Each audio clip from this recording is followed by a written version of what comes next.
Because it's ice cream making time, and tonight we're churning up some serious fun.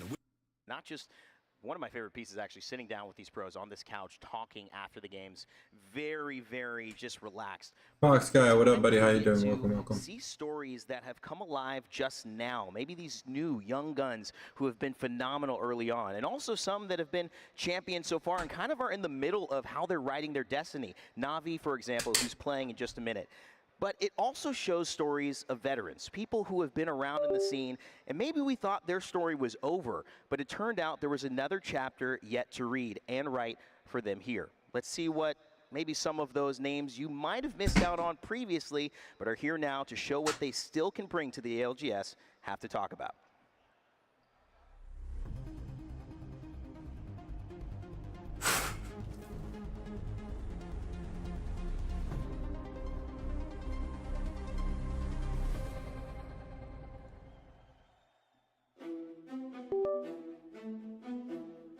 So much of the experience of being at a LAN is being on that stage during grand finals. That's like the worst part to miss out on. It feels so hollow inside when you're in the crowd watching everyone else live your dream. Being back at a LAN event, it's exciting, it's incredible. It's everything that I always wanted to do. Is like my main drive to be in esports to begin with. You have all these people online that you just have these relationships with, but then you see them in real life and you get to see everyone and it all kind of just becomes very real. I just wanted to prove to myself that, I could still be here.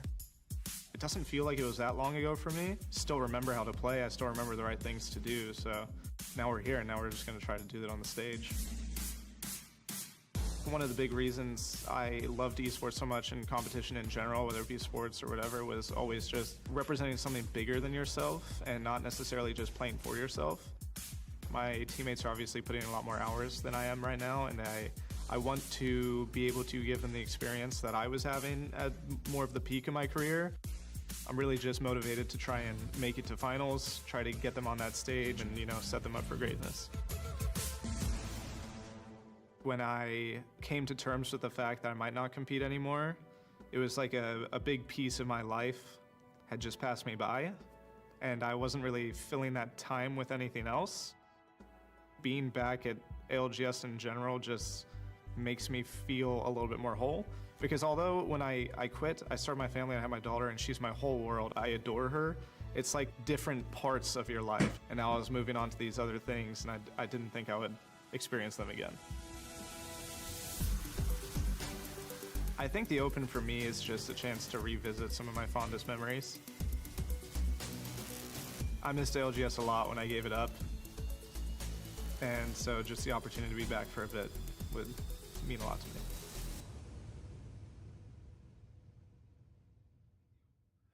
It's a beautiful story. I relate so much to not only seeing Cole here on the analyst desk in previous LANs, but also his journey through multiple teams, many splits, and obviously many LANs. Finding his way back is what the Open here has allowed him to do, especially after starting his lovely family. Shout out to his wife and beautiful daughter, and I'm sure they're watching, rooting on their father. It's an exciting thing, Ben, I'll start with you, to kind of see not just the main stars of this game who are putting in the thousands of hours, but the people who have already done that, now getting another chance to be back on this big stage and maybe have that dream come true. And Arcane is just a small slice of what exists here at the Open. There's so many competitors that we've made references to all throughout this broadcast, whether it be a prior history within Pro League or even those who have been literally competing for 4 or 5 years working in the challenger circuit to try and make their dreams come true. This Open gives them that opportunity just because it expands the quantity of teams that we have available. And for so many of them, they're so grateful, they're so happy, chatting with them in the pit and everywhere else that we've gotten to see them. It's dreams come true. Yeah, there's nothing guaranteed here, but obviously the fact that they can now get a chance to play, it's going to be exciting. Omit will not be in this lobby, which now turns us to what we have to focus on coming up. They will be still playing around. Now look at this. Winners round 3. Dia, when you look at this list, I mentioned that there's at least maybe 6 to 10 teams, so you can see taking it all in here. Eagle eye view, this the strongest lobby we've seen so far? I mean, mathematically it has to be, right? At this point, you're 2 series away from winning the whole thing, and that is not lost on any of these teams as we approach the most competitive lobby that we've had, and those that will ultimately, in the top 10 of this lobby, move on to that next most competitive lobby. That's the nice thing about the ALGS Open, is that while we started and we had a huge diversity of teams spread across all these lobbies, as time goes on, especially in this upper bracket, we dial in on the meta, the compositions, the play styles, not just of these individual teams, but what's running the tournament overall. Yeah, it's a very interesting kind of trend upwards, a crescendo of difficulty that starts to rise in these winners brackets, and if you're going to stay, well, that's already an accomplishment, I would say, for you there. We'll see who earns that top 10 in a moment, but it's time to start narrowing down on certain teams, and for me, I wanted to bring up a team, speaking of kind of veterans, people who have told that story already, but maybe there's another chapter. I feel like Complexity is a team full of a couple guys who have that funk, still very early on in his career, obviously coming from LG, the iteration with Sweet Dreams, now no longer playing. You've got Kimchi Lee and you've got Monsoon, who are some of the most well-liked players in all of Apex, who feel like they've yet to have their moment. They've all had individual moments at different times. They've been in that top 5 kind of space for a while, but can they put it together here with this new iteration? I saw Monsoon walking in the back, going to get some dinner. We just had that about 5 minutes ago. I asked him how the team was doing. He said, it's so much better to be here in person than online. It feels like the things what's today, Friday? we had questions about, you know, all of that is being resolved now that we're here. So it's a beautiful start for them. If they can carry that momentum past this winners into the next, I'm really excited about what Complexity can do. Graceful, who do you have your eye on here? For me, you know, the highlights from the past day has been Twerkaholics nonetheless. Just simply because of the fact that, you know... You like twerking? You like the man. Okay, you're I throwing. threw him.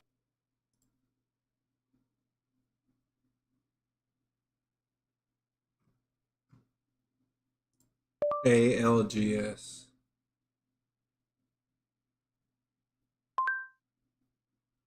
There it is. Oh, they changed the thing. Videos. Final circles.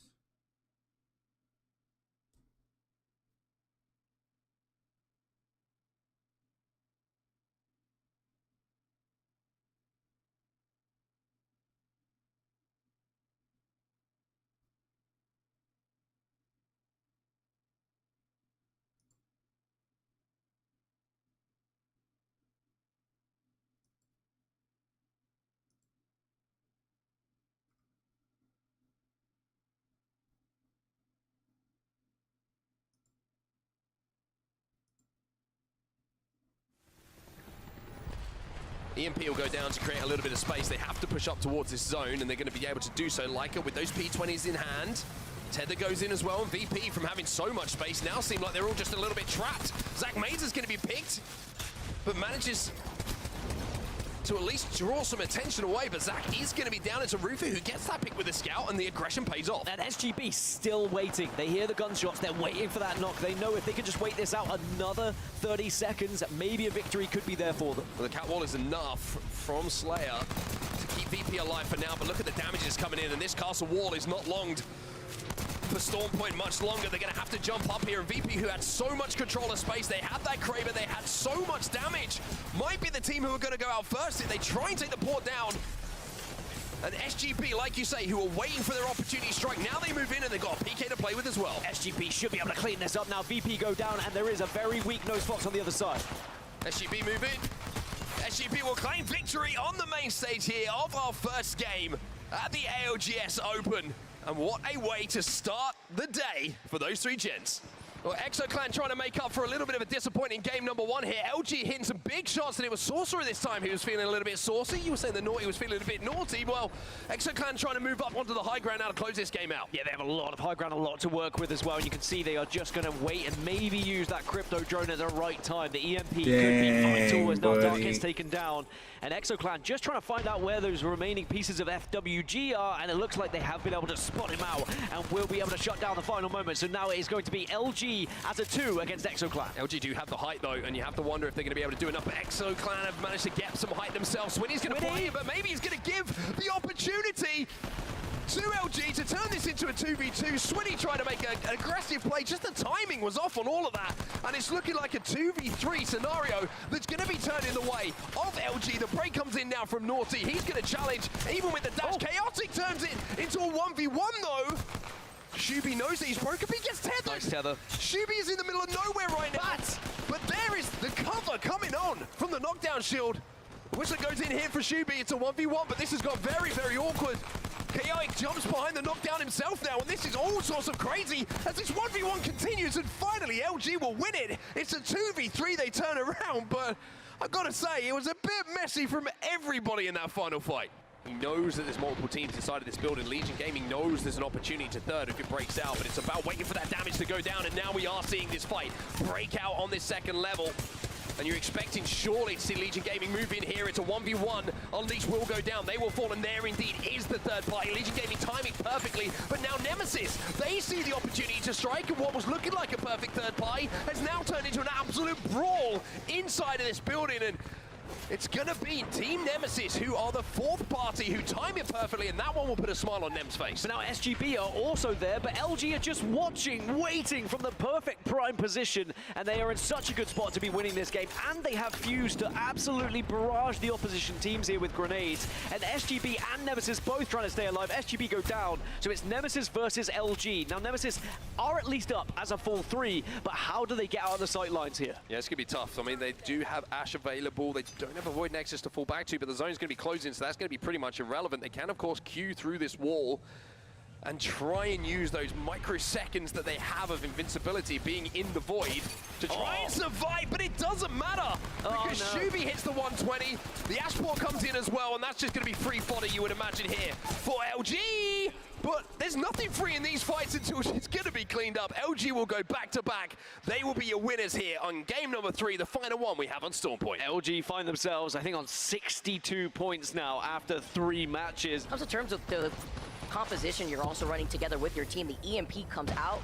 They coming right back down after a little slowdown here.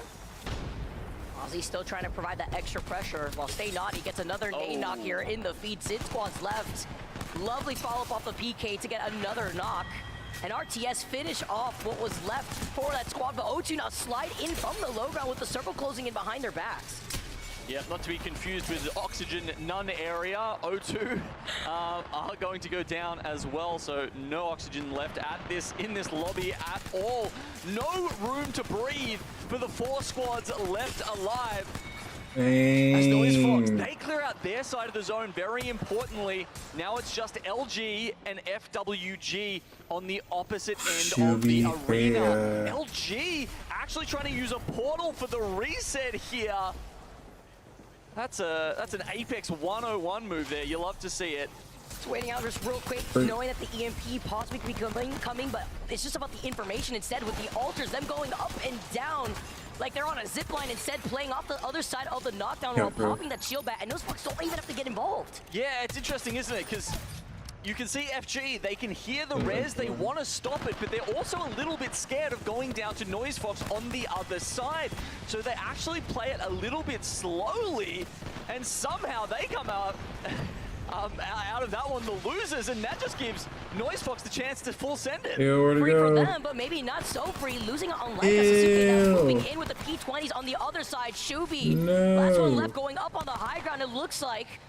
In this 1v1, Suzuki playing up the low ground here. Shubi trying to pop this shield back. Can't poke that just yet. He can't climb it as easily. He's forced to call in the evac.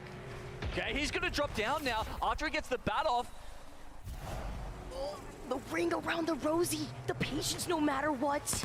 The pace coming in, he slides in, huge shots with the P20. No amount of pressure from the Fuse he can save you here as LG.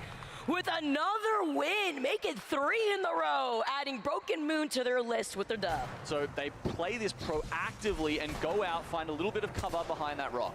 You also saw the ping there. The ultimate accelerator being pinged for DXA because they have a seer, so they will have that dome, so that way the exhibit will allow them to see where everybody is once everyone's forced to drop down and collapse. Yeah, exactly. One of the only teams to be bringing that in at this late stage in the series. We've been seeing him just pop up just a little bit. SGB, okay, interesting.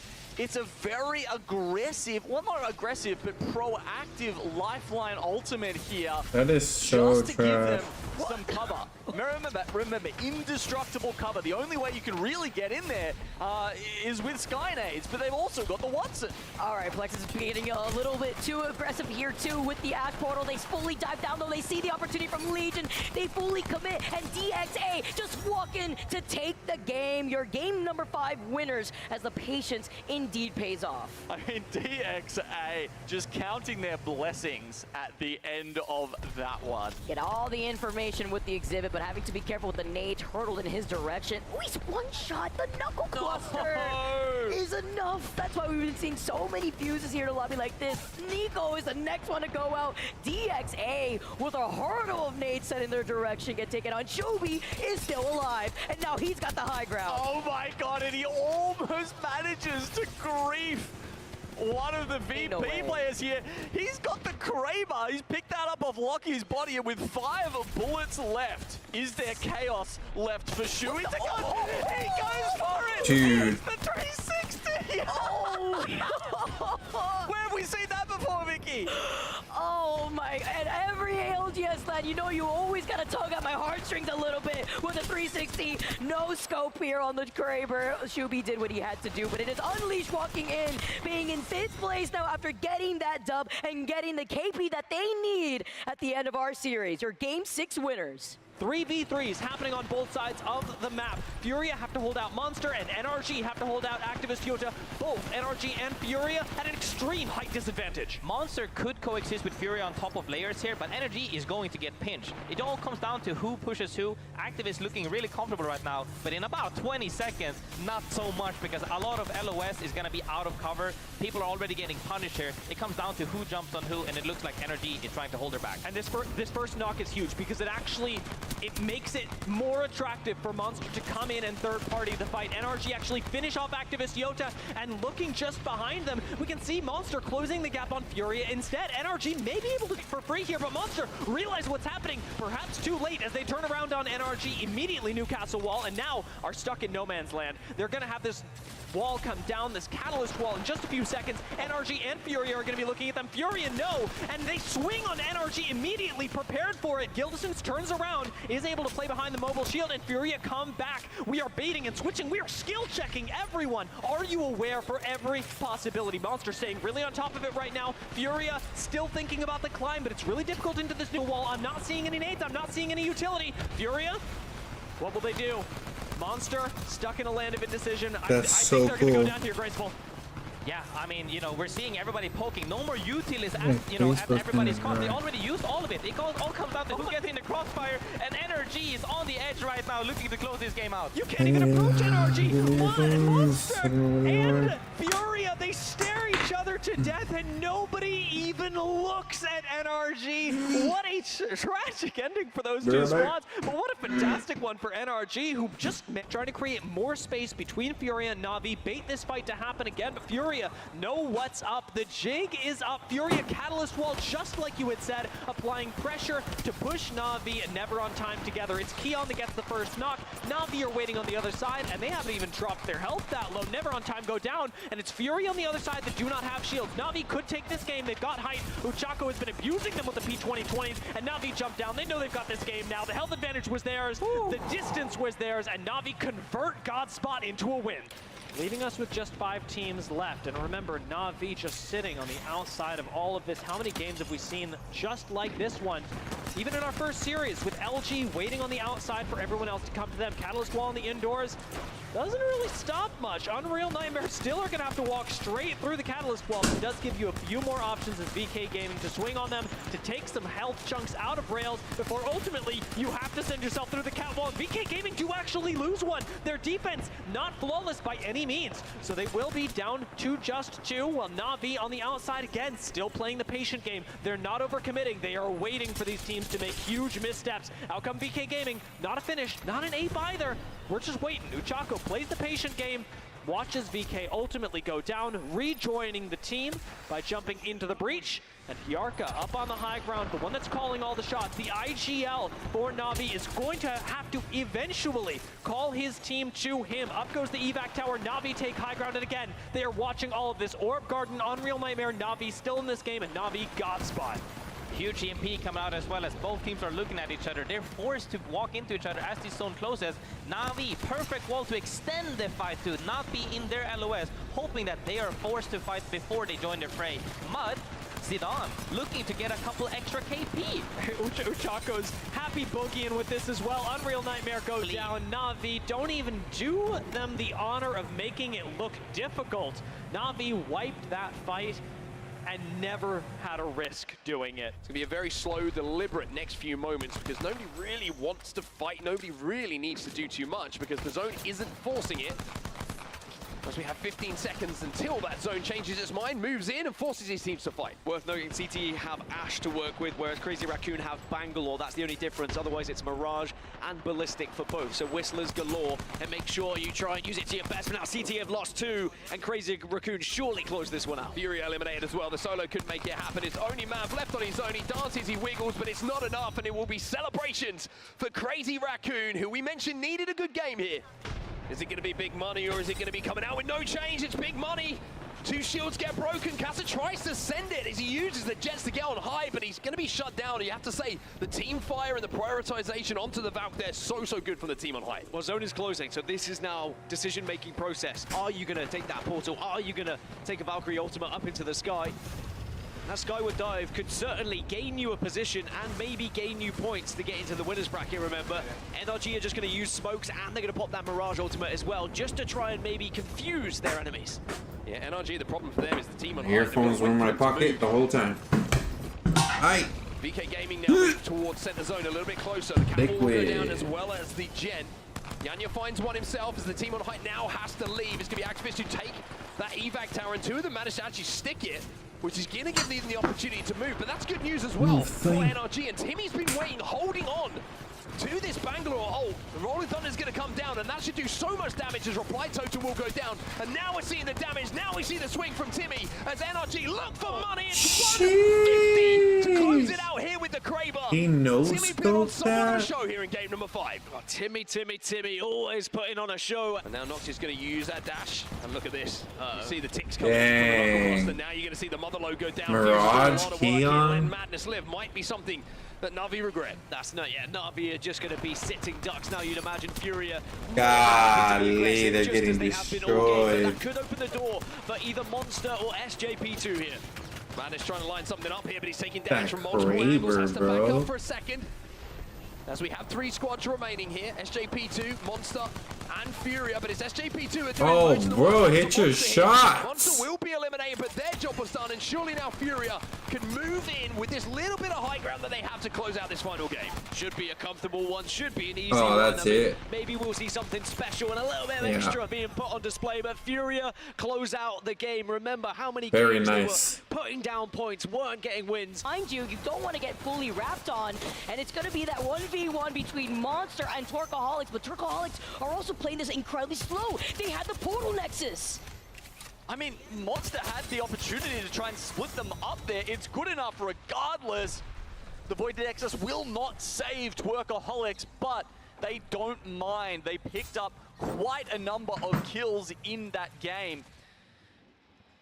They end up with a sizable chunk of points available in game 1 there. An interesting start of the game from them, and an incredible conversion, honestly, considering how scattered they were from the start all the way over at staging. Honestly, so impressed to see how Torkaholics was able to survive the onslaught of teams collapsing on one another once everybody was funneled outside of their own, was just forced out, kind of onto the high ground. But with the crypto drone, they scanned the stragglers from right underneath.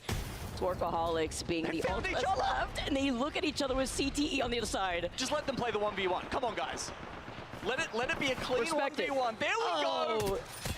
Yes, easy win, God being spot, your easy. champions for game number 2. It was inevitable with their positioning. With Havoc in hand, NRG want to leverage that to try and grab a dub here, but they have to worry about BKG coming down from up on high with the shield. Oh, this is gonna suck, we saw dude. them trying to dance around with the Void Passage and play tricks on BKG sitting above them, but it's come to naught thus far. It's the respect from Furia in that initial engagement versus NRG, right? Because they know that Na'Vi have them in their line of sight once his zone starts closing in right behind them, as it is right now. BKG having to fly right back up on height.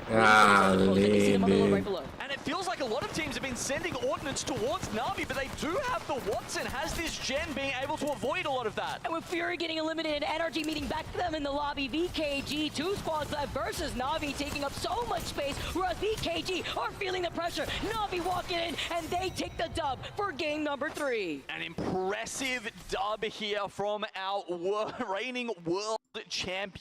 Doing a good job of, after having had their big fight with NRG, it was crazy that it ended up getting that close.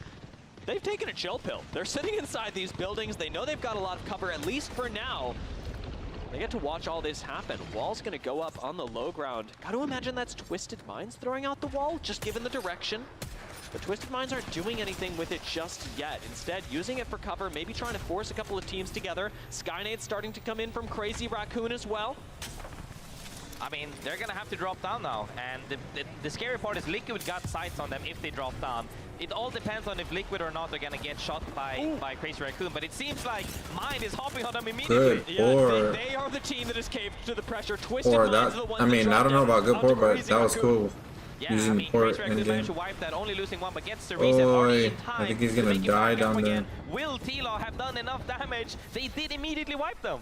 Last 2 teams, Liquid Alienware and Crazy Raccoon. From the mid-ground, Liquid Alienware finally emerge. It is a 1-for-1. Wow. Once again, using the Wraith to go back into the void and pop out once again, playing like the fragger he is, taking down Karanpe. Holy shoot, bro. That is clean. 3 Liquid Who was Alienware. that? Is clean emerge. It is a... I'll take a picture of that. Bro, what? Did I get the picture? Yeah. Dude, that was insane, bro. But Nazul once again using the Wraith to go back into the void and pop out once again, playing like the fragger he is, taking down Karanpe and securing the win for Liquid Alienware. That is clean 3v3 fighting, clean edge play from Liquid Alienware. For long enough, because Oh my gosh, look at their That spot. would be huge. On the low ground, Spectre Esports do take a portal themselves, putting them right next to SAUL, and I gotta be honest, that is accelerating the timeline, Graceful.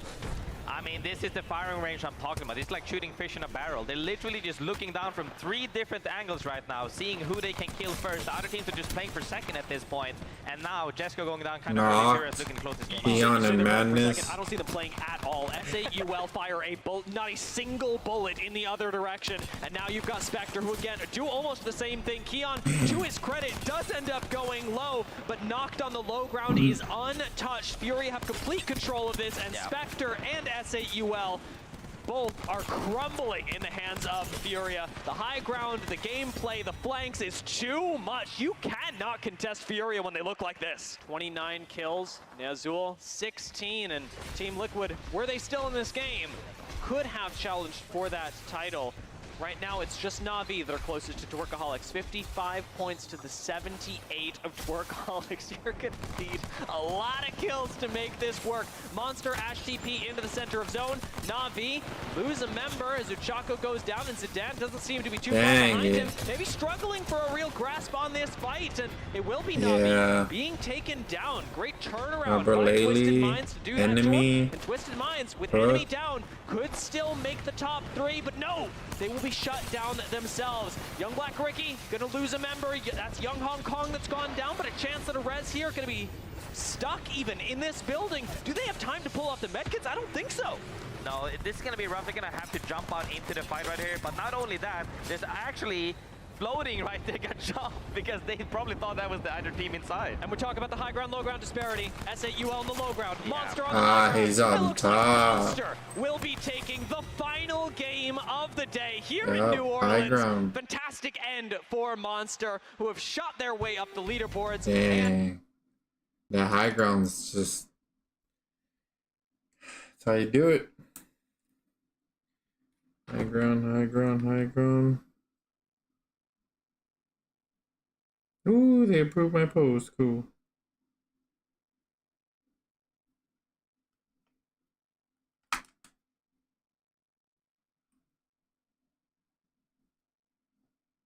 Pairing.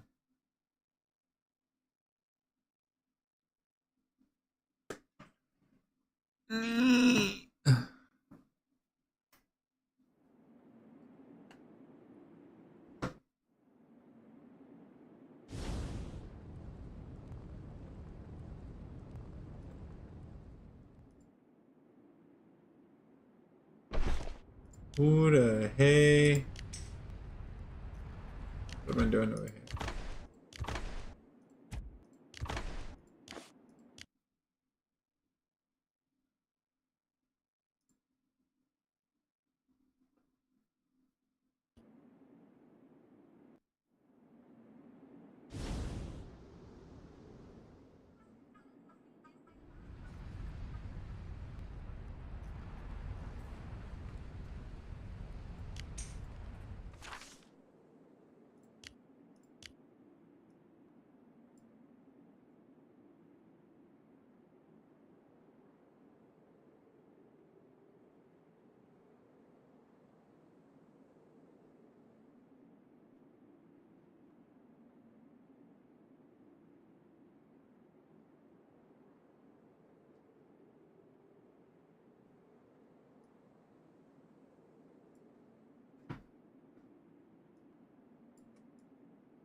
Hey, Bigger, what's up, buddy? Dude, I've literally thought like 2, 3 times maybe to message you on Facebook or Discord. I was like, where is he? How is he? Like what's going on? How you been? Oh, been working a lot? Got you, got you.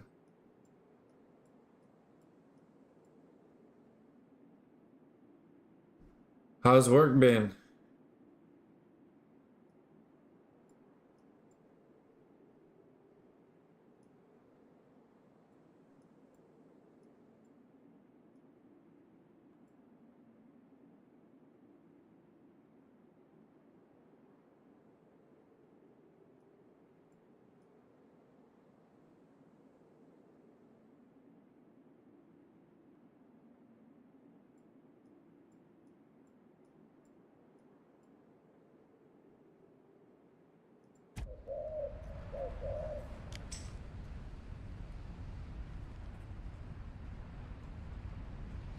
Oh, okay, okay.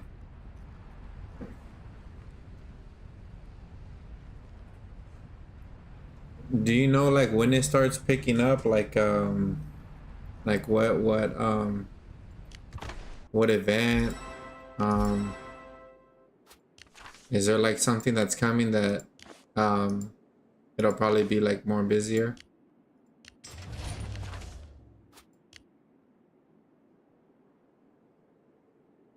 Yeah, a dude yesterday washing the mop in a stud. I had a dude yesterday washing the mop in the stud. Oh, ew, bro, what the freak? This guy.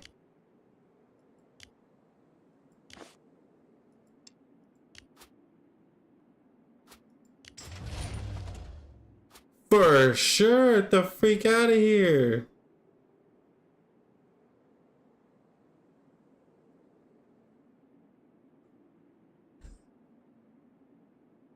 Keep an eye on that dude. He might get fired soon.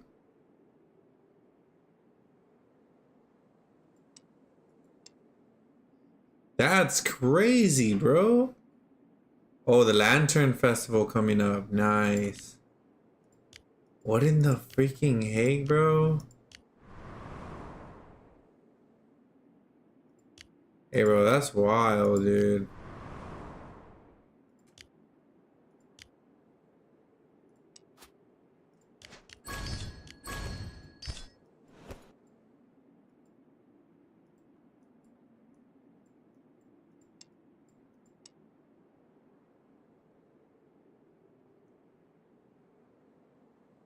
Good for sure, man.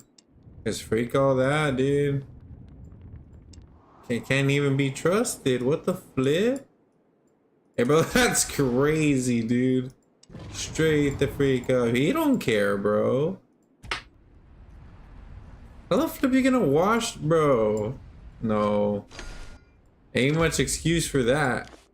And if there is an excuse, it ain't no good one. Unless the dude's not in his right mind, which shouldn't probably be working there. I'm pretty sure there's a source of water better than a freaking...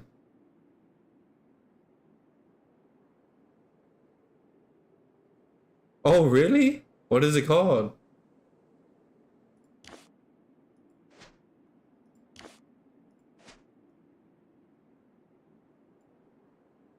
King shot? Huh. I haven't heard of it. I mean, until, of course, right now. King shot. Okay.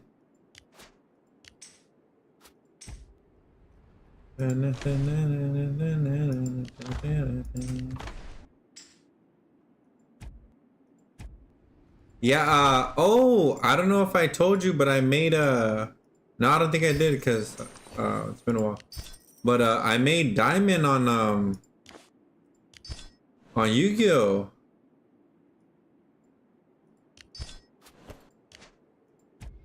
I was playing Blue Eyes, and well, I like Blue Eyes, so I was playing, and after a while, like, I was close to making... I was like plat 2 towards the end, and then I ended up making it. So that was cool. And you started playing King Shot?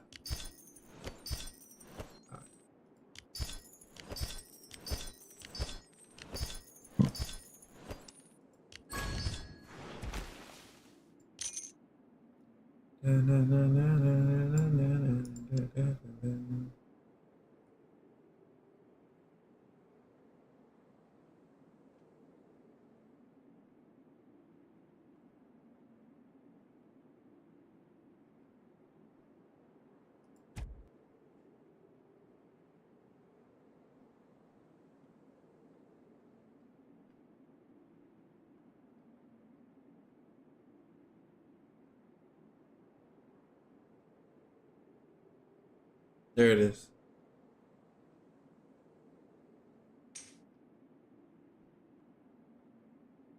Sounds kind of weird.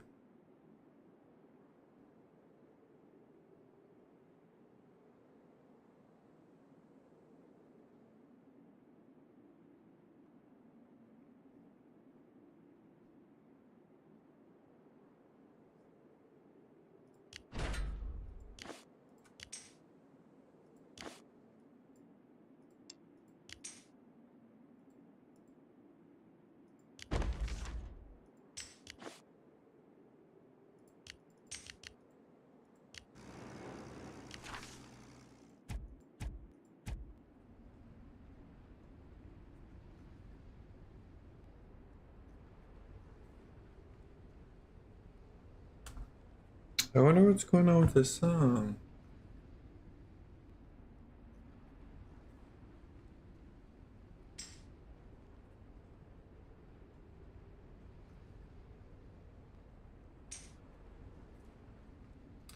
Thank you for the subscription, buddy. I appreciate it. Thank you, thank you. No, I'm good. All right. What were we talking about? Oh, I made Diamond on Yu-Gi-Oh! And have you played King Shot? Have you been playing that? Have you tried it?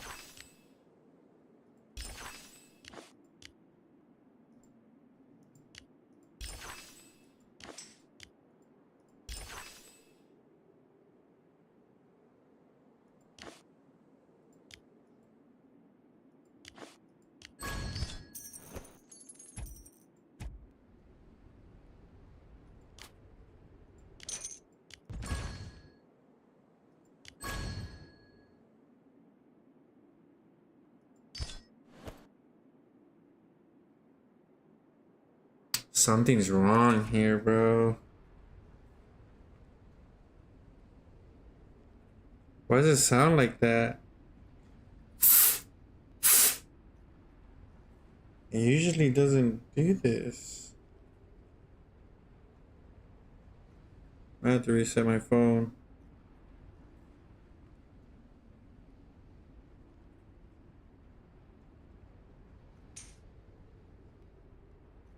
Dang, nice. Now, how do you like it compared to Whiteout Survival? Like, which one do you think is better?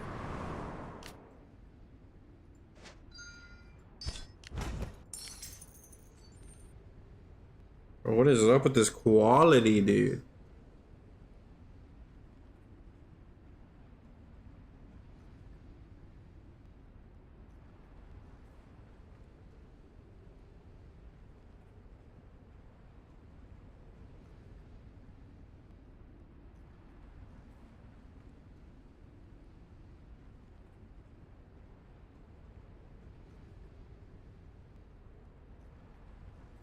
Next, NCTS.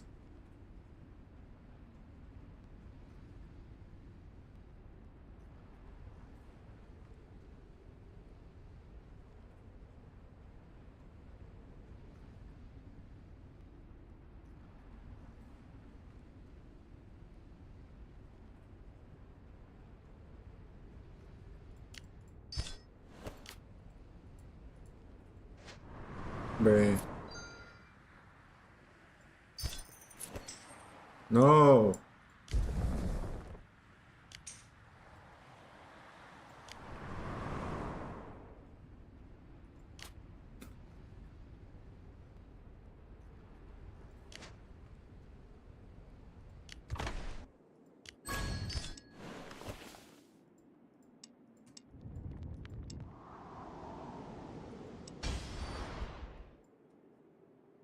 Why do they all sound like this?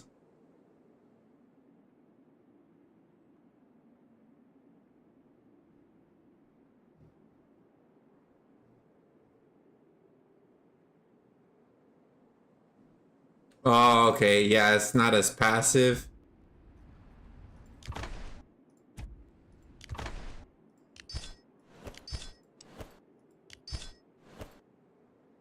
Oh. But there's wait, I like but there's savages and oh, what do you mean?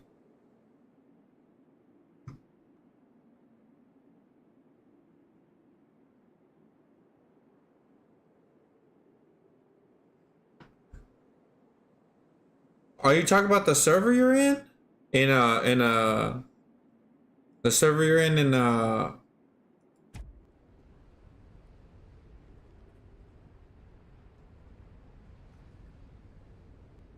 Oh, okay. Oh, okay. I thought you meant like they were like more like savage. I took it as like you know, attacking more, being more aggressive, you know, attacking players here and, you know, I mean often.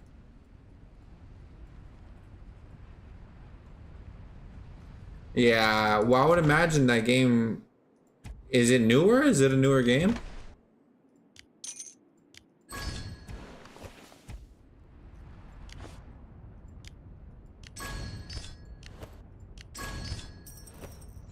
I think this one sounded good. Eh.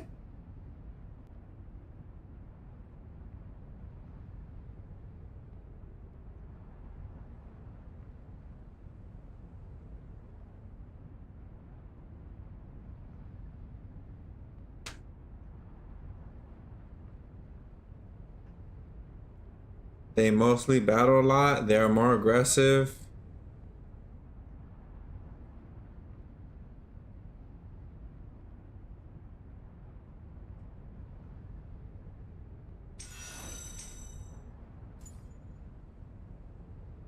Oh, okay.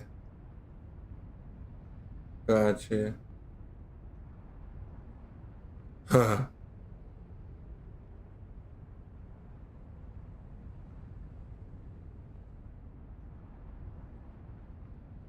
Huh. That's strange because in this is literally this game is like one of the most like okay I'll like from I guess from where I came from, right? Because I come from a hardcore game. This game is like freaking so passive, bro. Like compared to what I was at, and that's why it's like kind of, you know, it's hard for me to register that, you know, they battle a lot here or more aggressive. You know what I think it is? It's probably the server that you're in. Whatever server you're in that where you're talking about that they're more aggressive and they battle a lot. It's not in this one if I'm correct. Because this one that I'm in is freaking holy shoot, my guy. I don't know how many times they've told me stuff for attacking players, and it's like, bro, they're not even protected by nap 10. Like, the freak does it even matter? Like, it's already bad enough we have nap 10, and now you're complaining. Now there's, you know, I had this one dude complain that I was attacking a freaking farm, bro. I'm like, dude, shut up, bro. Like, free, go do something. I'm not used to this, like, so passive gameplay, bro. I love, dude, when SVS came server versus server, oh man, bro, I was in there, buddy. I went from like number 50 something in kills to like shoot, let me check where I'm at right now. Wait, like I'm number 34, bro, in kills. And this is literally mostly me by myself. Like, I hardly rally. This is literally me. 18 something million losses where I've caused players to lose troops. And what sucks is, like, it's way easier if you get attacked. So if they attacked you, that's way easier than to attack others and lose troops and freaking kill troops. So if a non-smart player attacks you, and he, you know, he don't really have the power, you can kill a lot of his troops and not even, you know, you don't lose any. I was like at 50 something, and that's because I was higher before SVS, but I guess people got hit during SVS. And yeah, but anyways, I'm number 34 in kills. I really would like to be higher, man, but I don't. Oh, and I was waiting for somebody to attack me, bro. And they freaking... I was in the strongest hive, bro, if I'm correct, in SVS, right? In their server. And they still wouldn't attack me, bro. I attacked one of their members. I was scouting. I was, you know, this and that. They reinforced.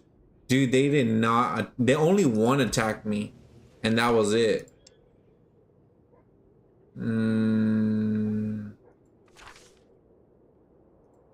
I don't think I have it saved. But yeah, it freaking... That sucked.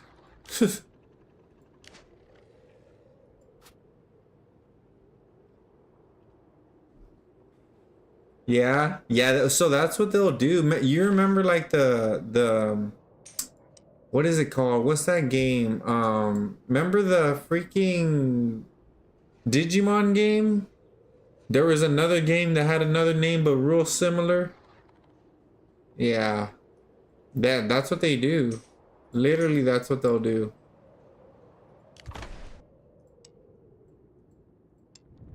They'll do it really similar or similar. Even with bigger games. Titanfall 2. Oh, sorry, Titanfall and Apex. Titanfall and Apex have similarities. Like, you can find this gun that resembles kind of like the Wingman in Titanfall. You can grapple just like Pathfinder, similar to how Pathfinder grapples in Titanfall as well. You can grapple in Titanfall. And they're the same makers. I think it's Respawn. Ah, I see. So they got knowledge about the game. Bro, to be honest, I don't know what the flip I'm doing. Okay, so there's this, there's that, there's that. That. We can do this over here. Yeah. And so, I think you said you were in the number...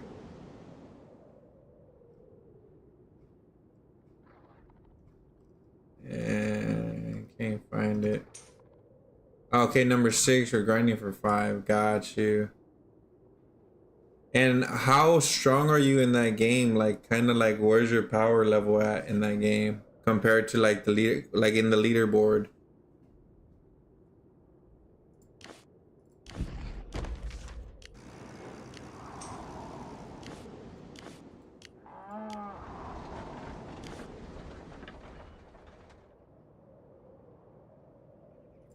Yeah, you can, but the thing is, with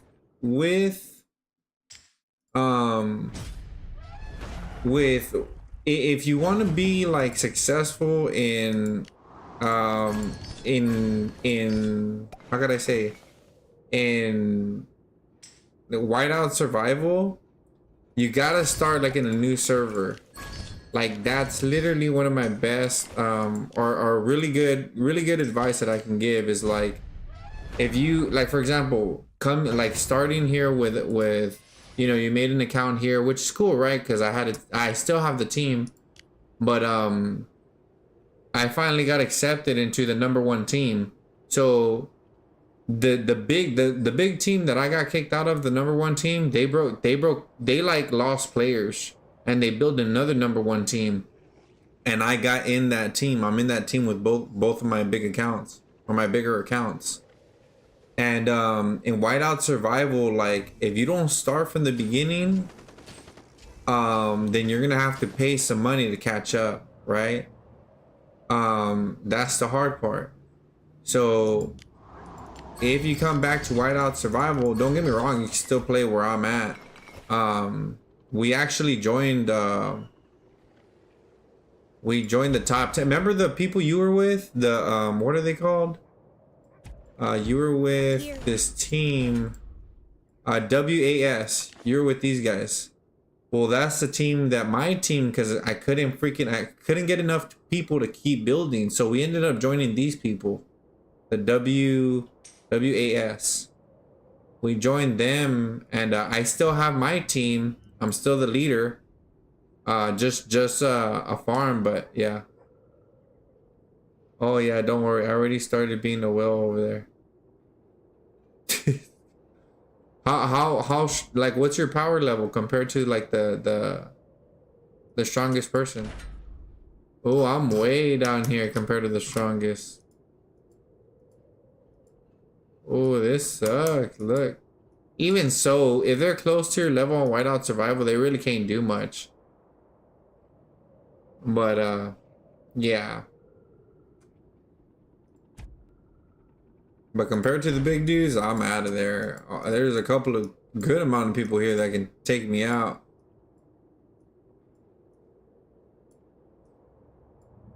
Yeah, I would think, yeah. If they catch me off guard. But like, it's like, I think I've mentioned before that on the other game I spent like over $2,000. On this game I haven't spent much. Not nowhere near freaking, you know, that much money. So I kind of had an idea of making my, like, when I came into this game, that I wasn't gonna spend that much, spend too much. Just play casually. Oh shoot.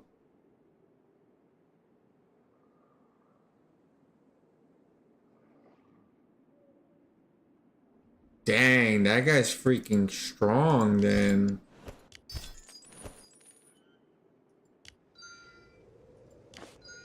Well, just be careful, guy. That's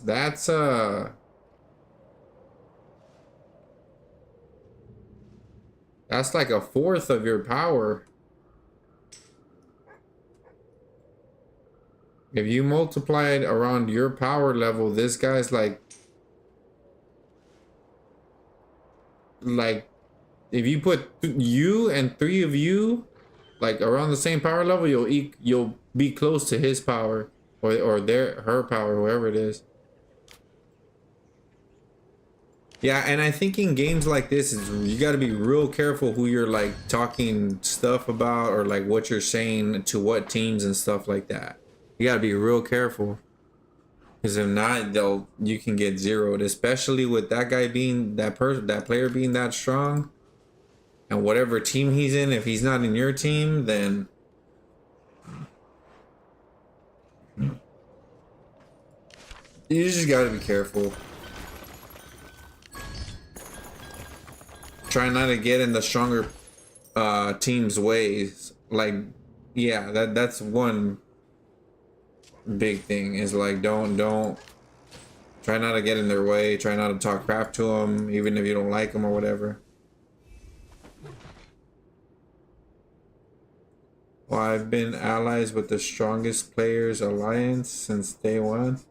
Oh, okay.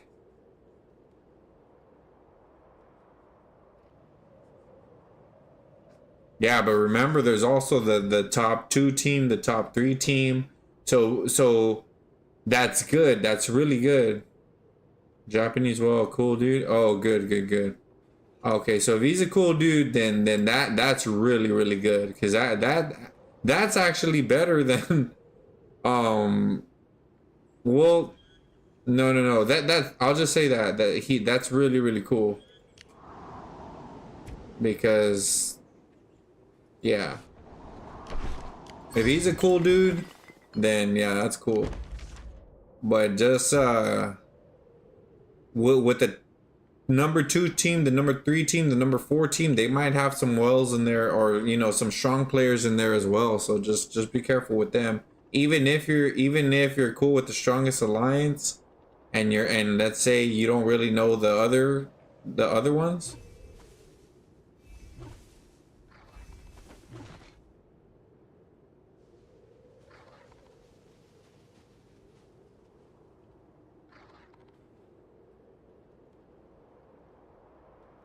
My alliance started as a recruiting academy for them.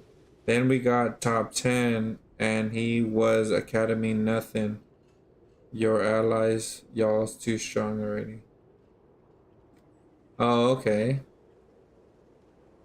So if so that's the case, why haven't you tried to, or have you tried to go into their team then? If y'all were an alliance for them and they're saying now you guys are too strong, why don't you try to go to the number 1 team? I can tell you, and I'll let you answer. But well, I do want to say this. If you do not join the number 1 alliance's team, you're gonna be holding yourself back from growing faster, and that's gonna suck. You're gonna lose knowledge, miss knowledge. You're gonna miss rewards. And that's gonna suck.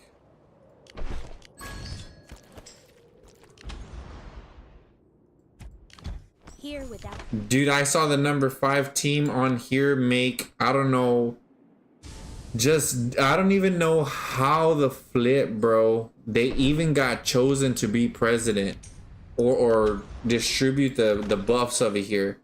Because I have like where 2 of them attack and they lost like 500,000 troops on my farm account, bro. And they want to make them freaking president and the one who does the buffs. Like, what the flip, bro?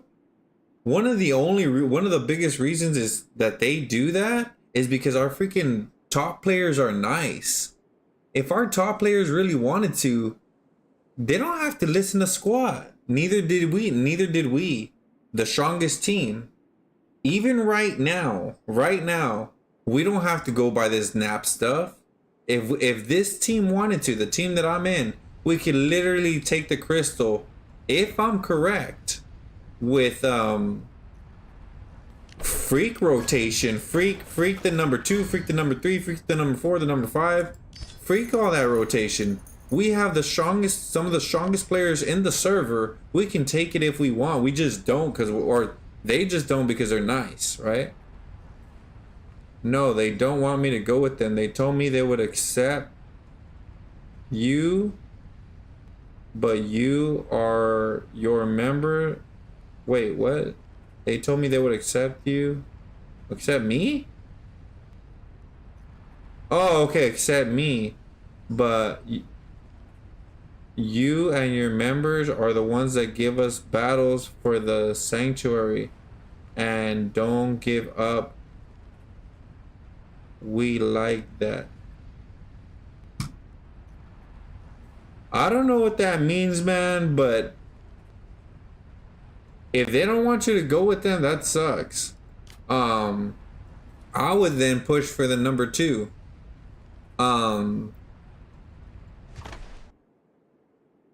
Yeah. Oh, they're top 2? Okay, then what about the number 1 team? Can you try going into the number 1 team? And the reason why I'm telling you, you don't have to. Not even the top alliance can beat them anymore? Interesting. So the top alliance might have lower power, but they have stronger players.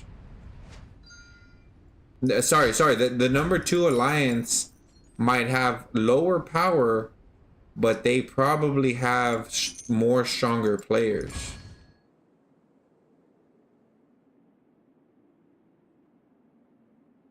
They have a pro player. They have a pro player in Whiteout Survival? Wait, a pro player, what does he play pro?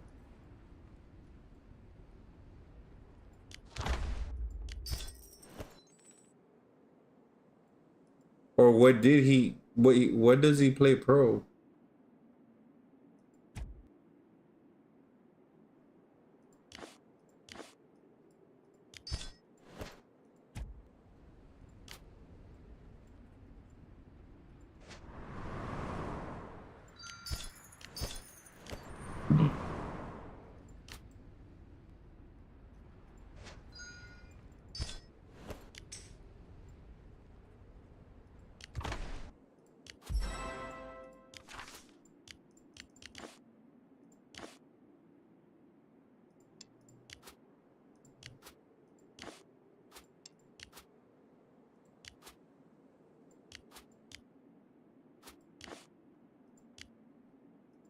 That guy looks strong.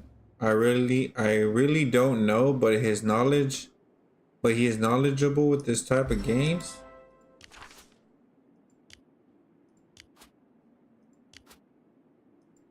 He said he was a pro?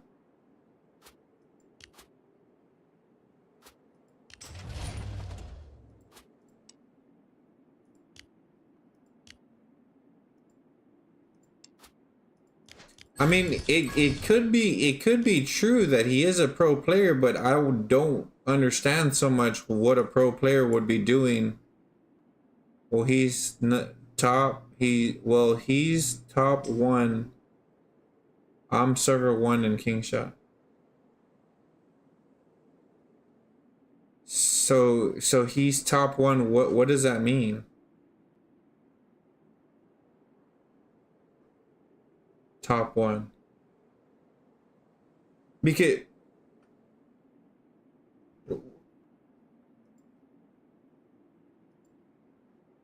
what?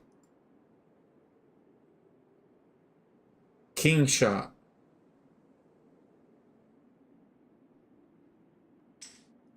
Is there pro players in King Shot?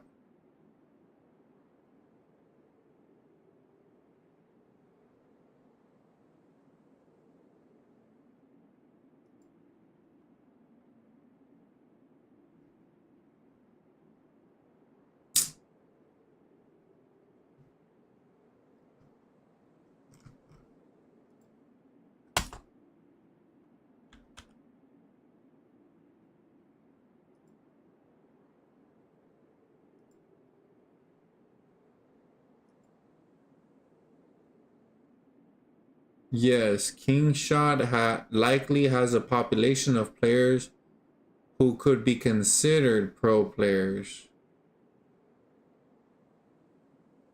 while not officially recognized as esports. A group of dedicated players who exist. Yeah, okay, so on your state, the first server on your state for server 1 was, yes. Okay, so according to this right here, there are no real pro players like through esports. But there are, like, for example, in Apex, there are some really good players that make up their own teams, right? And they'll put, like, for example, I had a friend. He got he became really good at Apex, and he joined this organization called, I think they put in front of their name, it was TUR, it was Tour, right? Tour or something like that. Now, is there any pro player in there? I doubt it, but these guys are really good. Or sorry, at least my friend was really good, and he got to higher ranks with this organization. So it's like, for example, if me, well, not really me, right? Kind of, a little bit. I was like one of y'all's weakest players. Let's say Nuber, you, Ernest, right there. Maybe Fabe all created a team, right? And y'all named it, like, I don't know, Tour. And so y'all were like some really good players, right? And then y'all play a game. Now, you're not signed by eSport. You don't have no affiliation with eSport, but you do have an organization where you try to recruit some of some really high skill level players to join your team, and you can only join that team if they're really good players, right? Like you wouldn't accept, like, I don't know who's not really good at Master Duel. Let's say if it was you, a bigger and Nuber, right? It was you, a bigger and Nuber, and I try to go in, and you're like, no, I'm sorry, Galvi, like, this is competitive. We play tournaments, we play for money, and I'm like, I understand, I get it, guys. Like, I'm not up there. I don't really play like that. It's more for fun, stuff like that. So basically, he's the strongest player in the #1 server. I'll tell you something too, a bigger. Yeah, because I was gonna say I doubt. Now I wasn't for sure, and I'm still not. But I doubt that a pro player would be playing a game in that. You know what I mean? It's really. It's hard to find pro players, like real pro players, in like a smaller game. I doubt there's any pro players in World Whiteout Survival. I doubt it. I could be wrong, but I doubt it. That this has anything to do with esport pro players. But I will say this: if I'm correct, a bigger. Some of the top players might be developers. Some of the top players I've heard that our developers, some of the strongest players in the strongest servers, or sorry, some of the strongest players, period, are developers. And one of the reasons they're so strong is because they don't pay as much, or they don't pay at all for their flipping stuff. This, by doing this, it pushes the player who's actually not a developer, or doesn't have, you know, nothing to do with that. And it's not only developers, if I'm correct, but doesn't have nothing to do with that. It pushes a player that actually has money to spend more money. So that is kind of like a, I don't know what, if there's any rules against this, but that's kind of like, I would see it if there isn't no rules against this, then it's you know, it's a way to make money, right? Because you got a guy, let's say he's a multi-million, he's a millionaire, right? He's a multi-millionaire, whatever. And then you got, like, let's say a developer or creator of the game that doesn't pay for his stuff, and he's like the top player. But then you got the dude that's right under him who actually is a multi-millionaire, and he doesn't have nothing to do with creating the game or testing it, nothing like that. He just has a lot of money. So when they release stuff, the multi-million-dollar buys, and the other guy buys or gets it for free, and that pushes the multi-million and the other ones that are not having to do anything with creating the game to spend more money. That's how that's how I've heard the game that I used to play that is like this, like a strategy game, like, you know, battle, defend, war, stuff like that. How they increase, like, the money being, that's one of their tactics. Or I heard that's one of the ways that they increase, like, cash flow coming in, money being spent in the game, because the freaking whoever they are or whatever the flip, right, is not paying or paying a little bit for their stuff. And then you have the hackers. Then you have hackers who don't got much to do with the game, or sometimes they do, creating the game, and they'll just 99999 all their, like, 99999 gems, 99999 resources, freaking maxed out characters, whole bunch of speed ups, you know what I mean? Like, you have people like that as well.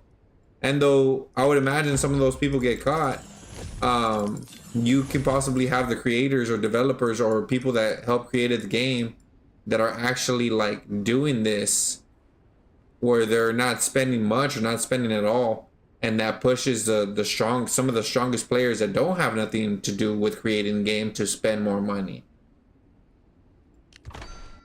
And that's kind of how it goes. Or sorry, that's how I heard it goes.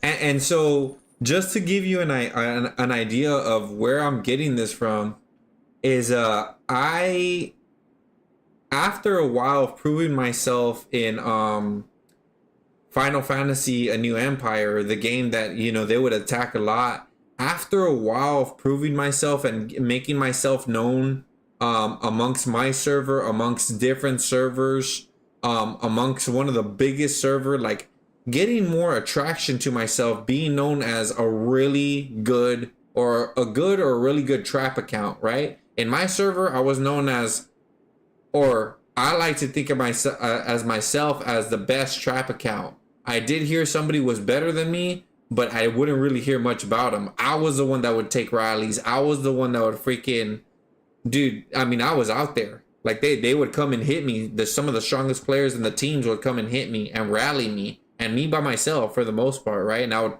freaking take their rallies. Like, bring it.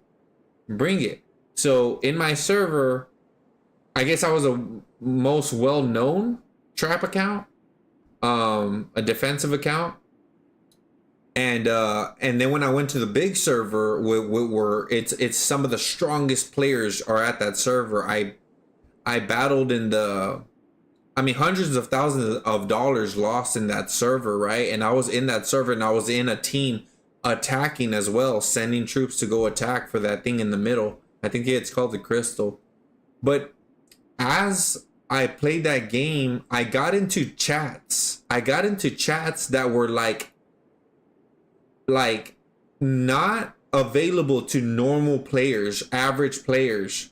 Sometimes even some of the big players or stronger players didn't know about these chats. And in these chats, they would talk about how to get packs. Like, let's say a $99 pack. That pack will come out to like, I want to say, what was the price? It depends on where you're from and who you're getting it from.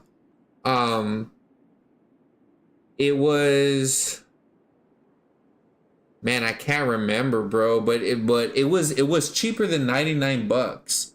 So some of the strongest players in the servers, right? Some of them would get their packs for cheaper because they were in this thing. Now, I don't know if you're supposed to be doing this, but I met this dude, a old friend of mine, who would do it. Like, you would talk to him, and if you wanted a pack from him, then he would get it for cheaper. And he was from like Asia or something. So you just told him the pack you wanted, you paid less, and then you would get that pack. But he had to get your account information or something like that, and then do it for you. But so there's a lot. That's one of the reasons that why I don't like try too hard in this one. Like, yes, I do spend time on it, of course. I like this game, but I also know how it can be, like these kinds of games, and it's like, no, man, it's not worth it unless I was like a multi-millionaire and like I really, you know. But other than that, well, I had a lot of money, but I don't, so just casual playing, because it can become a money, what is it called? Money cycle? Or money something, where it's like, you know, they put out something new for like $100, you buy it, and then like a couple days later they put out something again for $100 that can beat the one that you just bought. Literally, a couple days later they'll put out a new gear that can beat your gear that you spend $100 on, and that next gear is $100, and they'll do that over and over and over.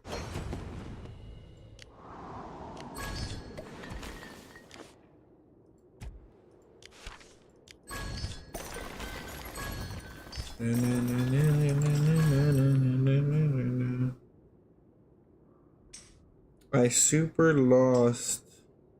Oh, it's right here. But yeah, wild stuff.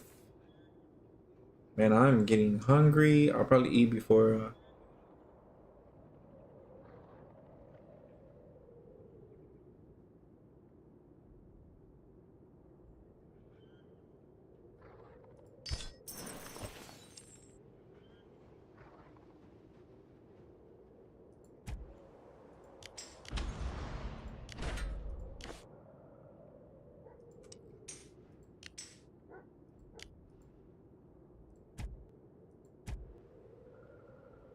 I wonder why does it sound like that, bro?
not about what you do.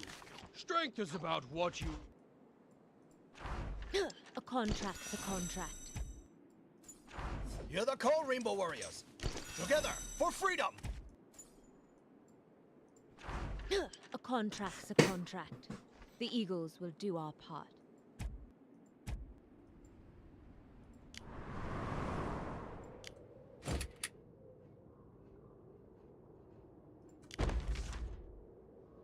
Oh, let's see.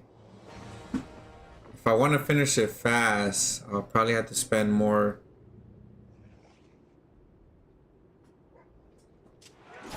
Yeah, cause see, I could already spawn another one there, which let me do that. And it's only 10, so what I'll do is attack, and then we'll do that. And once he dies, oh, it's 10 because of that.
Yeah, these guys are pretty weak. I should have.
What the frick?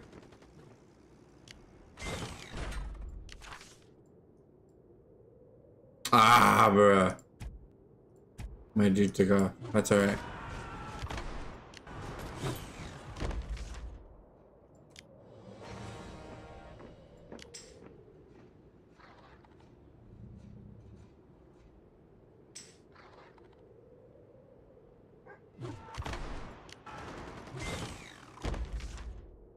Where's Gina, bro?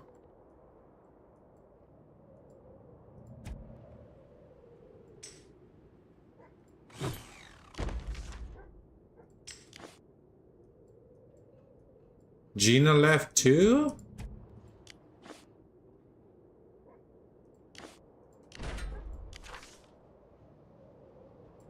Mother freaker, they took Gina. Okay. Stop.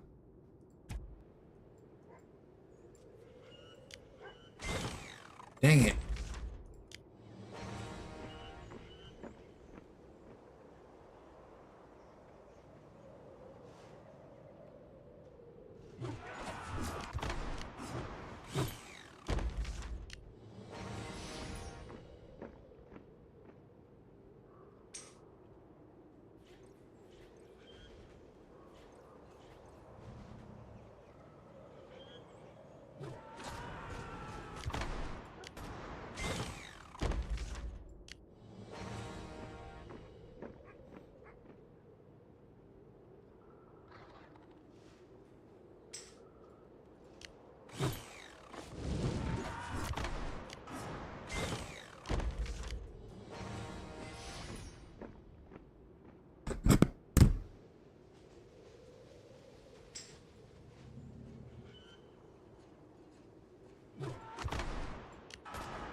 Just keep doing that.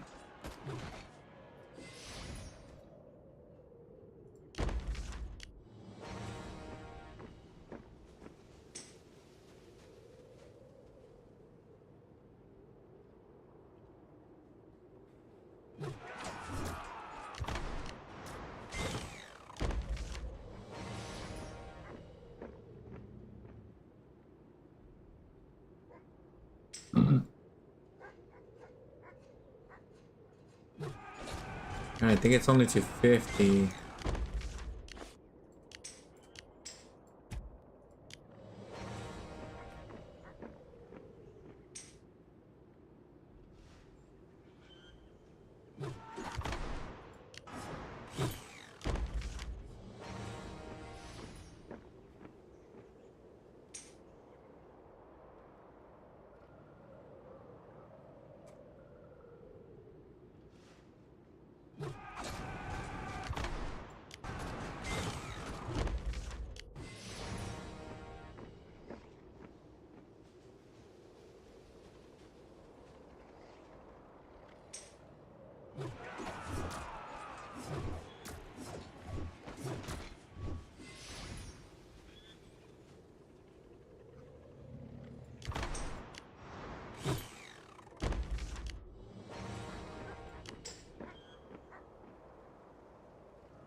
No. Well, figured he's gonna get there fast.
A contract's a contract. You're the call, Rainbow Warriors. It's not about what you do. Strength. Time to build, baby.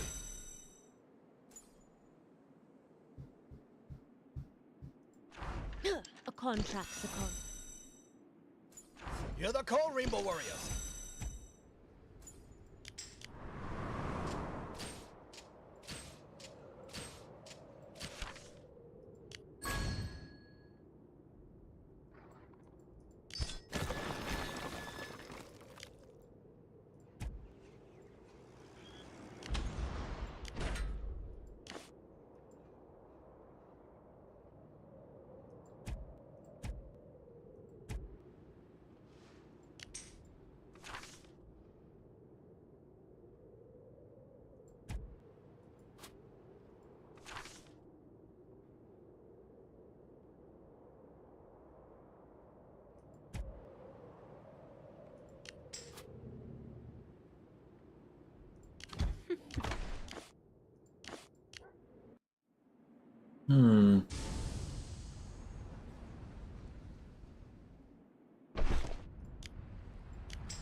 It's not about what you do.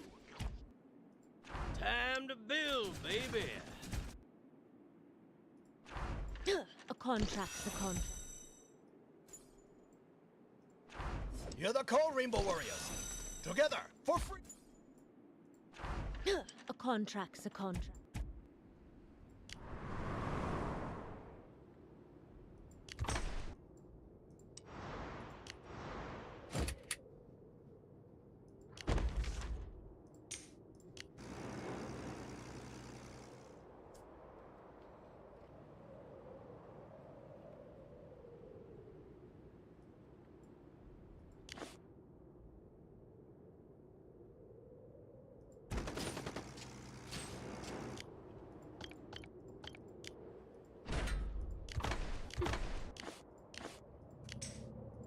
You're in.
Whoa.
$20, $30, $40, $50.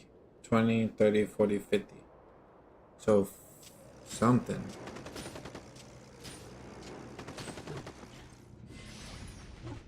Hello? Yes.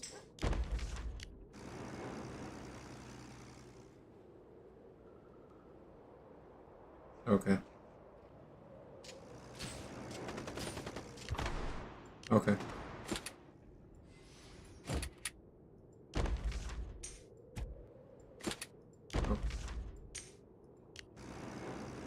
Okay. Okay. Where are you gonna send it through? Or to? Where are you gonna send it through? Oh, did I gave you an email to send it to, right? If not, I'll send it to you again. Okay.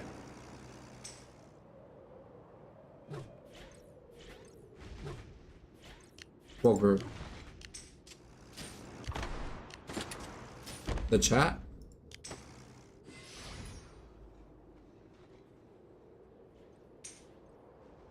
Oh.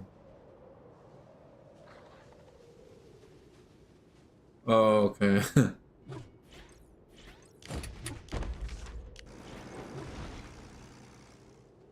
Okay.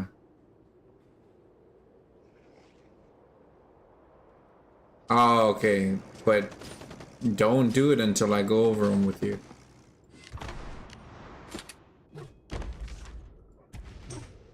Okay. Okay.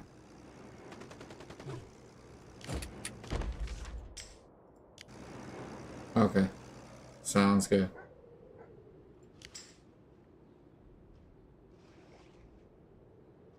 Yeah. It should be I think it's galv92@gmail.com. Just let me know if you need me to send it again. Okay. Okay. Bye. Oh, shoot.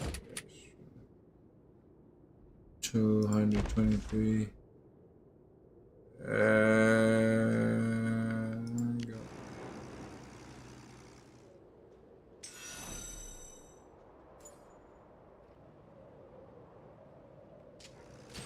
No way. Didn't die. Oh, he did die.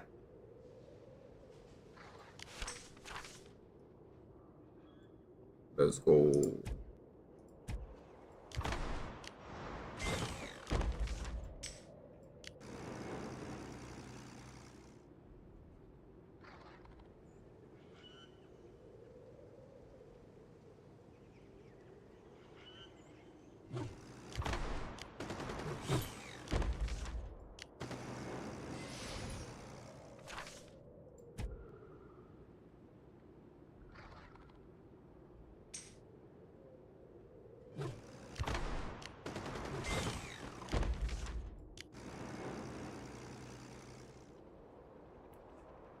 Holy shoot, bro.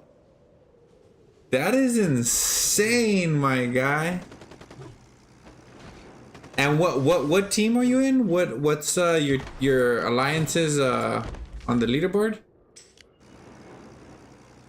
Where do they rank on the leaderboard? Are you serious?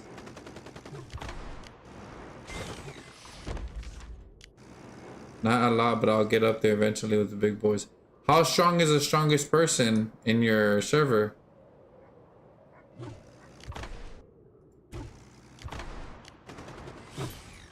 Shoot, you already have more than me.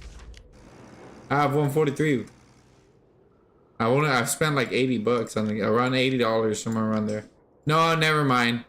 I spent around $80 in like throughout 6 accounts.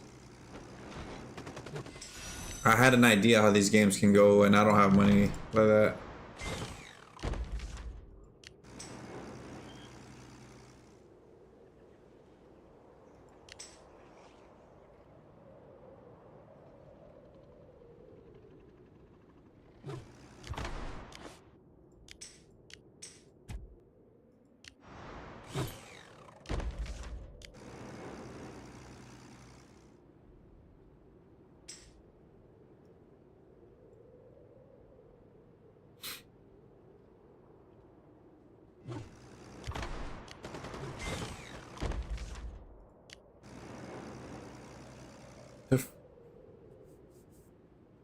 Oh no, I need to get out of here. Okay.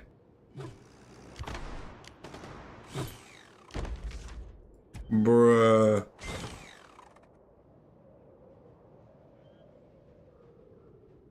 $30-something thousand power. Let me get my best heroes, bro. Who are my best heroes? I'm guessing her. Shots clatter or tunes that matter. I don't doubt it. I don't doubt it. Those who defile ancient ground shall. Hey, snowball fight. Movie freaking mosquito. Okay, so 2 attack. Not likely to prevail. 221. Dang, I'm not gonna win that. Let me try though. I don't think I'm gonna win.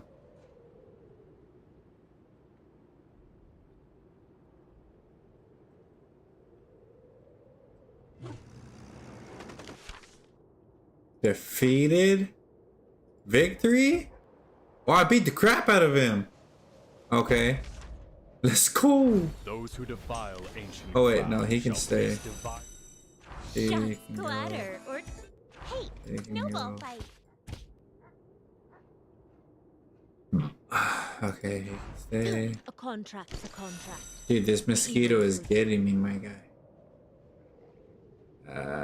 Who is the other guy? This guy. You're the cold Rainbow Warriors.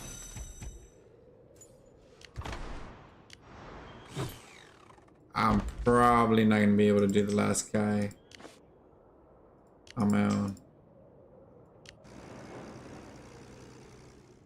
Dude, what? That is insane, bro. Oh, that guy or that player, holy moly, dude. God, and in a newer state already having that much power, bro? That is insane. Yeah, man, it's lit. It's money. That's why I knew coming into this game, I was like, yeah, just be careful financially. Be mindful financially.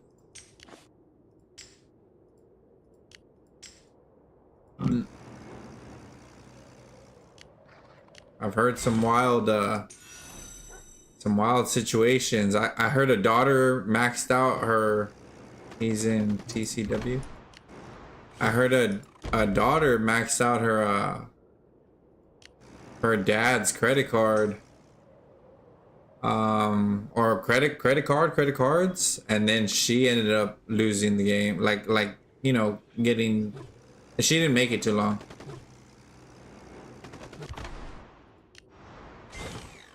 And what else? No,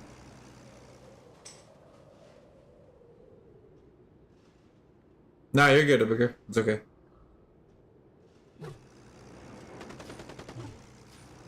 He spent a lot. Oh, I don't doubt it, bro. I do not doubt it. I've seen it too, dude. I'm telling you. Yeah, I've seen it. I've seen hundreds of thousands of dollars gone in moments. Literally moments. I've seen it.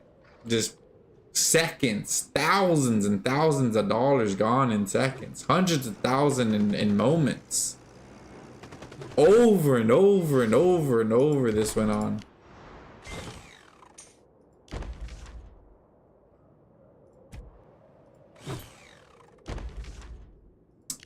What you mean not likely to prevail?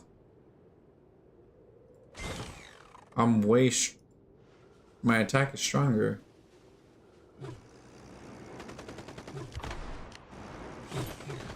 $149? That's strange. Look, I'm at 200,000 something. I don't know why it's telling me that. Now the next guy coming up, I probably won't be able to beat. I mean the level 40.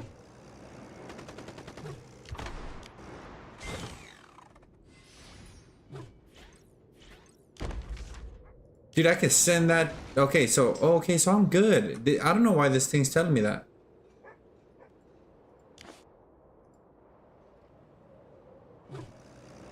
That's so strange. It's this one right here. 300,000 something attack. Let me try my strongest players. If I can, I'll just see if we can rally or if somebody can take him out for me. Shots clatter or two. Hey, snowball fight. There you go. Boom, and I got the thing. Let's see. Likely not to prevail, 220. Oh yeah, okay, over 100,000. Yeah, I'm probably not winning.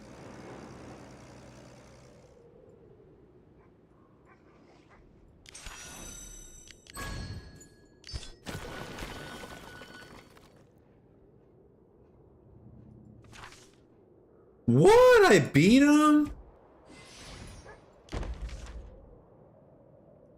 Shots That's crazy. or tunes that matter. Well, that's cool. I won. Snowball fight. That's insane. I don't know how that's working. Their numbers are very off. Contract to contract. Then it was this guy. You're the cold Rainbow Warriors. So, I wonder if I can take care of this whole thing on my own.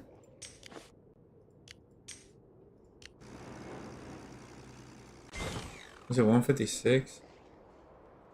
I had a lot. I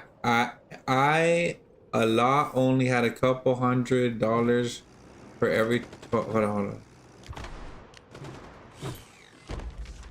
Okay, only a couple $100 for every 2 weeks. Couple $100 every 2 weeks. Couple $100 every 2 weeks.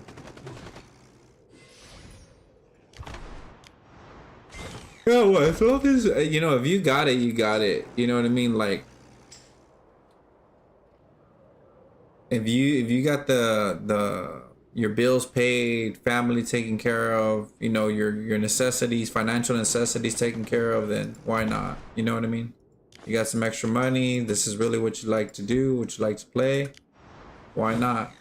And you make the money, like it's your money. You know what I mean? As long as you're financially your financial necessities are taken care of and you make the money, I don't see no reason why not.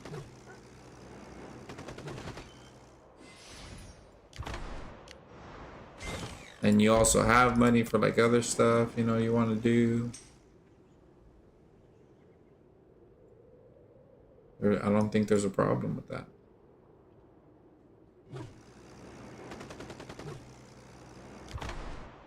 Oh, you allow. Okay, I get what you're saying.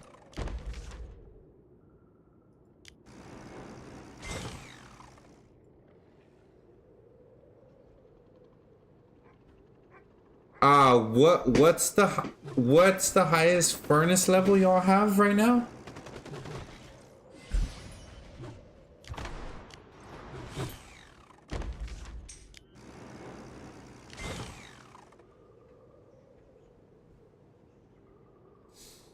Ah, man.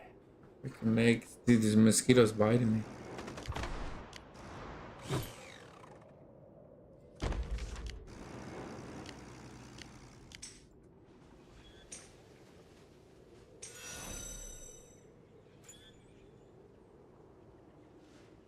No, yeah, I understand. It's like a minute delay if I'm correct.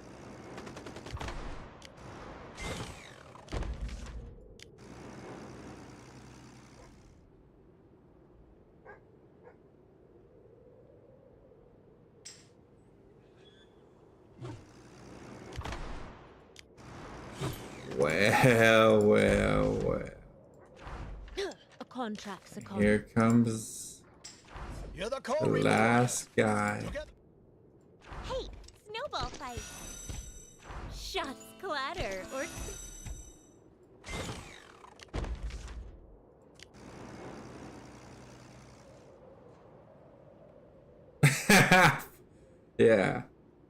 Yeah, for sure. Real life comes first, man. Financial priorities, necessities for sure come first. Bro. I whooped him. Level 5, which is nice. Let's go, dude.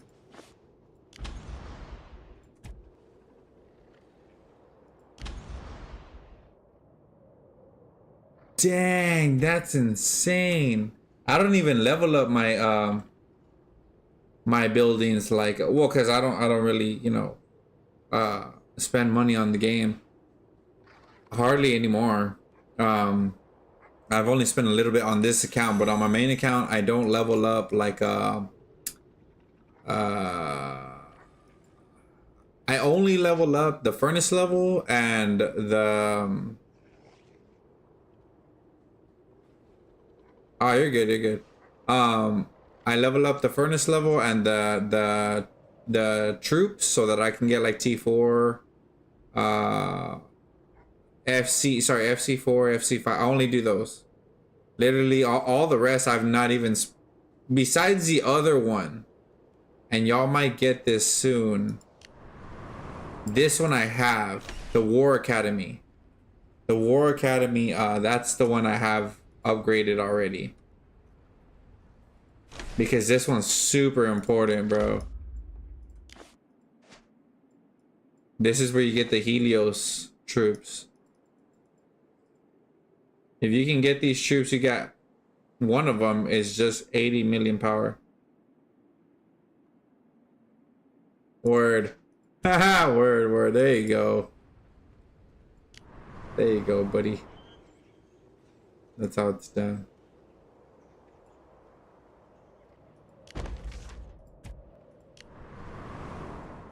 Yeah, that's good, man.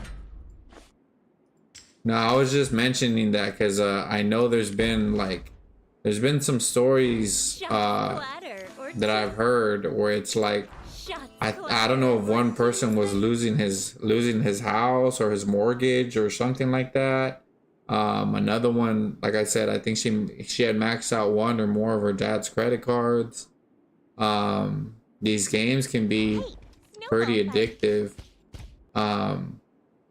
You know, financially, especially when there's war and war and war. But luckily this one's not such a big deal. There's not really, like, at least in my server or in the server. I'm working on my chief and SC troops currently. SC troops? What's that?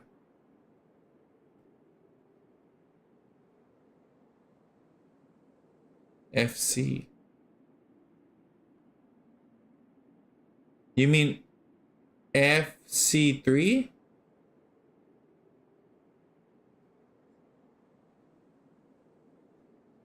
Oh, okay.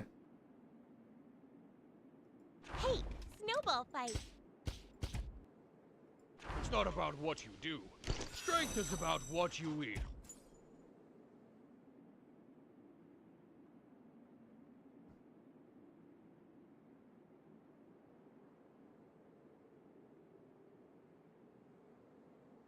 Do you have FC5 troops, Showtime?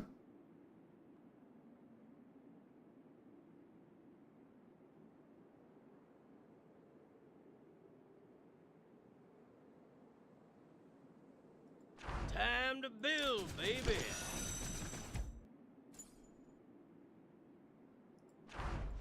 A contract's a contract. You're the Cold Rainbow Warriors.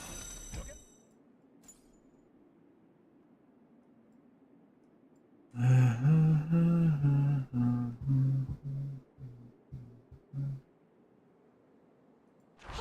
snowball fight.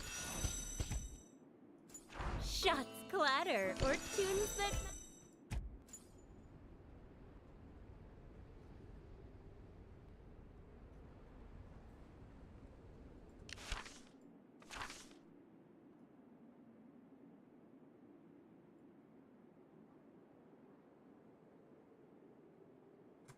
No, the Series 3 troops. I don't know what that is. Are you talking about FC3 troops?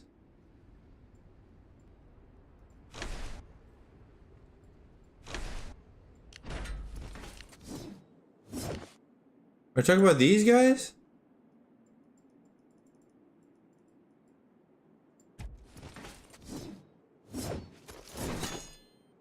No, we haven't got those yet. Series 3 troops. What the flip are those?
Oh, heroes. Oh, okay. I was like, dude, what is that? Okay, so what is your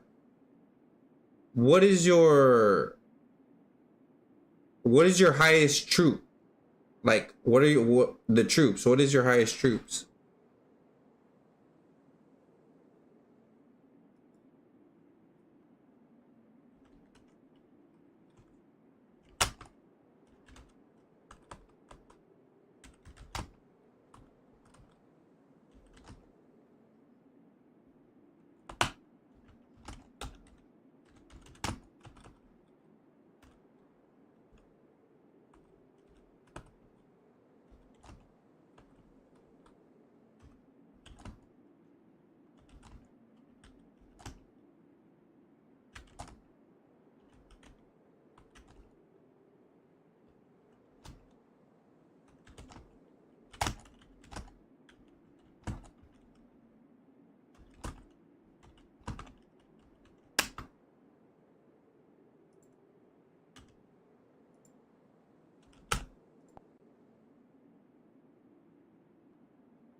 Does it allow people to chat if one is in another state? Yes, yes,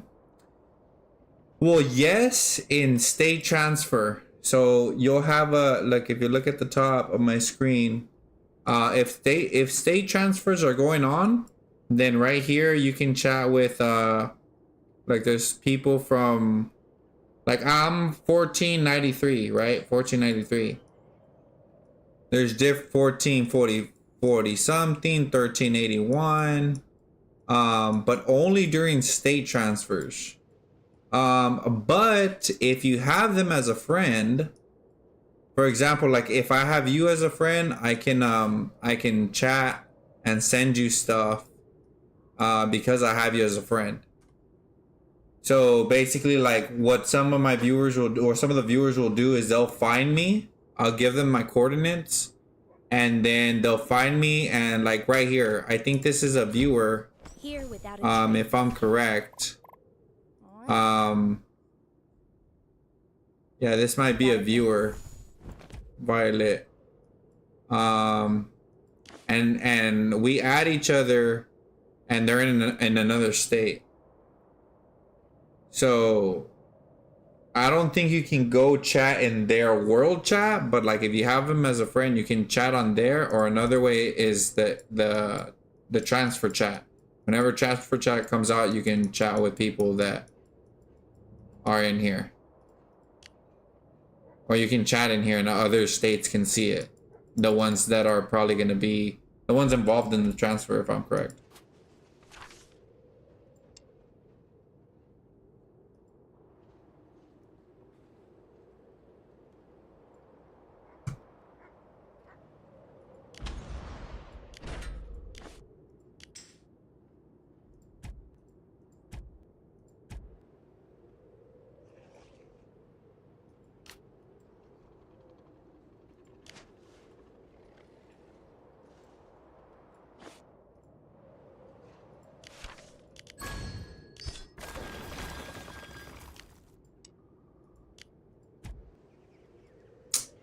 Dang, I want to hit somebody.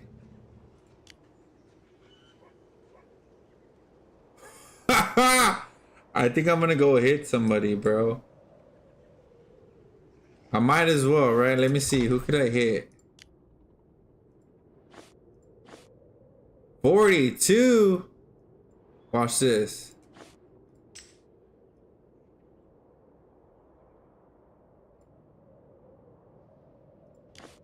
Hold on. Give me one moment.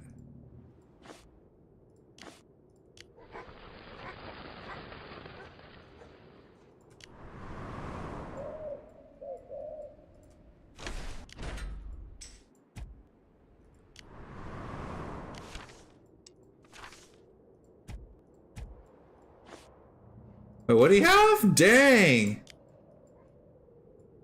I got that. I got that easy.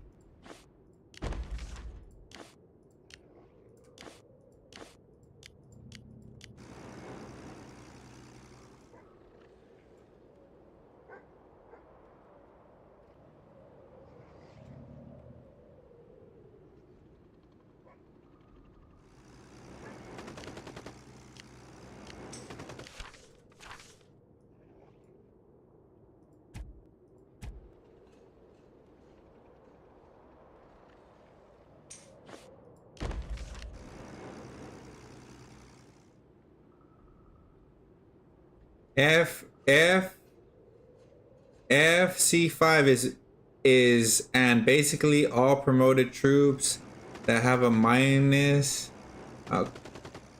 due to your intel mission. Oh, so your strongest troops is FC5.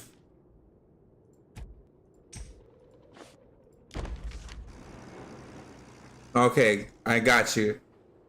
Okay. That's awesome. That's awesome. I barely got FC4 infantry. If I tag you, would you see in transfer chat and then add me as a friend? So basically, the way it would be easier if I just give you my coordinates, or if you give me your coordinates. If you want to post your coordinates in chat, I'll find you, and then I'll just add you to there.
There's usually one guy that bubbles real quick, bro.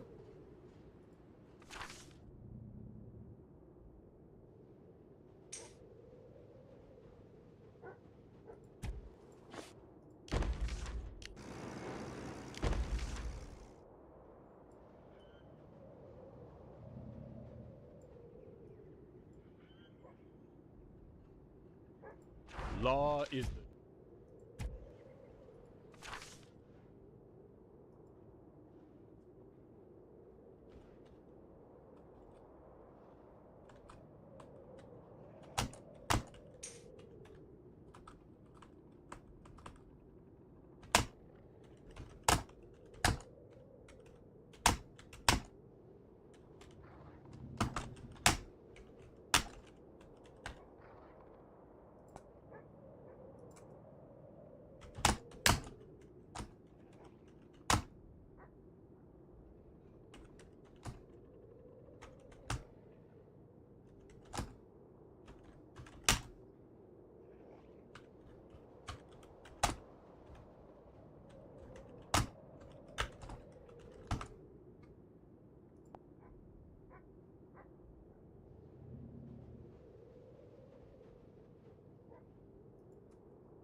Let me reveal.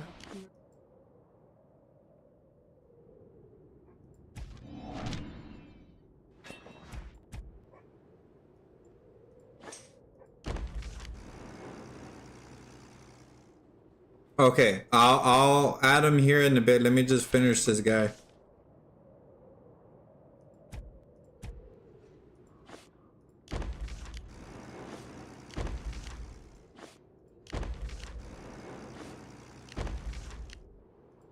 Got you.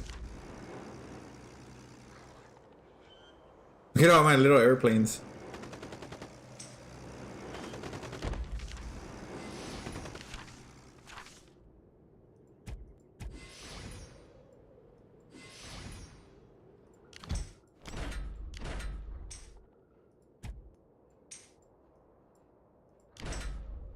$34. I'm still 34, bruh.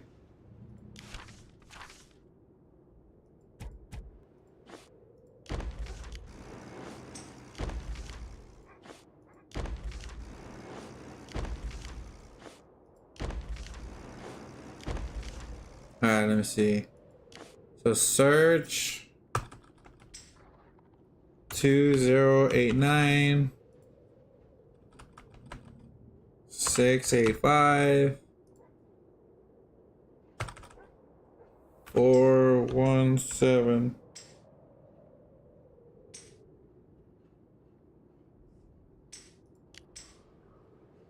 Oh, I said, holy shoot.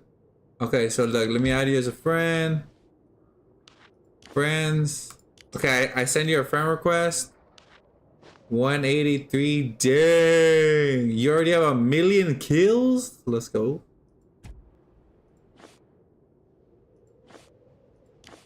Can you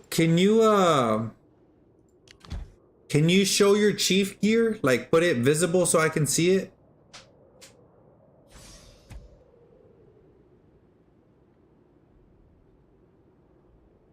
Who wants to do a camp fight?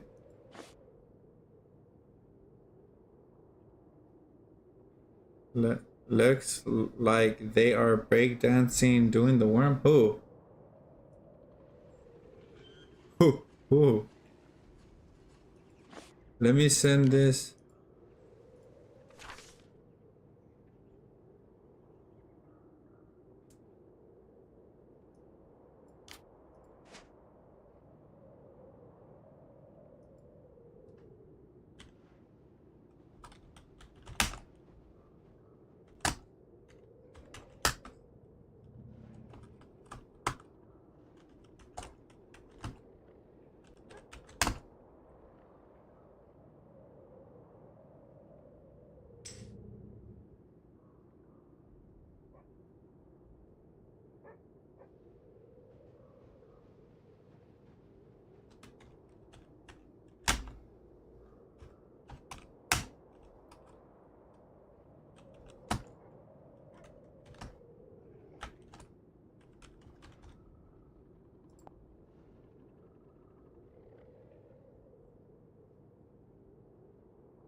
Oh, nice.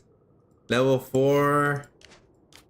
Level 2. Nice, nice. T1. Let's go, T1. I would recommend keeping them like in order.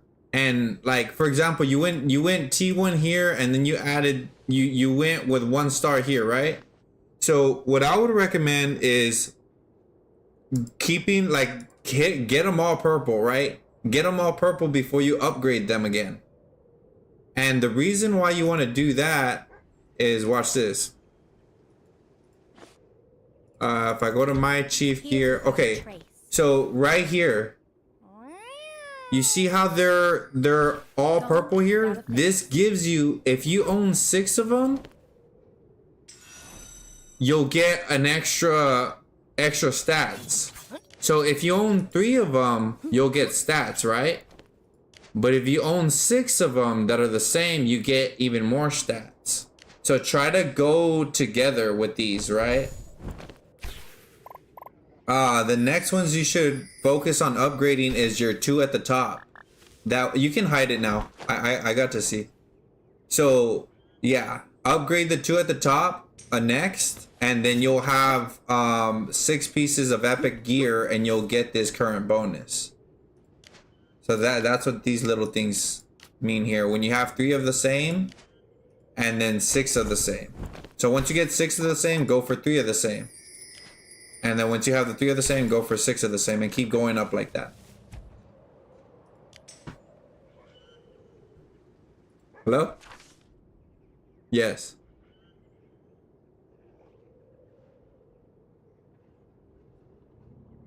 Well, the thing is, I'm streaming, and I really would like to do this early on, and I know I haven't called you. It's because to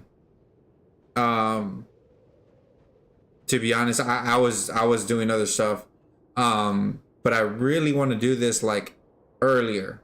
So if I don't call you or you don't call me, then we just wait until the next day. If one of us calls each other, and we, you know, the other one can work on it, you know, as well, then we'll do that. But that's really why I haven't like looked much into it. I got it though. I can see it. Yeah, I got it. I just haven't checked if to open it, and then right now I'm streaming, and I don't wanna.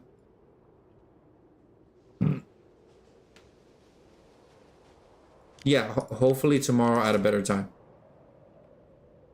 Okay. Okay, sounds good. Okay. Bye. Yeah, so that's basically that.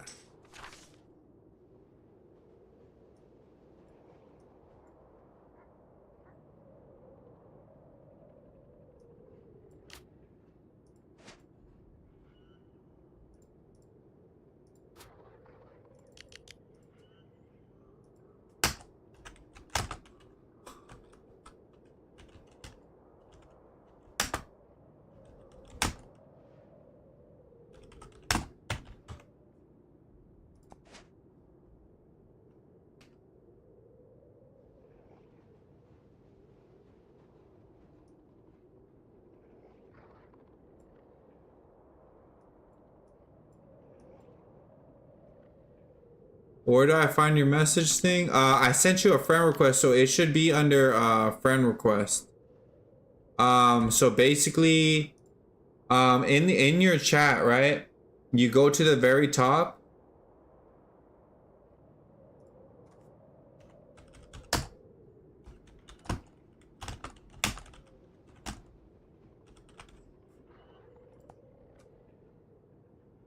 At the very top, it'll have your friends, and you go to friend request, right? And you'll more than likely see Galvi_TTV. It has my picture. And then you just agree, and then we'll be able to chat. We'll be able to send each other like reports and stuff like that.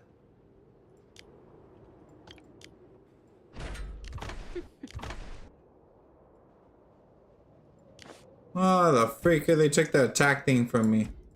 It's whatever. It's alright.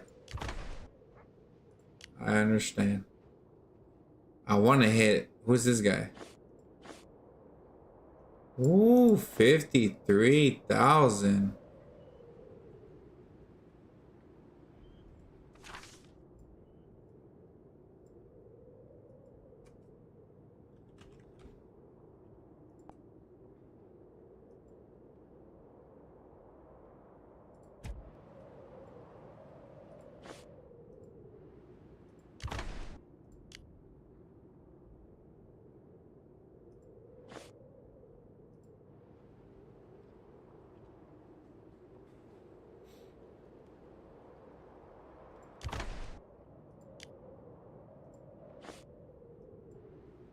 Where's the other dude? Jeep. There's a Jeep guy. Did he move? I used to like fighting that Jeep guy.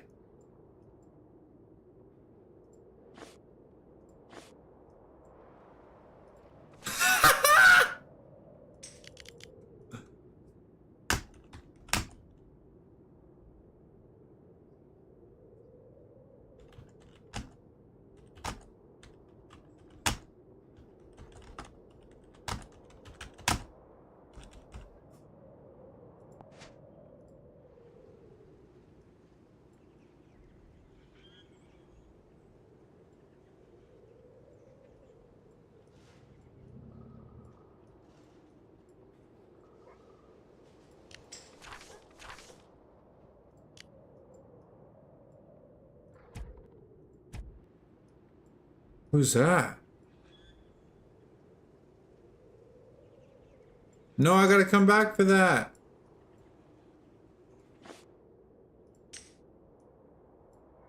Oh my gosh, kill this thing! Kill it!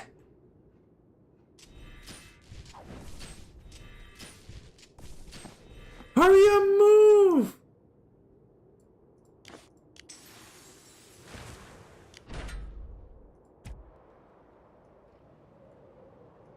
Where did she go?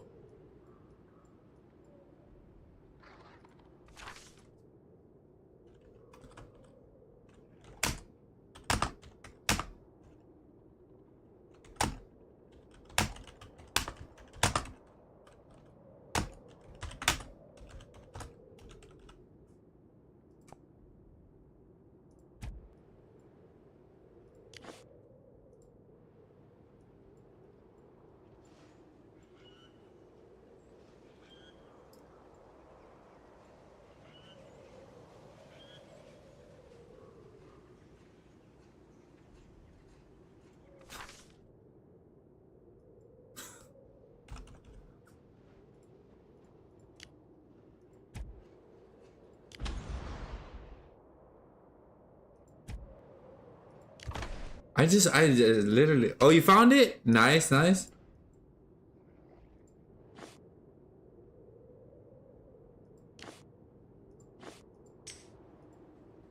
Ernest, what up, buddy? How you doing? Welcome, welcome.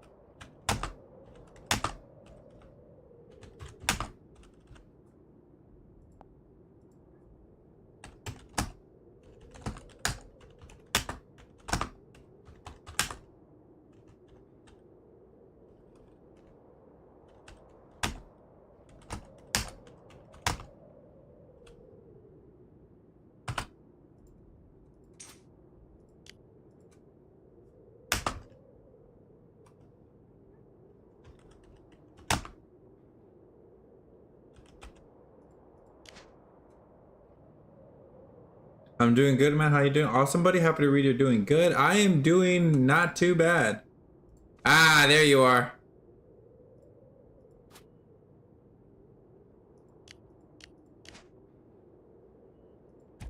See, now we can share reports and stuff.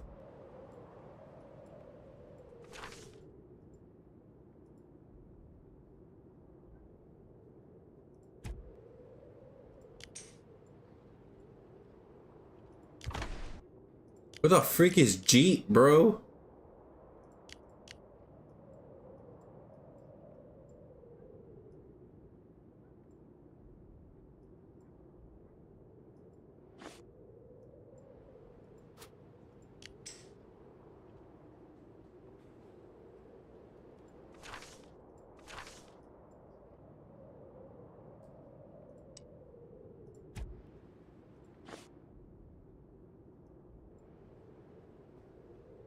It's been going good. It's been going really good. Holding up good.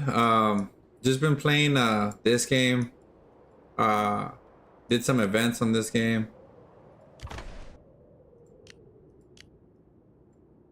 I'm planning to get on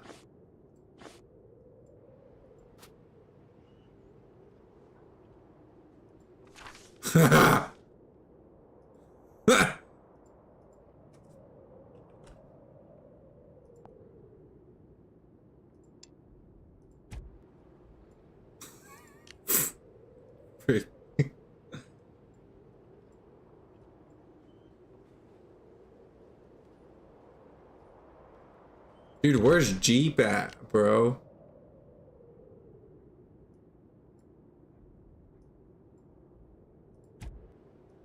I know Jeep's somewhere around here, bro.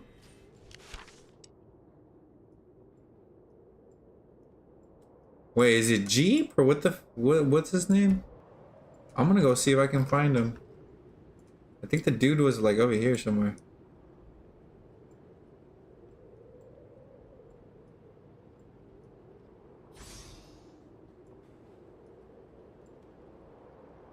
What team was he in?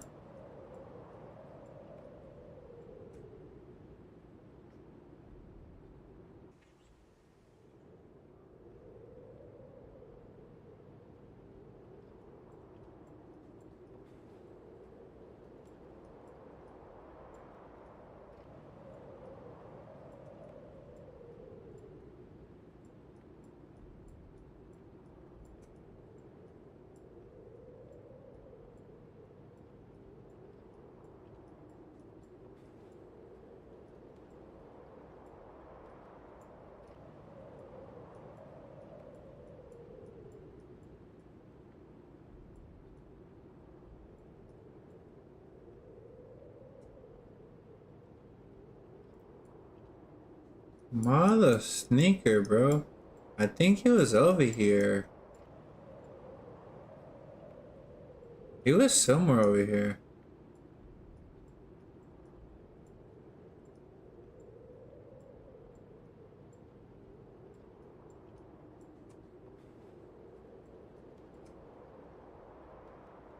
I don't have him no more, dude. What the flip?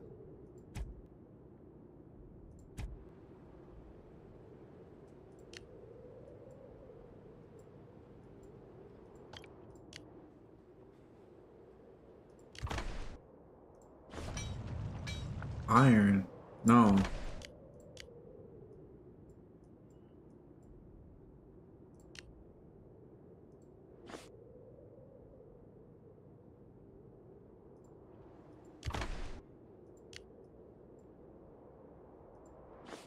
This is yeah, the freaking hippo guy or something.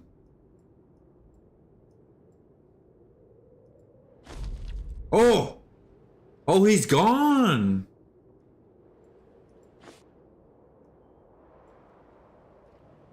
Oh, did he leave? I think he left.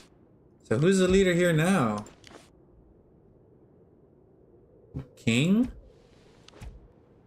Oh, he's gone. Oh, who's this guy then? Does this guy have troops?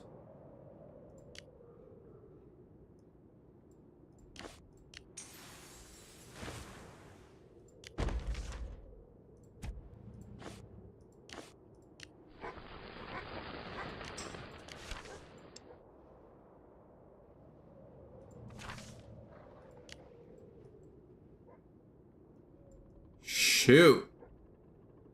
9? See how that goes.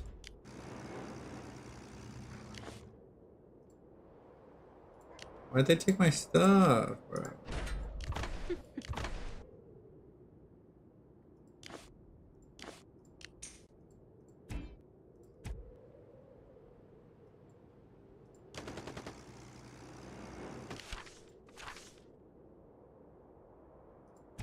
Oof.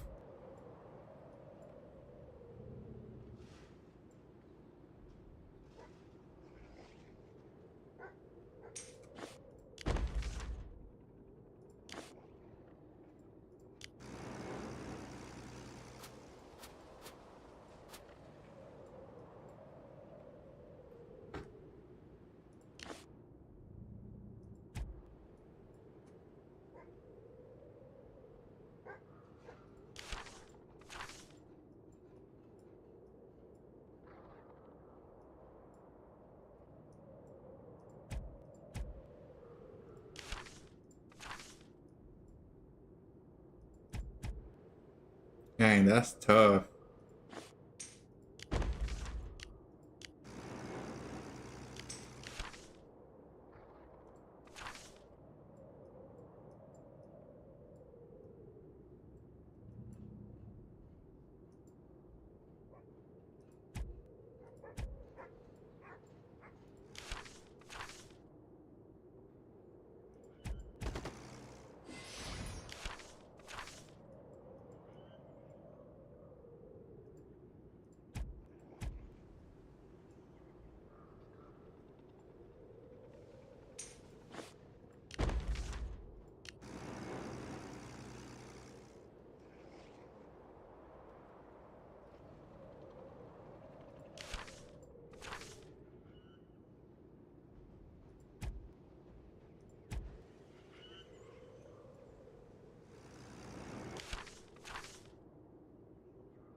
Welcome back, welcome back.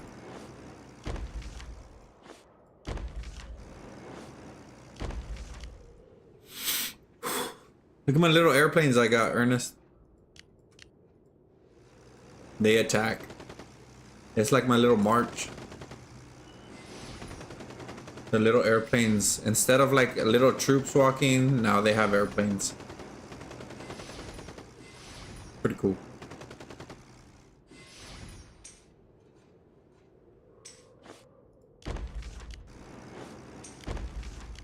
Right? There's people that have way cooler ones, like a meteor. It'll be a big meteor and then it'll like rain down like a meteor shower on them. Like little planes.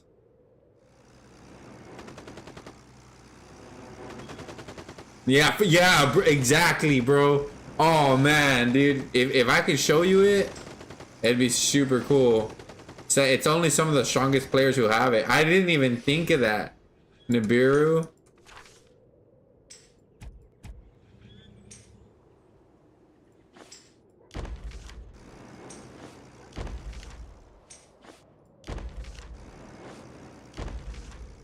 Yeah. Yeah, dude, that's a big attack. I probably have videos like when SVS was going on. But yeah, it's really cool when they send the big meteor, like the big meteors coming, and it'll stop right there, right before their thing, like right before the city, and it'll like hit down, cause an explosion around it, and cause it to look like if it's on fire and stuff. And I think there'll be like other meteors, like littler meteors. It's pretty cool.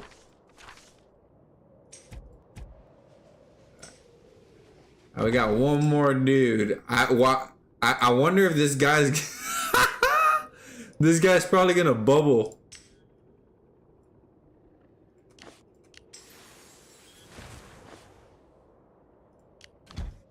I'll do all I can. I'm just gonna hit him, bro.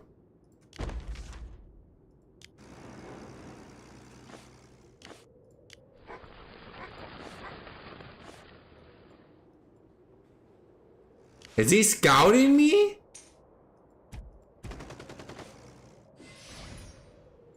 He just scouted me? Mother freaker. Do it again. Do it again. Watch him bubble. Watch him bubble.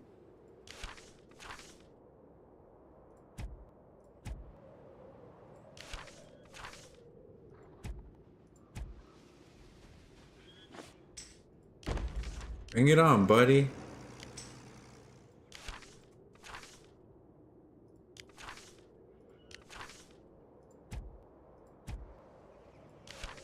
Oh, for sure, the meteor's fired. Let's go. He's starting to lose.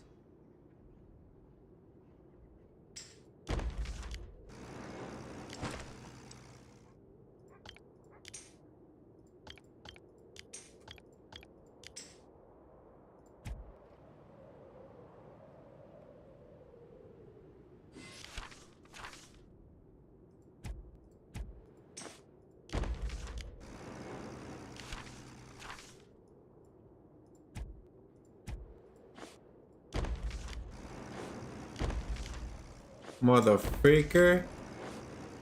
How is this guy on so much?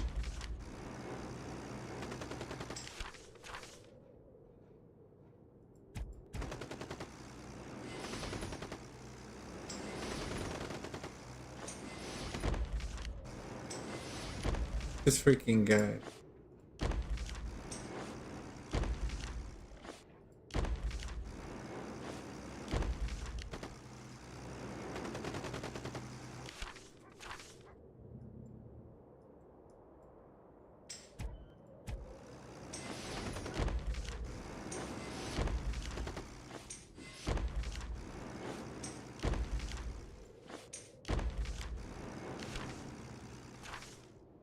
Yeah, beef was personal with this guy.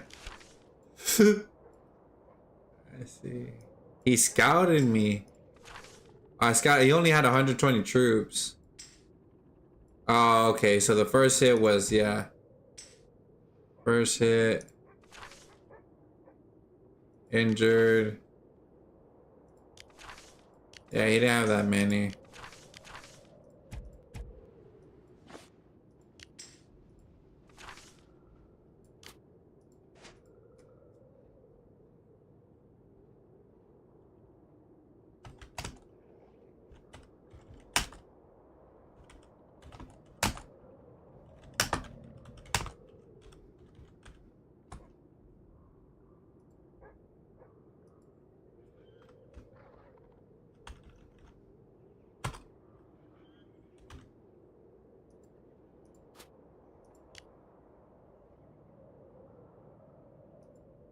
The freak.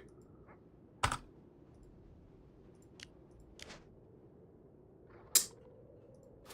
don't know why it keeps putting my dang emoji there.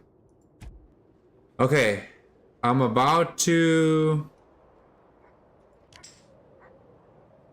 Oh, I am 3/4 way up to level 11.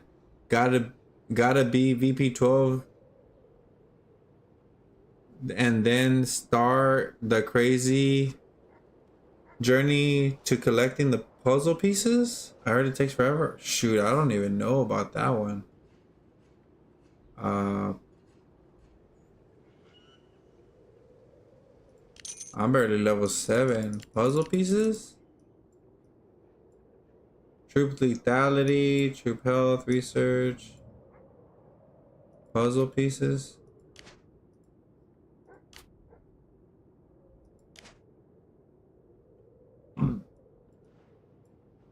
Geronimo's a good one for a long time, bro. This guy right here. This guy is hardcore for like, he's still being used, and we're already on season 5 heroes.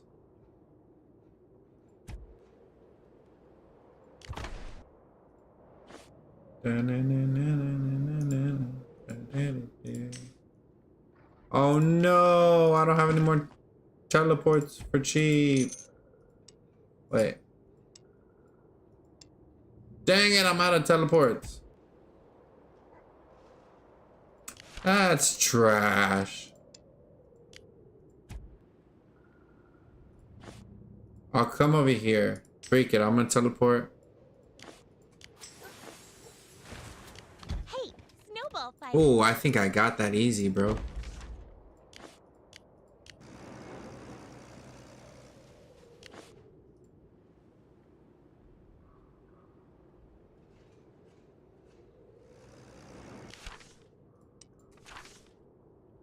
Ooh, that was a big hit.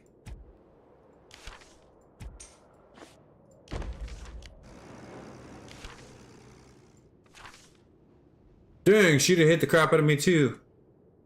What does she got? We're like average tier 7. Oh, dang.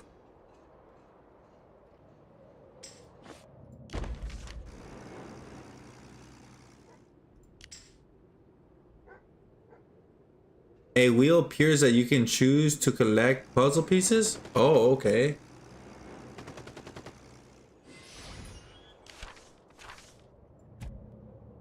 When you hit VP 12?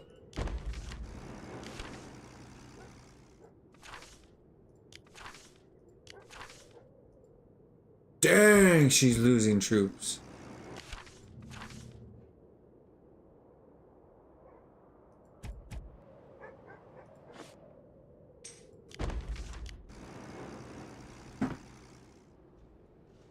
Yeah, I'm not even close to VP 12. And I stopped trying to go for that like with the points.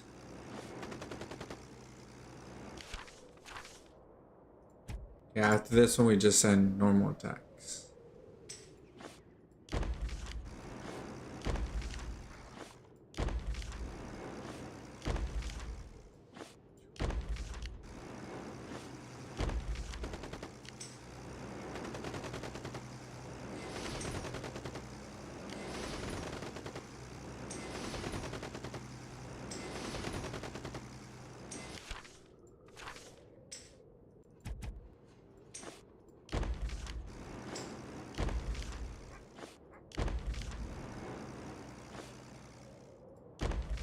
Which allows you to get the asteroid and the frozen planet. Oh, okay. Yeah, somebody had told me, I think that to get the meteor, it's got to be VP something to get to choose something like a custom something like that.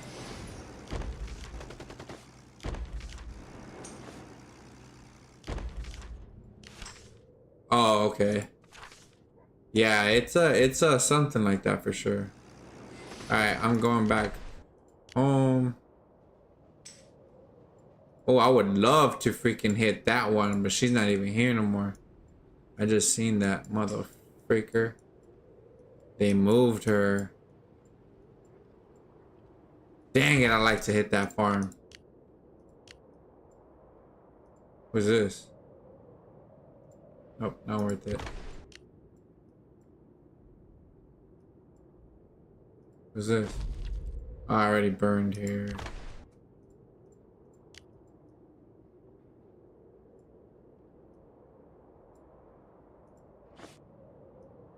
Whoa, he's love. Dang, okay.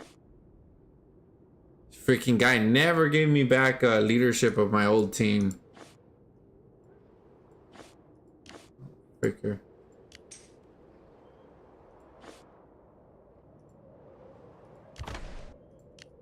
What a guy. These guys right here.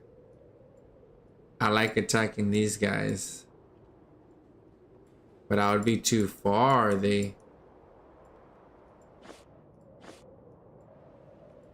Sarah got stronger. 59. That guy's still 0. That guy's probably pretty low. That one's pretty low. It's just this one. Yeah, it's fine. Maybe another time.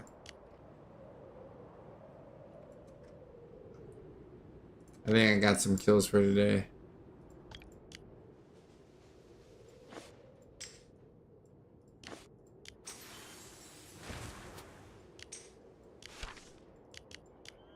Alright, so I got some kills. So I was number 34 in kills.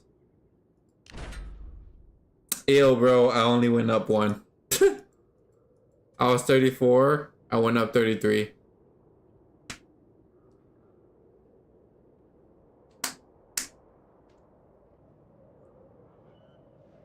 Eh, that's rough.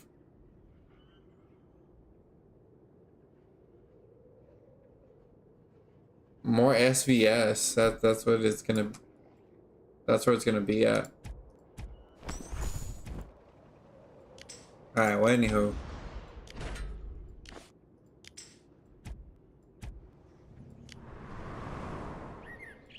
What time is it?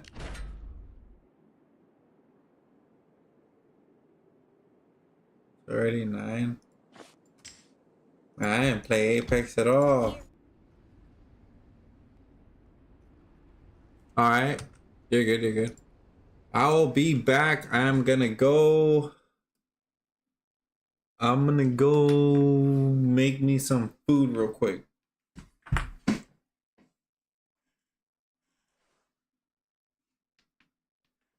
I mean, I think it's already made. I just gotta heat it up. I'm not sure. Let me go check it out. Be right back.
I already ate all my food, or most of my food.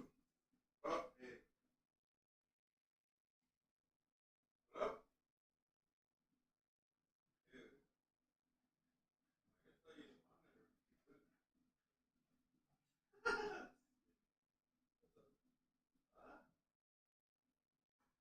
Hello? Hello, sir? Because I have a life, okay? Huh?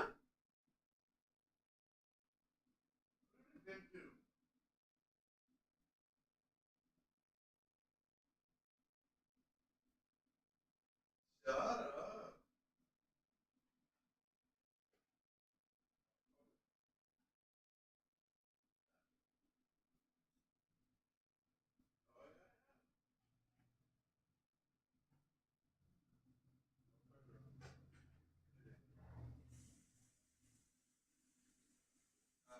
Hey, are they fighting tonight, bro? Ryan Laws?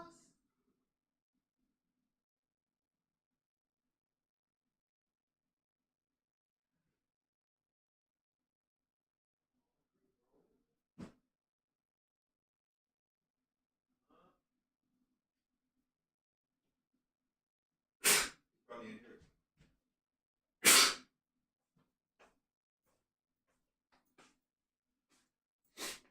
What do you mean, Devin Haney? I thought he was fighting what's his name? Yeah, but I thought Devin Haney was fighting somebody else, not Ryan.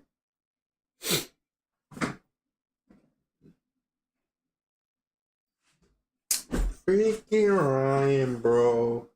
Huh?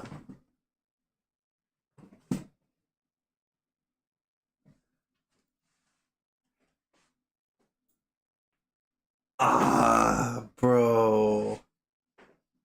And you can see that like have you seen it? And so you think that's true about the unanimous decision?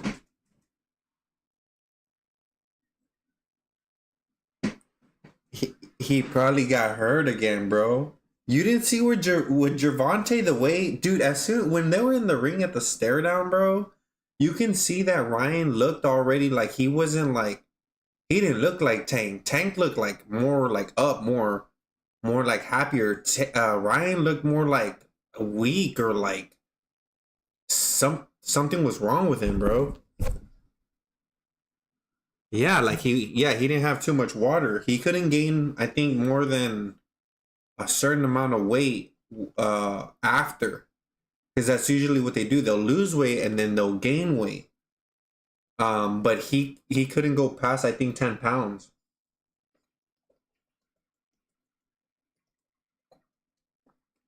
Man, he's still fighting. No. Who? And Manny's gonna fight him. So freaking So Tank can fight Manny?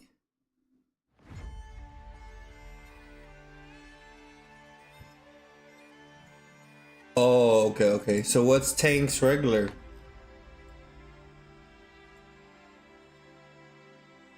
But what's like Tank's like usual? Like where he's best at? Oh, okay. So he would have to go up to fight Manny. I wonder how that would go.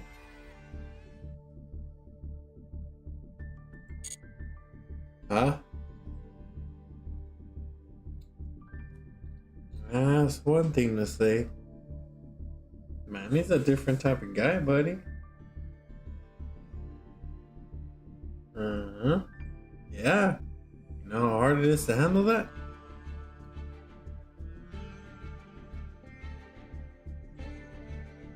I know he is. So is Manny. And if Manny's natural weight class is 140,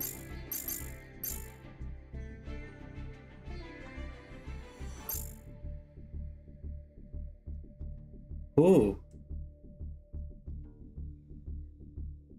Roach. He lost against Roach? That's so stupid, bro.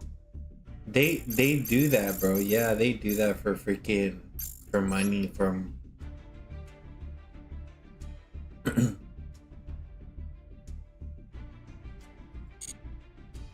yeah.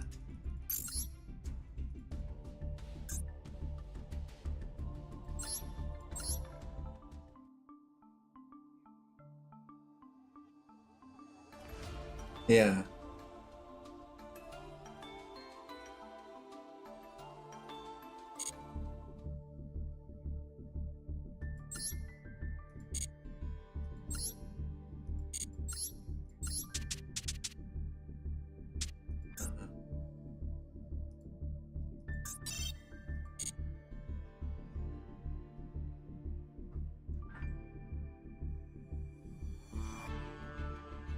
Dang. And Devin, is he undefeated still or no?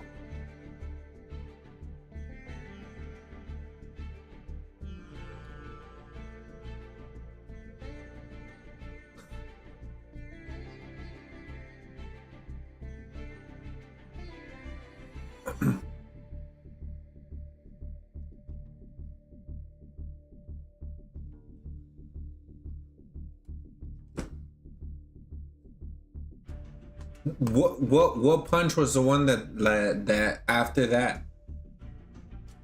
Okay, because I remember he said that he went in with a. Okay.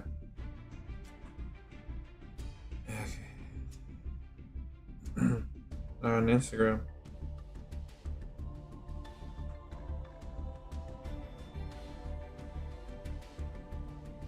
Mm-hmm.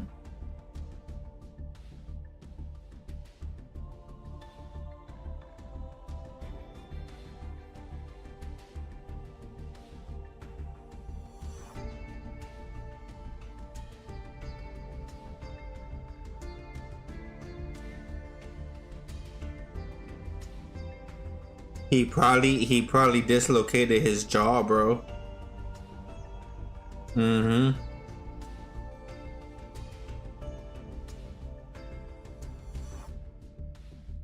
Yeah. Yeah. And you know what's crazy, bro? Ryan was talking crap about about Rolly's chin. And look what happened.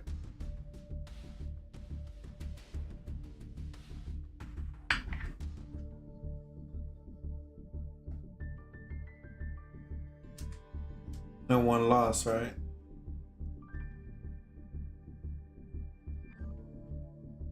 Yeah. Oh, Pitbull beat him. But Tank won Pitbull, didn't he?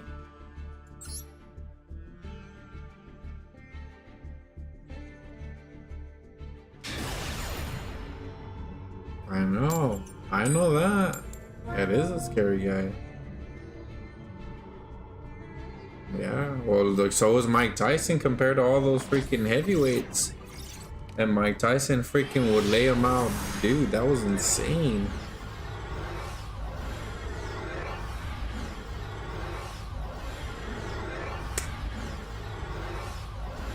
Dude, okay, give me your honest opinion. 100 men. Hold on, because I'm about to ask my chat. Hold on. This is gonna be serious. All right, whoever's on the stream, there's been something that's been going around, and I want your guys' opinion on it. They've been saying 100 men versus one silverback gorilla. Who do you think will win? I already have my answer, but it's whatever. 100 men, one silverback gorilla. Who do you think wins? All right, so you tell me, what do you think? Because I got a whole flipping. I'll tell you some stuff, bro. Because I done had a whole freaking conversation with Natalie about this. Okay, good. Okay, what'd you say? It depends. Okay, so okay. Okay. Okay.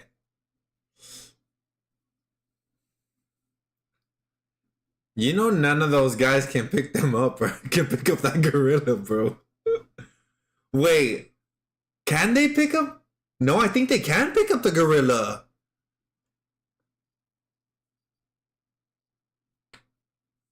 Oh, well, no, it's gotta be realistic. Like, it's gotta be real people. No, no.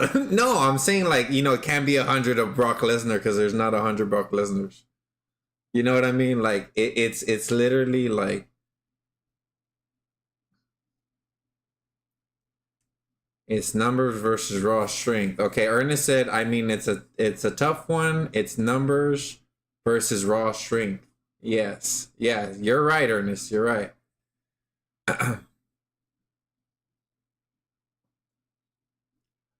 Let me give an insight as to what I think, because I watched a video on it and they were talking to somebody that studies gorillas, right? And she was happy that, you know, that they were even talking about you know, this thing was going on, that it was like viral, whatever, and because she knows a lot about gorillas. So this guy with glasses, bro, and he doesn't look like a fighter, doesn't look like, you know, he's like, I'm sorry or something for asking you this dumb question. And the lady's just looking at him like it's not even it for me. Like, the way she was taking it was like in a good way, but it's like, why are you doubting yourself, buddy? Like, you know how like, for me, this is not a dumb question, bro. Because check this out. If there's a big cage, right? And you throw one silverback gorilla, and now you throw, man, bring the biggest gorilla you want, the toughest, the most scariest gorilla you want. I don't care if I'm in that ring, bro. If I'm in that ring with we can't get out, right? We can't get out. Let me tell you for real. Okay, check this out. And there's 100 of us in there. Now, I don't know who these other guys are. I don't know. But if it's like fighting for my life, bro, yeah, no weapons. Check, I don't need weapons. So check this out. If there's 100 of us, I bet we're going to look at each other and we're going to start identifying real quick who the weaker ones are. That's my thought process already, right? I'm going to look around and see who the other 100 men are, right? And as I'm doing that, I'm probably going to spot some of the weakest one and try to get around them, but also close enough to some of the fighters, some of the people that I think can fight. And that's easy for me to pick out. Now, if it's life or death, bro, if it's literally like where they're throwing us in 100 of us and we got to make it, in order for us to win this, we got to kill the gorilla or freaking like not, like, you know, it's not moving or it's freaking on the floor, right? Straight the freak up. If it's life or death, I am gonna throw some of these weaker men into the freaking line of the gorilla and hopefully talk to these other fighter dudes while these other guys are running away. If it's life or death, remember what I'm saying. If it's life or death, I'm gonna talk to some of these other. Yeah, but check this out. While some of the fighters are throwing some of these weaker men that are running away from the gorilla, I'm gonna get those weaker men with some of these other fighters, hopefully, and I'm gonna throw them towards the gorilla because it's freaking life or death. I don't care, right? So yeah, we're gonna go down in people, but as the gorilla's distracted with even one or two of these weaker men, 3, whatever, that however many of us fighters can throw these weaker men in there.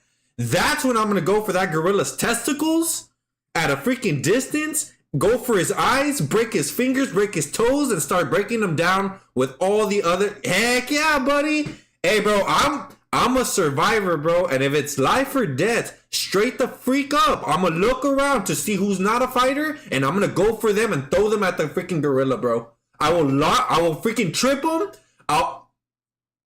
I'll hit the freaking dudes. Yeah, I'll break the gorillas. First, I'm gonna go for his testicles. Straight up. I will kick. Huh? Going for who? Okay. Anyways, hold on. Okay, so my cousin's busy. Never mind, he's back. Hold on. Okay, so anyways, I will punch some of these weaker dudes that don't want to fight, that want to run away. I will punch them and then throw them to the freaking gorilla, bro. And yeah, and use them as human shields and keep on doing that. Keep on doing that until the gorilla freaking focuses on them. And then I will hit that gorilla. Hopefully, I'll hit that gorilla in the freaking testicles hard, bro, hard, over and over. And if I can, break his toes, break his fingers, gouge out his freaking eyes, bite him in the ear, something, bro. Hopefully the other fighters are thinking the same, because I'm not gonna die, bro. I'm not gonna die. If he breaks my jaw, he breaks my jaw. Be like Ryan, but I'm not gonna die. I'll tell you that. I have a high possibility I'm not gonna die, because I will hit the other dudes that are not fighters before I go down to that flipping gorilla. What? Well, as he's wasting time doing that, he's getting tired and tired and tired. Hey, bro, yes, they do. Yes, you'd be surprised how fast they get tired. They get tired fast because they don't do a lot, Michael. You think they're out there running marathons, buddy? Or they're not running marathons, bro. It's like Brock Lesnar. Tell him to run 1 mile. Bet he can't. Climbing a tree is different from running a marathon. They don't have good cardio, bro. I can tell you right now, that big old weight and their little flipping legs, they don't got good cardio. Now, they can hit the flip out of you and probably kill you with one hit.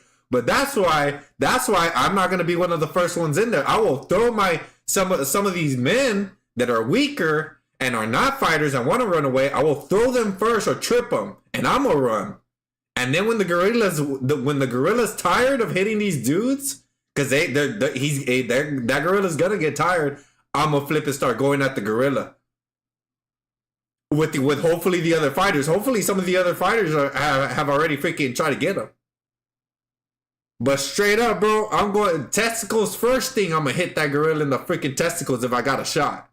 If I got a shot and no one's behind me, and remember, I've been through stuff, bro. So I'm gonna be at the wall. I'm gonna be at the wall, and if I have a dude that's not fighting next to me or whatever, I'll trip him and freaking throw him, bro. Push him towards the gorilla.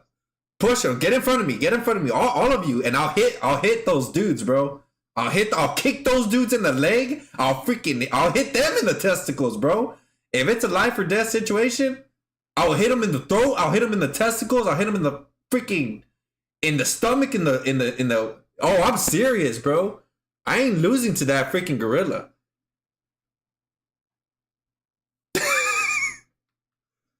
If there's no, remember, this is like if it's a life or death situation. Freak, yeah, Ernest. If it's life or death, bro, and it's like they don't let us out. They like, let's say it was an experiment, right? And we're thrown in there. Hold on. It's an experiment, right? And they throw us in with that gorilla. And let's see who lives. No rules, right? Oh, bro. Oh, man, I can almost guarantee you. Not almost guarantee you, but I got a high chance. I got a good idea what I'm going to do. And if I got to hit some of those men in the freaking testicles, bro, and the freaking ribs, and the freaking liver, and the kidneys, and the throat, and the freaking eyes, break a freaking ankle, whatever, to throw them in front, they're going in front, bro. I didn't make it freaking this far, survive all that I survived, not without knowledge like this. Yeah, I'm here. Heck yeah, bro. I will have a huge discussion, like just chatting. I hope a lot of people would come in, talk to me about this gorilla thing, because I was upset when this freaking guy was like, if there's 100 of me, I would just run. I was like, man, are you even a man? I'm just kidding. But it's like, nah, bro, cause we need to figure out like who's who. You know what I mean? You throw 100 jujitsu practitioners in there, black belts, I'm pretty sure they're taking out that gorilla. You put 100 prisoners that have been there for murder, 100 ex-murderers, they're probably taking out that gorilla, bro. Now you put 100 of those dudes of the what? Oh, they're easy winning, bro. Not easy winning, but they're winning, bro. That's 100 versus 1, bro. They still win. They would against one gorilla.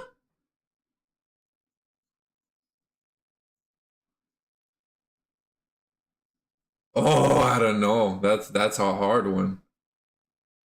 That's a hard one because not the MMA fighters also know jujitsu. You gotta know jujitsu to be in UFC. That's not pride. That's not freaking something lower. What is that lower one called? I forgot what it's called. Yeah, it's you got it, yeah. So I mean, yeah, that's a hard one. See, that's harder than the freaking gorilla. Cause dude, hey bro, even if you have some dudes that are that if it's their life on the line, bro, and you got some dudes that aren't even fighters, it's fight or flight, bro. And there's 100 of them. I still believe in the freaking 100 that aren't even fighters, because that's when that flight or fight kicks in. Like, do you want to go home see your kids? Do you want to go home see your wife? Do you want to continue to live? Do you want this gorilla to freaking maul you? Y'all's gonna have, not only can humans be coordinated in their attack, this gorilla's gonna get tired after a while.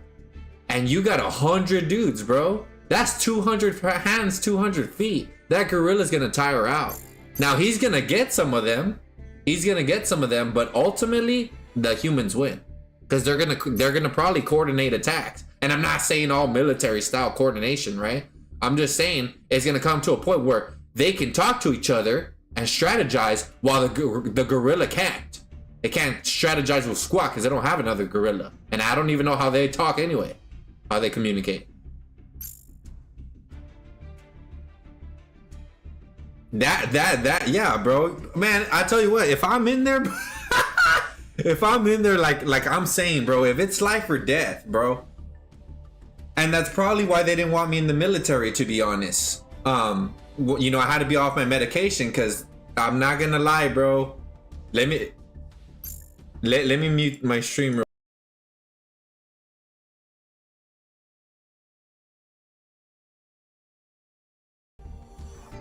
I wasn't able to go to the military because I had, you know, I had to be off my medication for 2 years.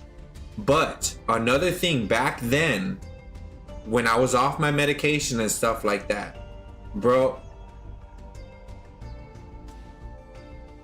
No, before I apply, when I apply, I have to be off my medication for 2 years. Yeah, no, 2 years minimum. Yes, at least 2 years, correct. Yeah, so Ernest is right. There is a lot of factors that play into it. So when I told the person, I was like, I thought y'all wanted people that were like more like me, right? You know, people that, you know, give me a freaking gun, some grenades, some freaking magazines, throw me in the freaking front line. See, and then when I thought about it, I was like, I'm not gonna lie, like back then, before I had all the help I have now, I don't know if I'd be like, you know, if I would go, like, let's say somebody in one of my fellow Marine persons, right, or Army people got blown up, and I had to go get them, right, and they were shooting. I don't know if I can go get them, bro. But see, that's one of the reasons that they break you. First of all, that's one of the reasons why you got to be off. I got to be off my medication for 2 years, and then I've heard they break you and then they build you. They break you and then they build you. And so that's the part right there. So I don't, you know what I mean? Like, I guess that's what makes them, like, you know, who they are, because I've heard that where they break them and then they mold them into soldiers.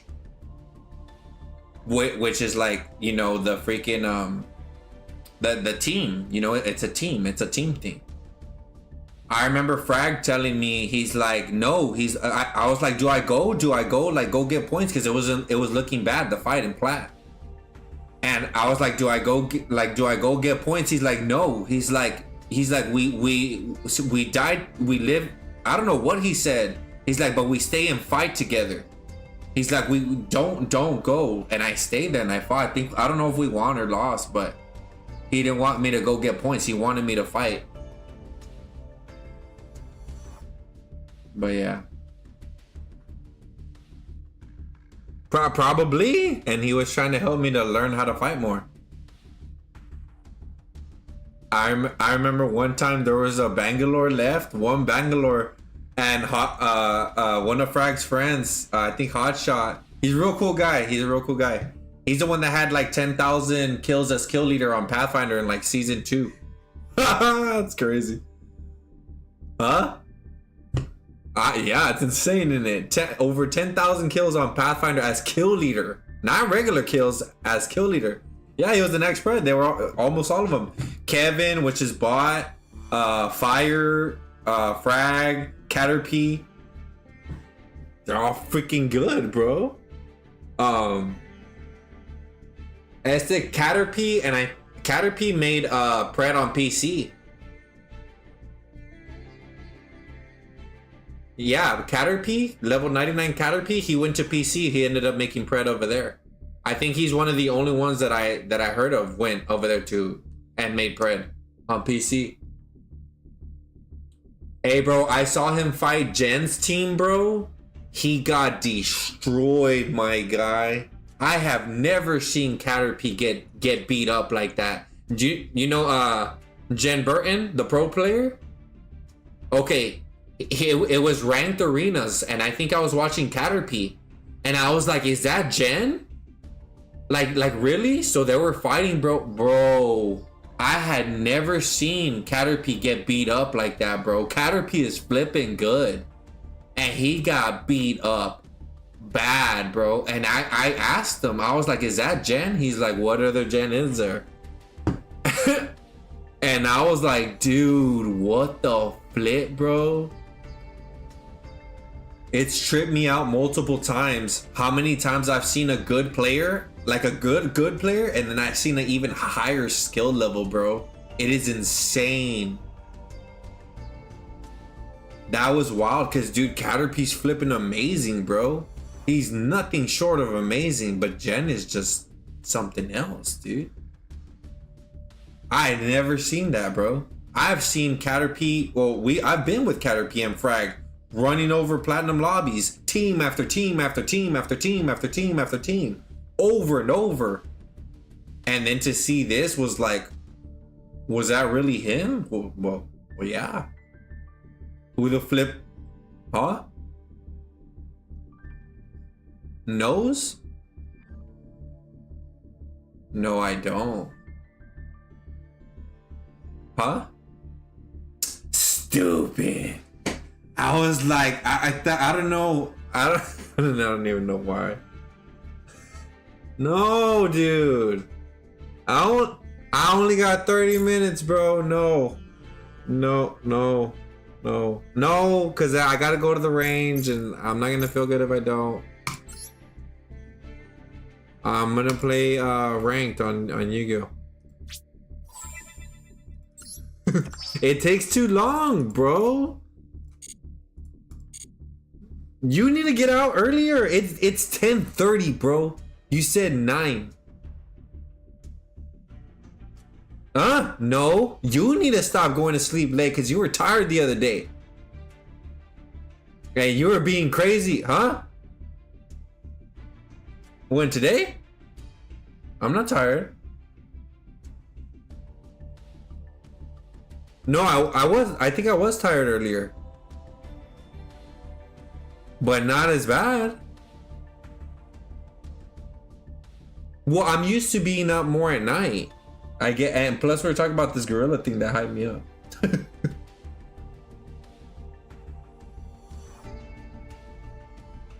You work tomorrow? Oh, okay. Yeah, yeah. Oh, yeah. Ah, bueno. Okay. Right. Yeah, for sure there's a lot of factors that play into it, Ernest, for sure. Because it's like, and you know, I don't know like what are the rules, right? But I can tell, like, the one thing I'll say, like the one thing I say is like there's like you said, lot of factors, right? But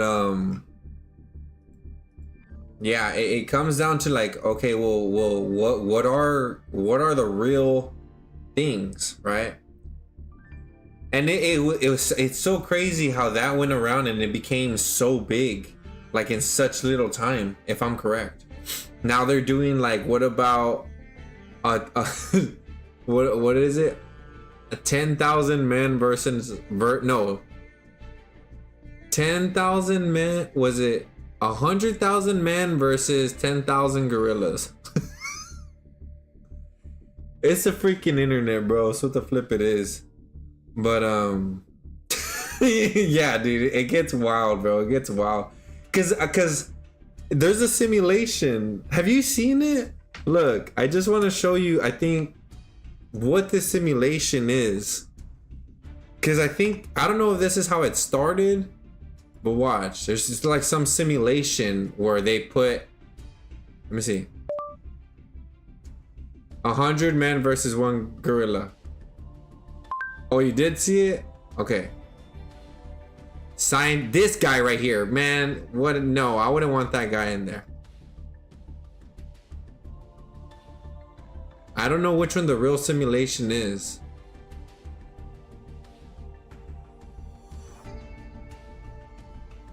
Mike Tyson's in this one. Okay, look, Joe Rogan spoke to it. Gorilla didn't exist. Imagine seeing a gorilla. Right. You're like, Jesus Christ, what the fuck is that? Oh, thing? shoot, my bad. Hulking.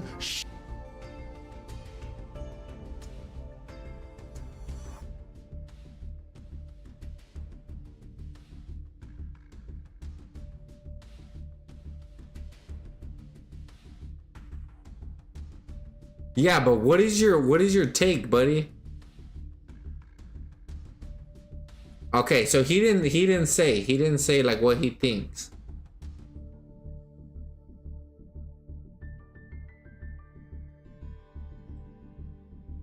I don't know where the simulation is, but look at how big this has got, bro. Oh, okay, it's been more than a day.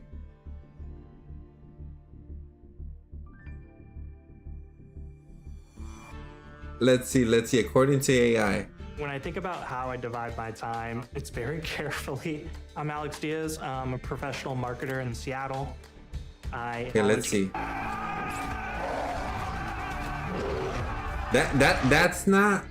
What kind of AI would make a gorilla that big, bro?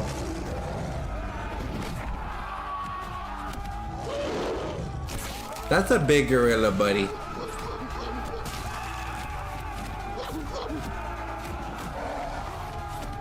No, this is kind of cheap. That's a big gorilla, and to be honest, there were so many chances for somebody to hit the gorilla in the back, and AI sucked at doing that. Is that 100 men versus 1 gorilla? Can 100 UFC fighters beat 1 gorilla? That is so crazy how this is such a Gorillas can weigh up to 400 kilos. Yeah, They can bite 400 twice kilos. as much as a lion with a bite force of 1,300 Oh my PSI. gosh, Although bro. it is very difficult to encounter them in the wild, this event is happening in the zoo. The lion's huge claws will protect it against the gorilla's muscular body and powerful fists. Scary. That's scary.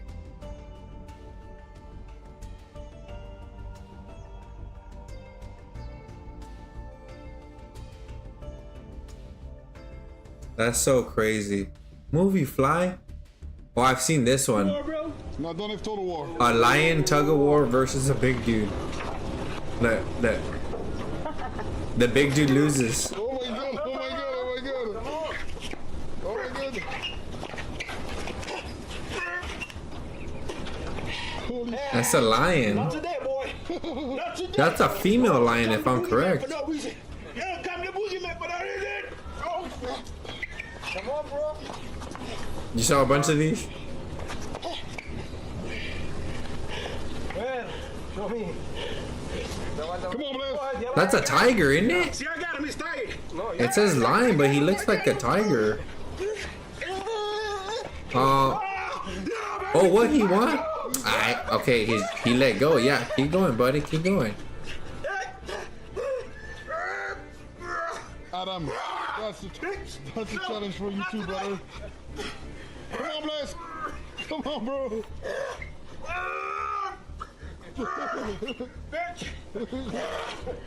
He's saying bad words. My bad.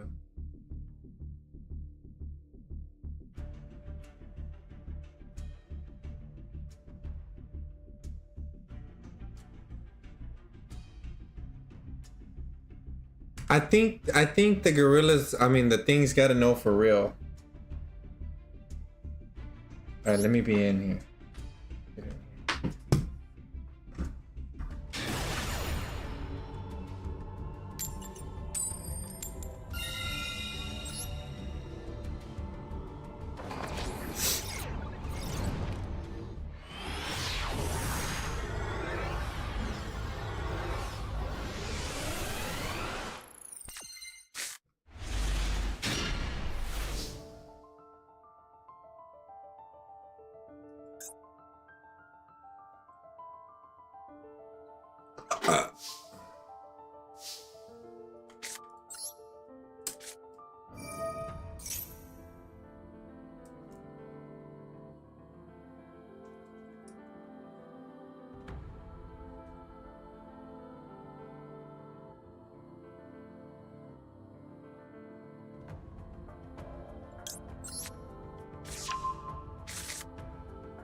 Welcome back, welcome back.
Dang, Ernesto.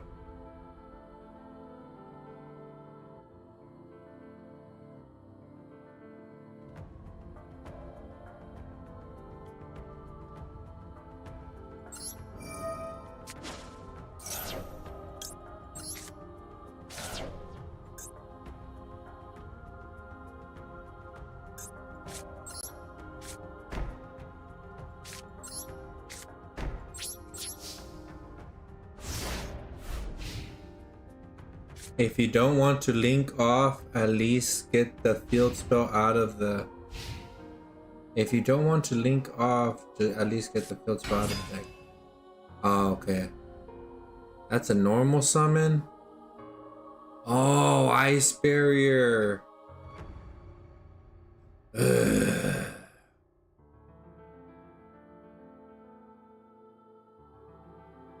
Did he just summon that?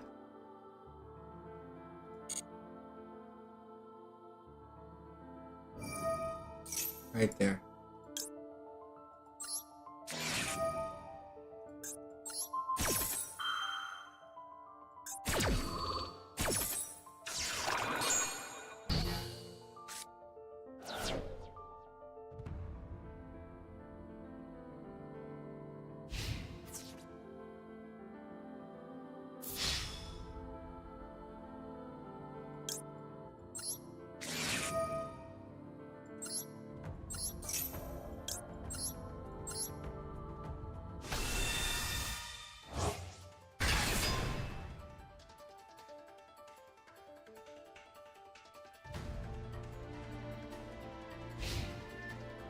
I don't think he has a lot of what the flip.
Let's go.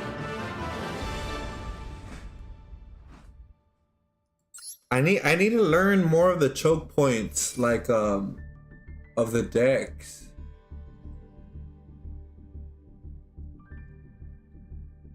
And I've seen it, like a video.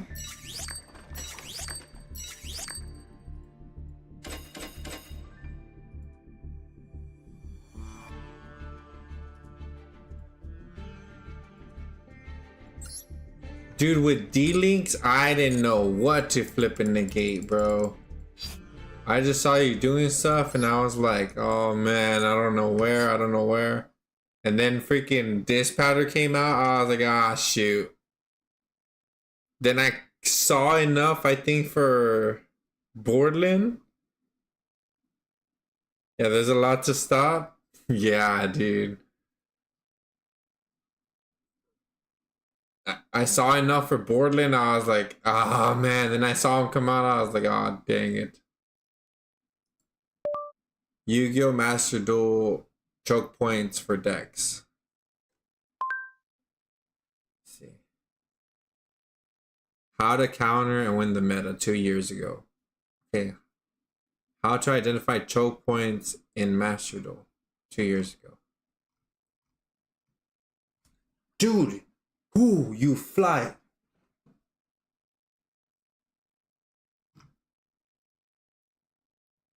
How to be Blue Eyes. 3 years ago. 2 months ago. 1 month ago. Oh wait. I'm starting to go into somewhere else. How to beat the meta decks Yu-Gi-Oh! Master Duel. Oh look, 12 days ago. Yes, that's the new one. A question for you. If you had to make a choice between having massive Let's start with Blue Eyes. If you just have Ash Blossom, use it on Wishes. If you only have Imperm, use it on Spirit the Link. Oh, Moa? I've heard this guy. I've seen this guy multiple times, I think. Even if it's at risk of being... Let's start with Blue Eyes. If you just have Ash Blossom, use it on Wishes. If you only have Imperm, use it on Spirit the Link one. Even if it's at risk of being negated by Drill Beam. However, if you have 2 hand traps, I recommend using Ash Blossom on Lordly Load, then Imperm on Spirit. Ghost Ogre should ideally be used on True Light, which basically negates it when wipes your opponent's field. Bestial can be used to banish anything from their grave like Maiden, but it'll depend on how they started their combo. Impulse can also be used on Spirit, while Purge should be used either on Lordly Load if you don't have Ash for it, or on Wishes if they never activated Lordly Load. Nibru is great against this deck because they often can't use monster effects to negate it because of Lordly Load. Droll is sometimes good depending on if they started with Primit or not, and the deck doesn't lose to board breakers because of cards like Ultimate Spirit and Drill Beam which can negate them. Against Snake Eyes Fiendsmith, which is popular with the Millennium Engine these days, use Ash Blossom and Impulse on original Sinful Spoils if they started with Diabelster, or use it on Snake Eyes Ash's second effect if they started with that, or use Ash on Zombie Vampire if they started with the Millennium Engine. So with Diabelster, that's a lot. Use Ash Blossom and on original, okay, Ash on the spell. Okay. Impulse on original Sinful Spoils if they started with Diabelster, or use it on Snake Eyes Ash's second effect. Second effects. Okay. I was trying to do it on the second effect of that Link monster, and it didn't work out. It looks like a coffin or something. With that. I thought that's what I was supposed to do, the second effect. Or use Ash on Zombie Vampire if they started with the Millennium Engine. So it all depends on what they started their combo with. Use Imperm on Snake Eye Ash regardless of what they start with. Also use Ogre on Senjinjin. Bestials can be used on Masquerina in their grave when they try to place it on their field. Purge should also be used on Snake Eye Ash. The deck might struggle against Nibiru, but only depending on how they start their combo. I don't like Nibiru. Droll is not always useful, because they can do full Snake Eyes combo under Droll. The deck doesn't lose to board breakers because they usually have Desiree. Against Memento, you want to use Ash. Memento. The flip is this. Blossom on Horse if they summoned it early. Or use horse? it on Twin on Horse if they summoned Memento. Horse? Summoned it early. Or use it on Twin Dragon. Twin Dragon. This guy looks really familiar. What the heck is this? Memento's annoying. Bro, have you ever seen a card called... Bro, what? Watch this. Watch this. Twin-headed... That, there you go. See that?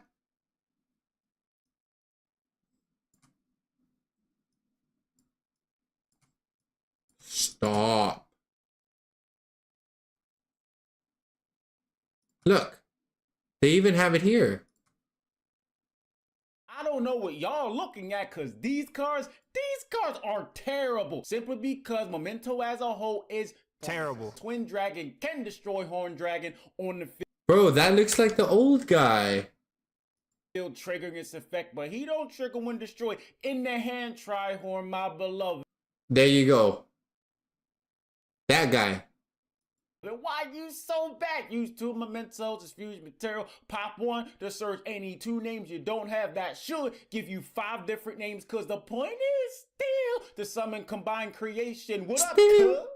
I'll get that later. I know shuffle a memento from your graveyard in the deck is fusion material is optional, yay for that I guess, but considering memento and things, trust me, I've actually played the deck using materials in the graveyard. Ain't the thing memento needed, directly searching. Oh, twin-headed thunder. Right there.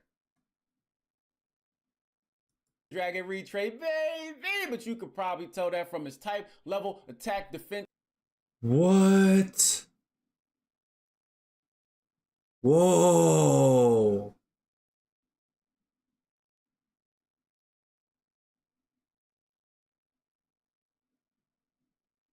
Oh, but this one's not an effect. It's just 2 Thunder Dragons.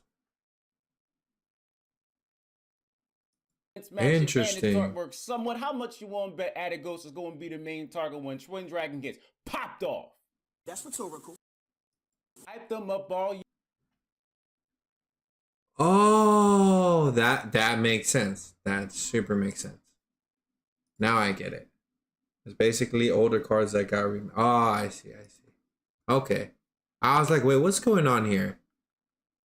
I was already thinking there was gonna come a day where Yu-Gi-Oh! Finally ran out of making different monsters. Because they've made so many, which is amazing. Unbelievable. It's hard to believe all the different monsters they've come up with. All the arts, and it's insane. And I was like, I thought there would come a day like this. But I see what they're doing. And if they summon that first, Imperm should also Wait, was that Ash? Okay, Ash that. be used either on horse or Twin Dragon, whichever they summon first. Ghost Ogre should also be used on horse. Bestials are great against Gaddock to prevent both the summon and the recovery. Use Purge on Twin Dragon. Purge on Twin Dragon. And use Impulse on Memento Fusion or on Sleepy's Fusion effect.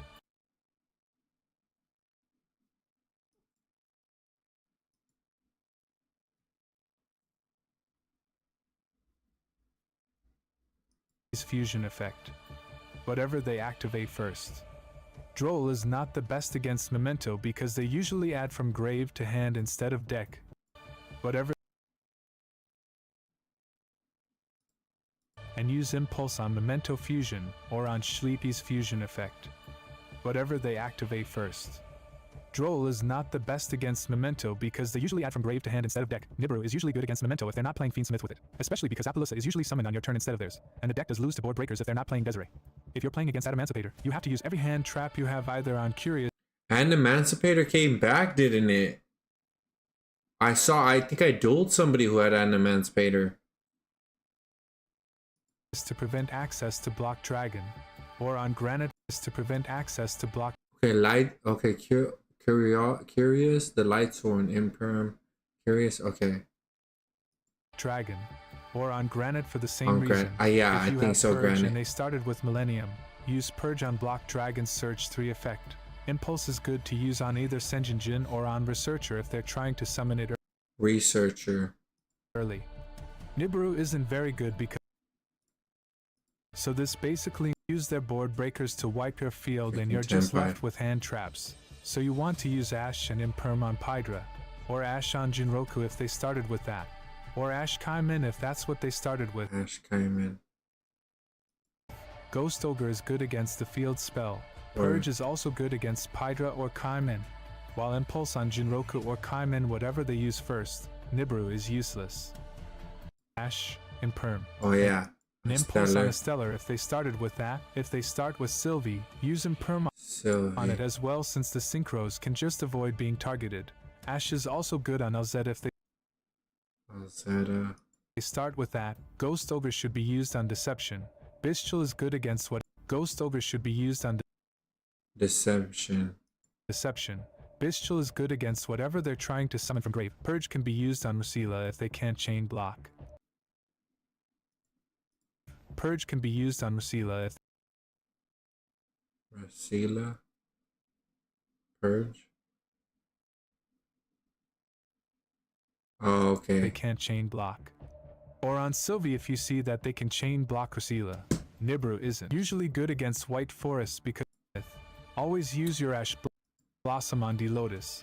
However, if they start with Engraver, you have to use Ash on Tract, otherwise they can negate Ash. Imperm should also be used on the Lotus as soon as they summon it, since they have less ways of playing through that than playing through a negated Spirit of You Bell. However, if they started with Fiend Smith, use Imperm on sequence. Ghost Ogre should ideally be used Nightmare Pain. For Bestials, use them either on Lurie if you can, or Engraver if you couldn't use it on Lurie. If they didn't start with Fiend Smith, then you can use it to prevent them summoning Spirit of You Bell or D Lotus from grave. Droll is usually good against this fusion no matter how many cards they activate before that. Imperm and Purge Ernest is branded back at 2? can be used on a Lubber to prevent searching branded fusion. Bestials are great to okay. I wonder why I've been seeing more Despia. Banish Fallen of Albaz after they activate branded fusion to mess up their fusion target. Nibiru isn't very good because of all the end phase activations. Droll isn't very good because they can add branded fusion from grave to hand, and the deck doesn't lose to board breakers, because Light and Darkness just has 3 Omni Negates. And I forgot to mention to use Ogre on Dark and Lightness Dragon to destroy it, which gets rid of all 3 Omni.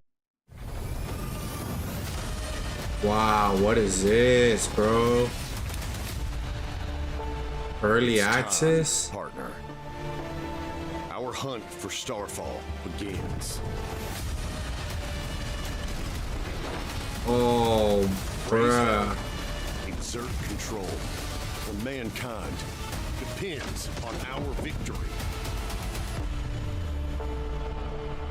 Steel Hunters?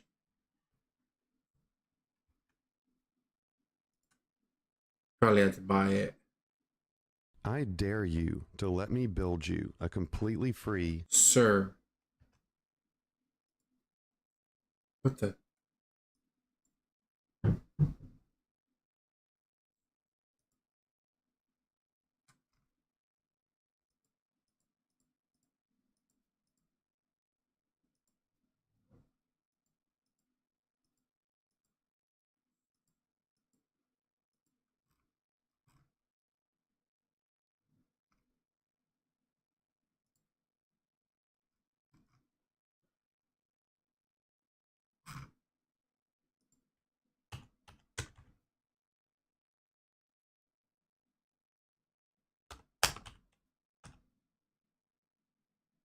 Oh, it's free? Aw, mixed reviews. No.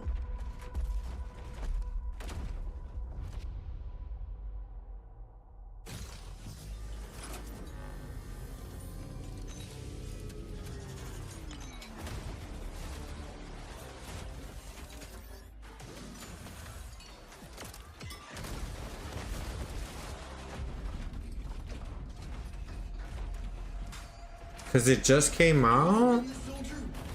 Let's go. Time to smash some ants.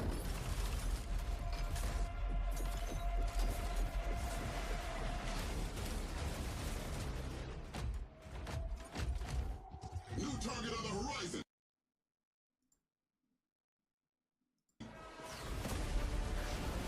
Every misdeed has a price. Are you prepared to pay for yours? A quick death, the only gift.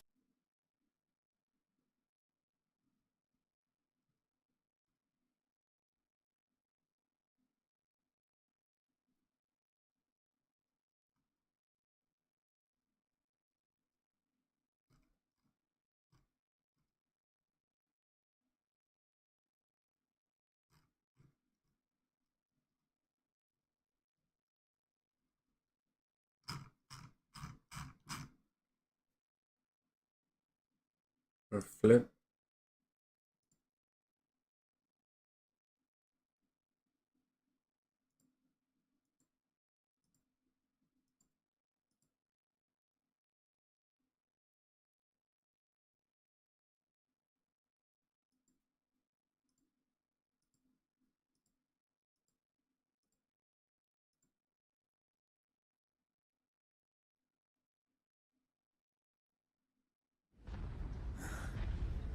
We're too late. Skynet has been destroyed. No, Skynet's been upgraded. Sawyer, what's going on?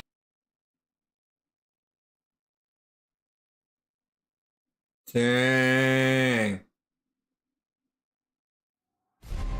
Rover, one is curious about your choice this time. No, you're good, you're good. We have the answers we wanted already. I will not back down.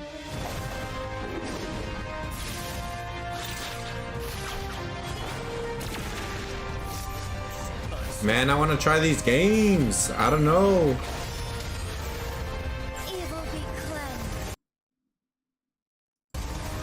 I'm just gonna download them. There's a new one.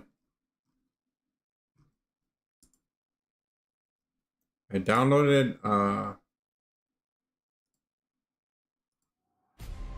I downloaded, okay, that's it's a free game. So I downloaded it. So I'm gonna download this one too. They're just games that are free that I'm looking at. They're like recommended, so they should be good, I think, or hopefully good. Here's another one, free to play PvP.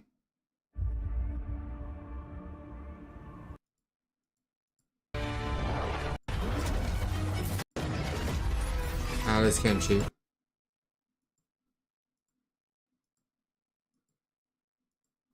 That's pretty much it.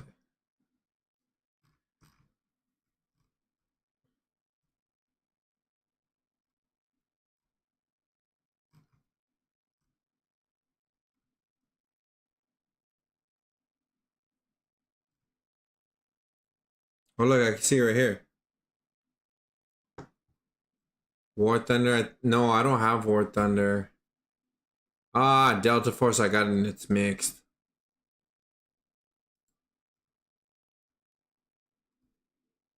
We don't do mixed. But I did do that other one. I'll just probably delete them. Only the other two. World of Warship. Transformers. I think I have that. I do. Okay, so there's two. I want to get rid of Delta Force. The freak out of here. Mixed. Uninstall. What else? What's this? Oh yeah, that one. Like, I don't know what the reviews are on this. How do I see the reviews?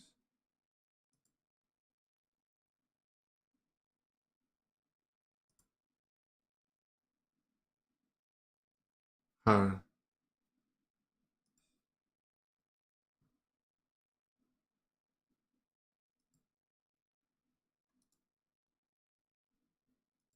Hi.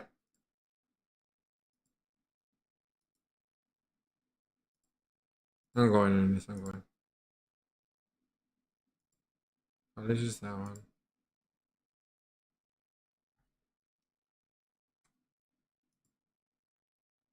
The freak.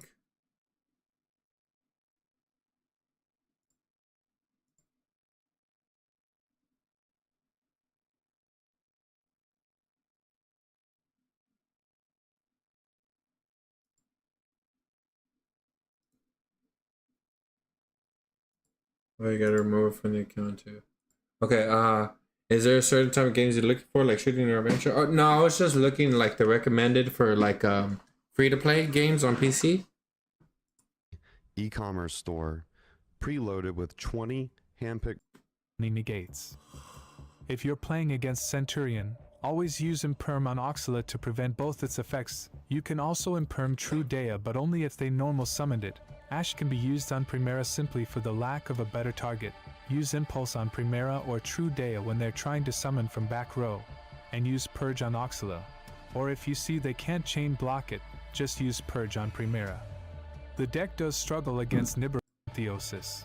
As for Imperm, use Ash Blossom and Impulse on Theosis. As for Imperm, save it for Arise Hard on your own turn, which can just win you the game. Ghost Ogre and Bestials aren't very good against Kashtira, unfortunately. Use Purge on you as Amina Fiendsmith. Use Ash Blossom on their starter, so Ash Sword Knight if they started with that, or Gazelle if they normal summoned it, or if they started with Apprentice.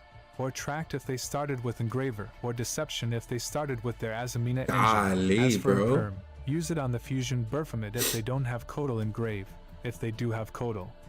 Then use Imperm more. No. They said impermit on They said to impermit on your Stoker turn. and Bistchels aren't very good against Imperm. Save it. To save it for your turn and Impulse on hit Theosis. Arise Heart with As for Imperium. Imperm, save it for Arise Hard on your own turn, which can just win you the game. Ghost Ogre and Bistchels aren't very good against Kashtira, unfortunately. Use Purge on Unicorn. Nibiru isn't very because they can make Arise Heart in 4 summons. Droll also has Azamina Twins. Unsubscribe. Myth.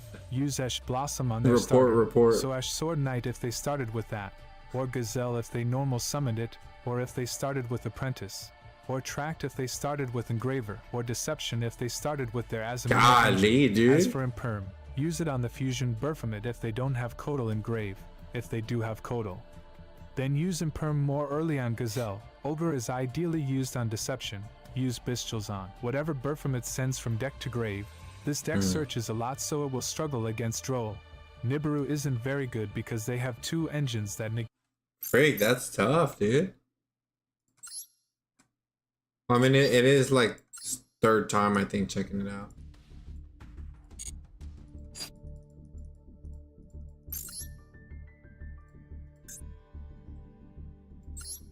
What rank are you right now, Ernest?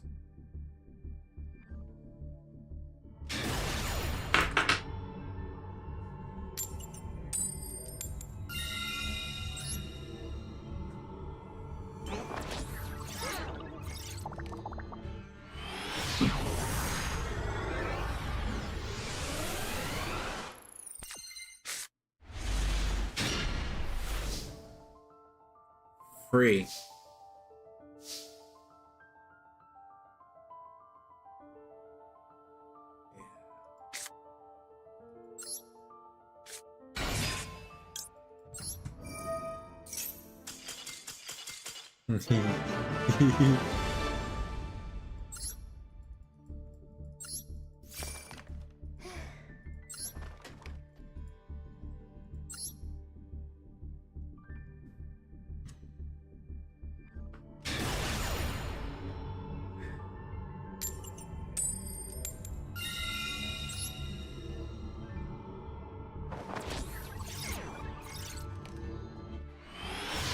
Hey Google.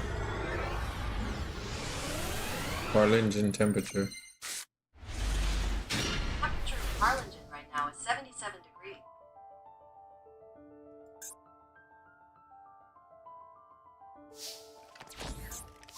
Oh, I think I'm playing against a Blue Eyes player.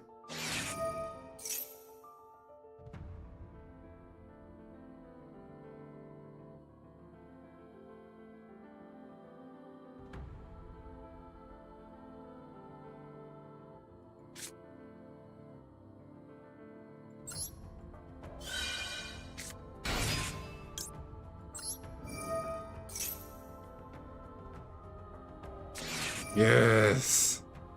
Silly goose.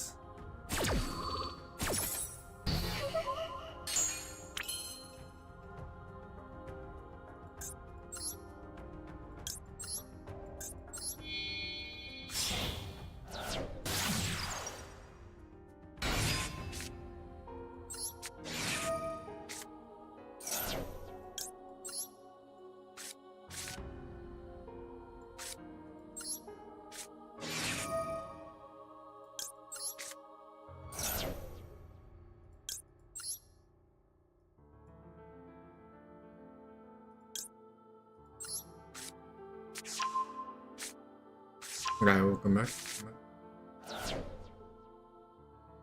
I already used that one. Okay, so now we're gonna do this.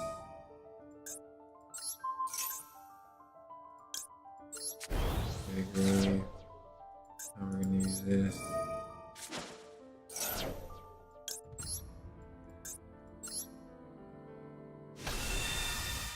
Imagine he has an Nibiru, bro. That'd be so lame.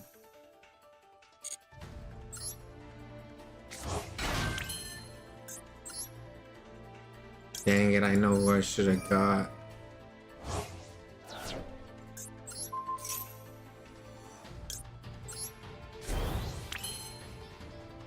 Freak. No, it's okay, it's okay.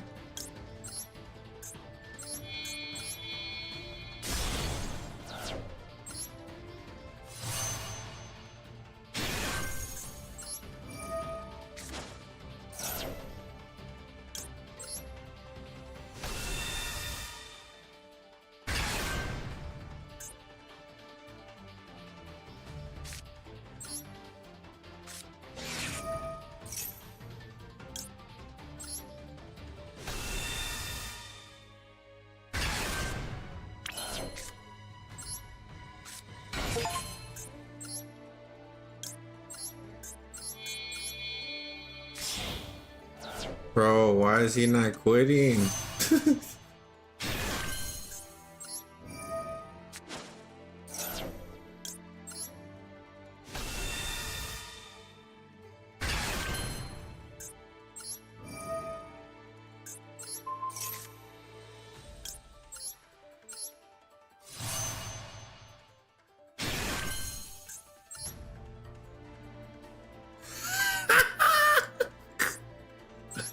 Bro, no, dude.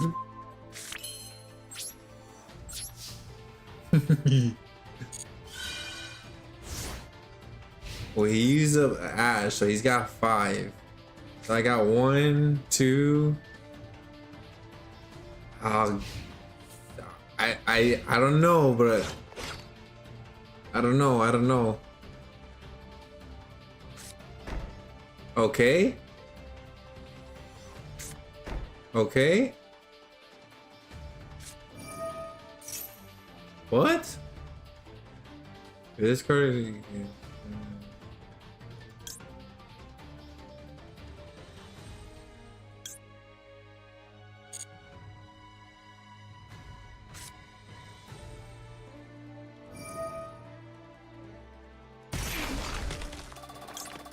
Dude, get off me, fly!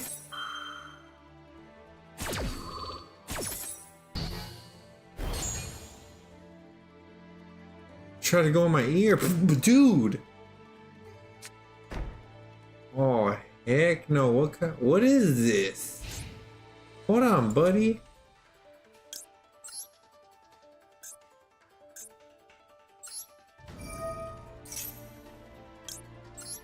Oh, you mother freaking fly. Oh, I don't know what that is. He's got a friend in here. Move, bro. Mother freaker. I hit him. Get the freak off of me. I get, yeah. I don't know. We're about to find out.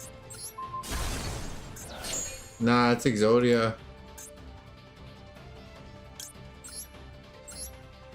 He's probably dead.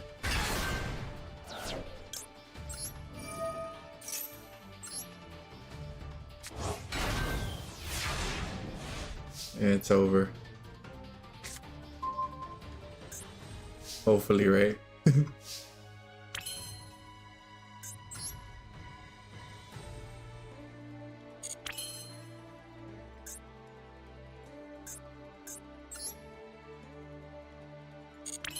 Man, dude, if I can bring out one more freaking... My board doesn't lose to anything?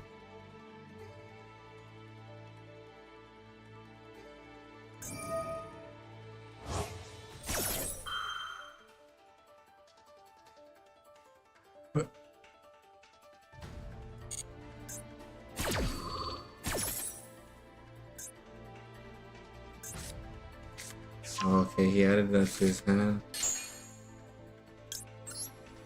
Oh, dude, shut the freak up, bro. One blue eyes. No, dude. That's so. What do you? And one dragon monster? Isn't it from the grave too? Dang, Ernest. Still making mistakes over here.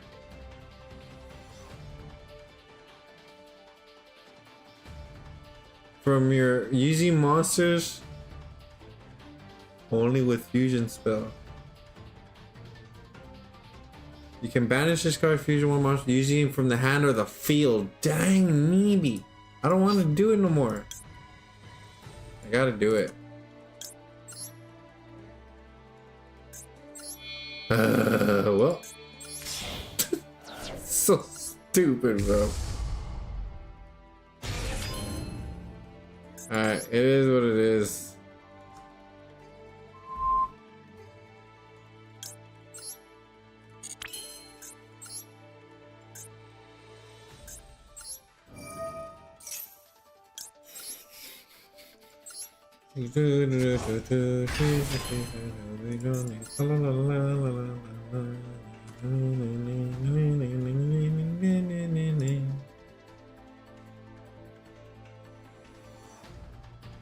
I really don't know what to do here.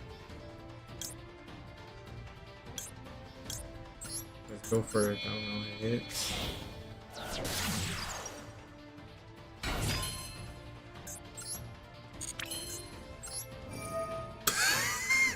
I'm just seeing what I can do.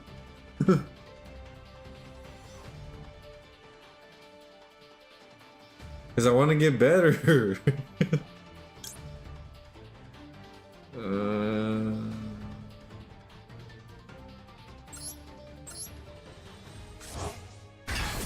See? Like I thought so. I know I'm sorry, I know. But I really do want to learn. Like I really do want to learn. See now I can attack. But after this.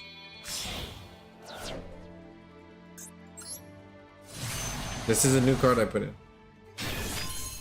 Okay, so if any card is sent from the field to the grave, oh shoot, so me too. When your monster declares its attack, you can return one banished monster to the owner's grave. Huh, interesting. Gonna flip. I don't have a banished monster. Okay. But I don't mess with blue. What's up, buddy? How you doing? Welcome, welcome. Oh shoot, attack, attack, attack. Boom. Yes. Yes.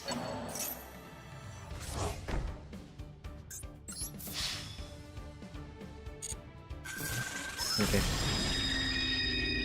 Sorry, Ernest. I'm really trying to learn more plays because this is not gonna. I want to learn more plays because it's not gonna get. It's gonna get harder. It's gonna get harder, and I need to know what I'm doing. I'm not doing it like just to do that. Like you know what I mean? Really trying to learn how to.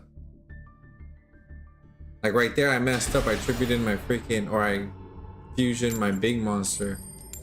It's in the field or the hand. I gotta remember that. Field or the hand. Oh yes, dude, it's nice. It's nice.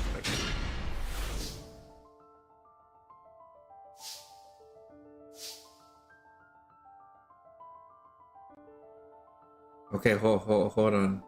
I will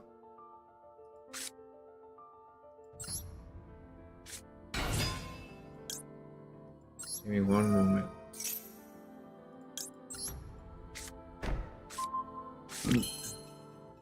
Interesting.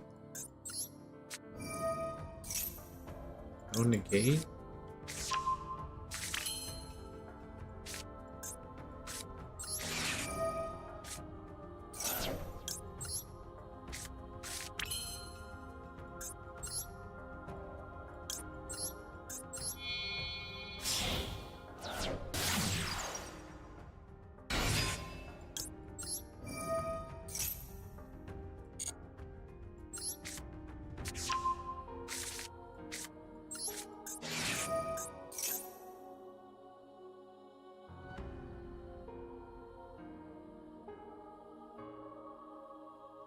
Okay, after I do that. Okay.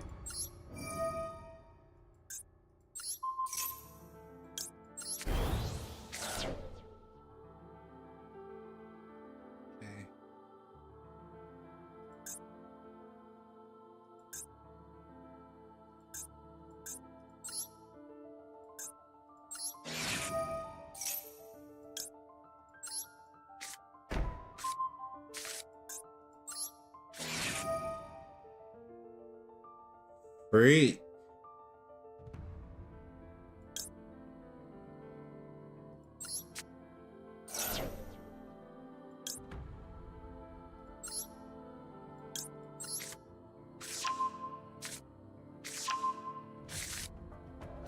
This would be my second one.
Okay, that's fine.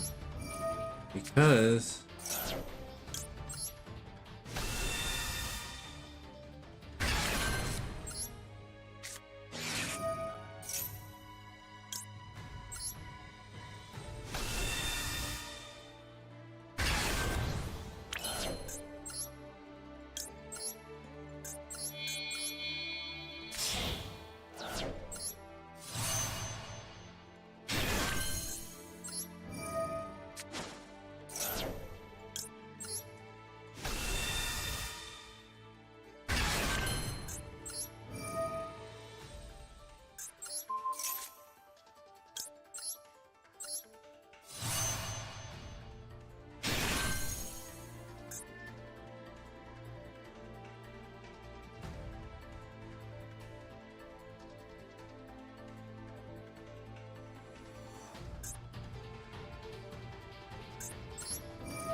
six.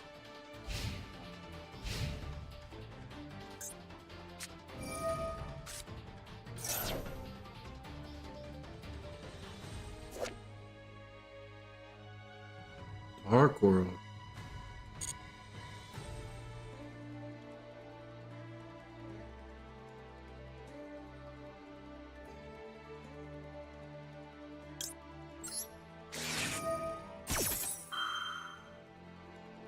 Fly.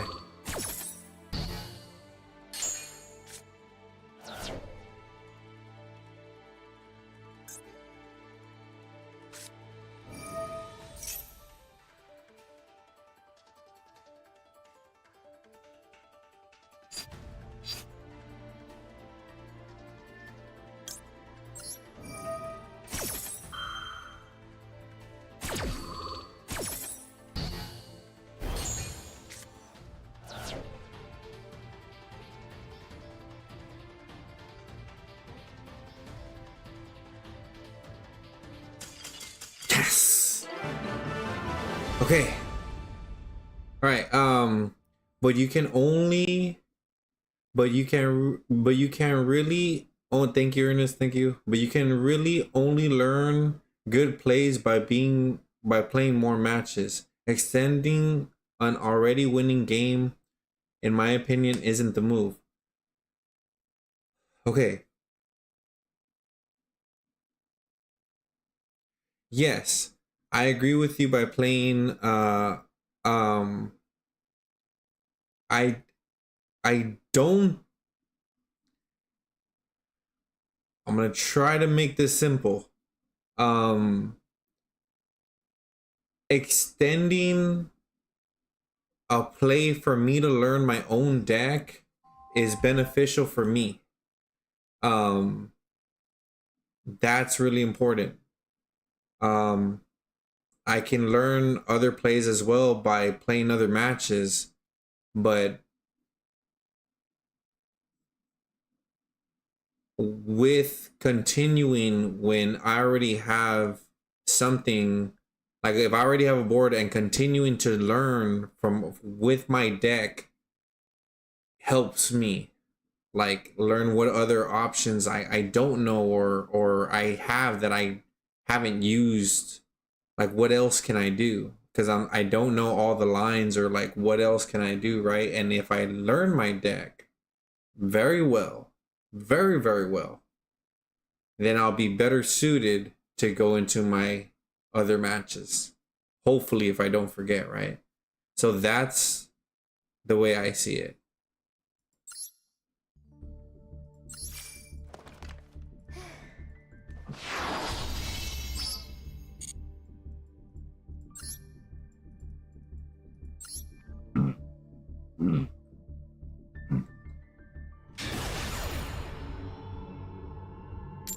Yeah, it's kind of like, you know, just seeing what else I can do that I don't know I can do, or that I haven't, like with that guy, like I know some lines, but I don't know, like kind of off the top of my head, because I don't really read the cards too well, and that's one of the reasons I go like with kind of like just going, right, going, like I'll rarely read, and then I just that's the way I do it, I guess, or I just kind of going, and that's the way I learn. So if I go and go and go, that's how I learn, because I don't want to read. Oh, this is gonna be tough.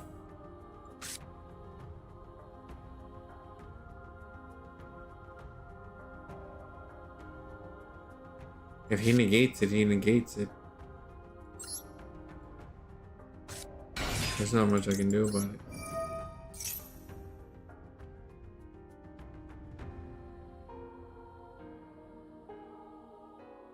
Oh, he's got something.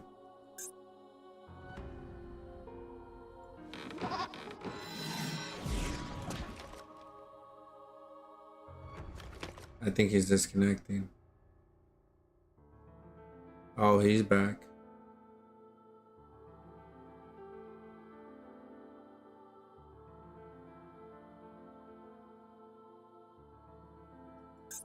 I think. Disconnecting again. That's what sucks, man.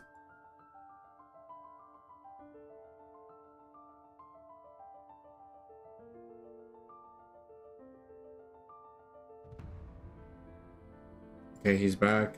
Or they're back. Hey, you know what I can do? I can use Google Translate and see what his name is, or their name is. No, it's back. It's doing it again. That's rough, man. Oh, he didn't negate it. Cool.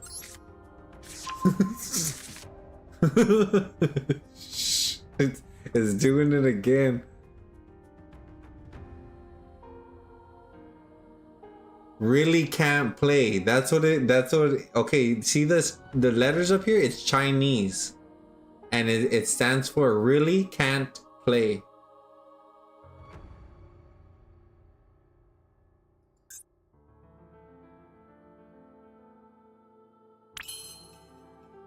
Man, I'm not gonna lie.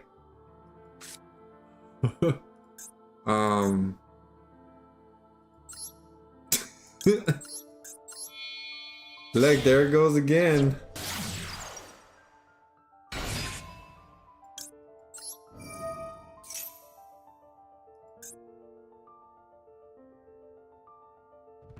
maybe he named himself that really can't play because of his connection. That's like really can't play. Like that makes sense if his connection keeps on doing this. No, dude.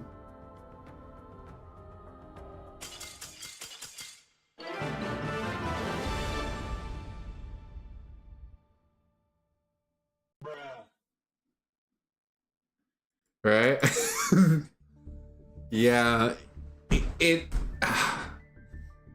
I think with like Apex, I've learned like there's this thing that they call, right, like if you hide, you know, you hide from teams, right, and you hide in little spots and you're not fighting, people will be like, they'll be like, oh, you're just camping, you're just ratting, that's how you made it to this rank and this rank. And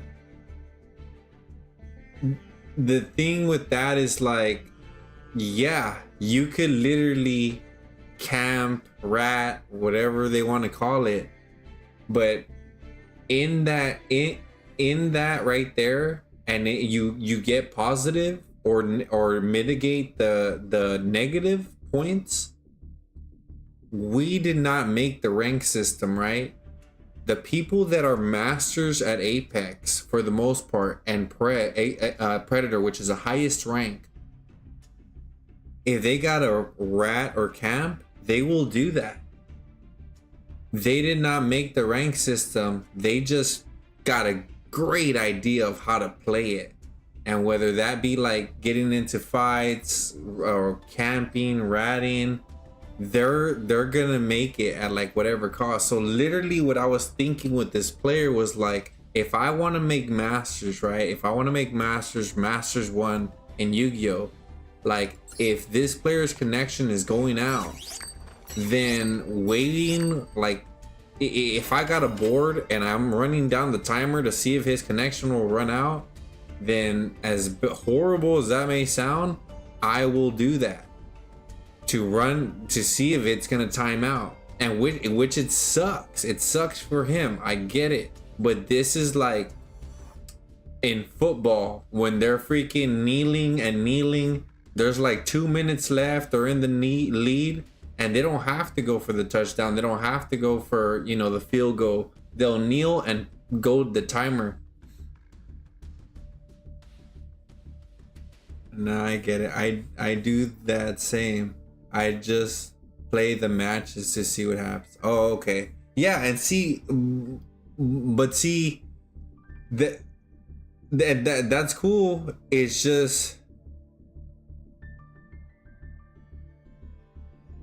that's cool that you do the same, right? Because it's like you understand how, I would imagine you understand like the level of competition. Like if you really want Master 1, then you're gonna do a lot to get it without cheating, right?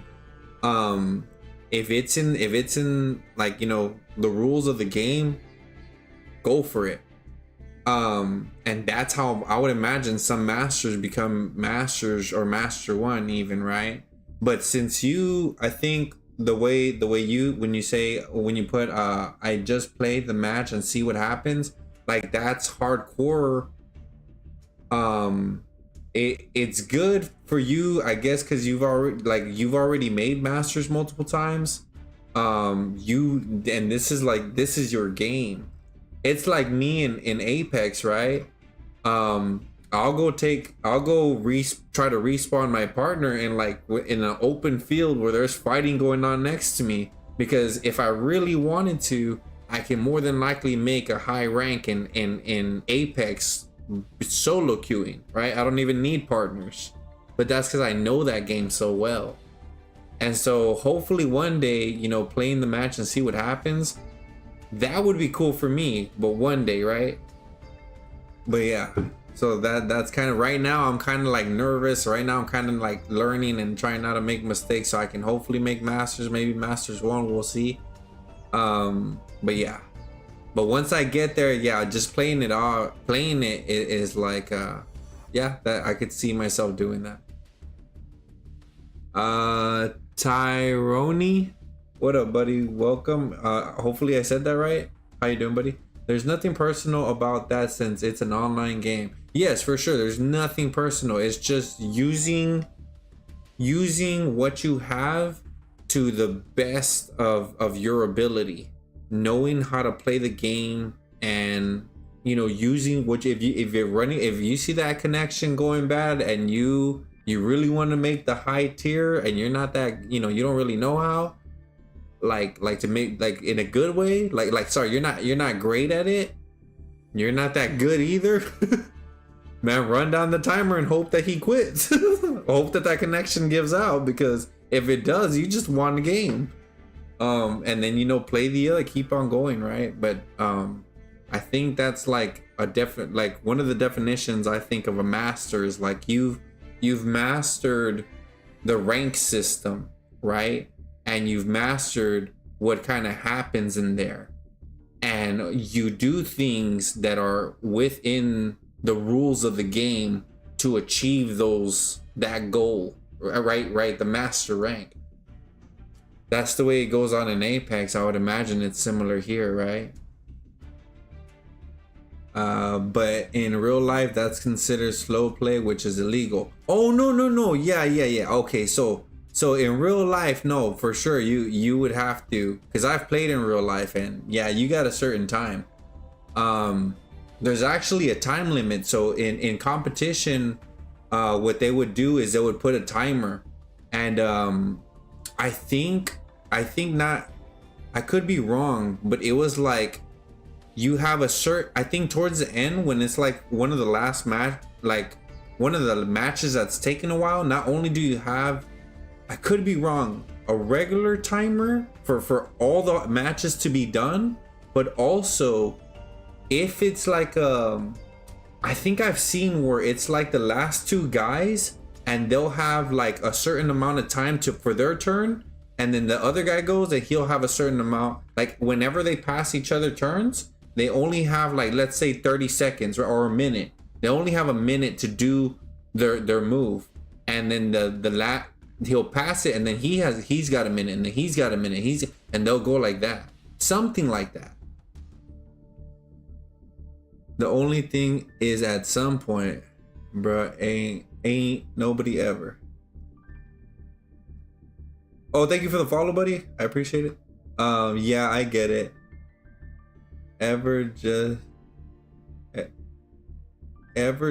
said, oh, ever just said it like Tyrone. Just two though. Tyrone. Oh. Okay. Hold on. Okay, welcome back, Ernest. Okay, yeah, I get it. Okay, Tyrone. Okay, Tyrone, my bad. Okay, Tyrone, got you. Okay. Well, no, I'm saying if you are intentionally playing Yu-Gi-Oh in that way, in a way that is supposed to slow down the game to win the time, that is illegal. Okay, well, no, I'm saying if you're intentionally playing Yu-Gi-Oh in a way that's supposed to slow down the game down, slow the game down to win in time.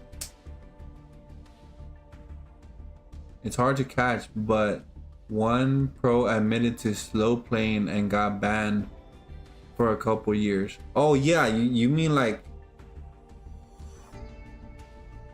oh okay, where did he get banned? Was it like the real trading card game, or was it online?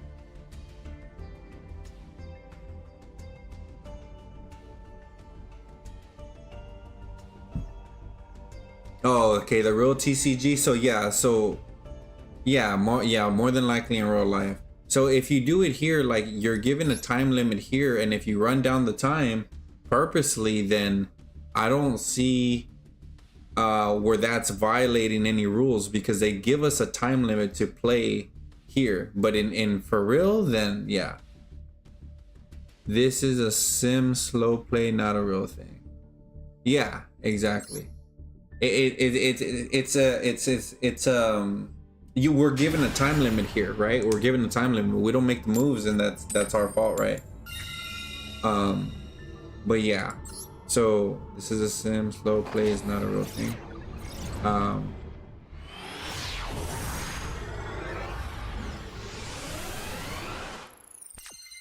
Okay, hold on, buddy, because I just jumped into a game, and I'll try to answer that question after this.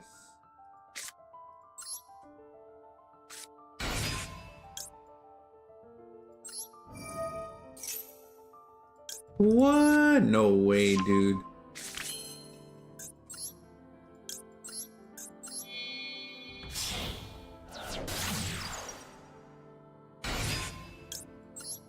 He's got no hand traps. Unless he's got freaking what's his name?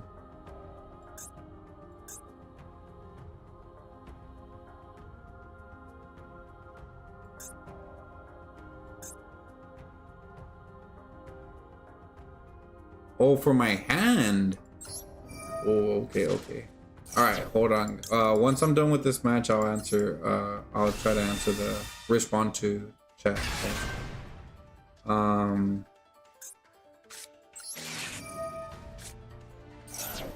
I just super messed up. Okay. Well, that was cheap.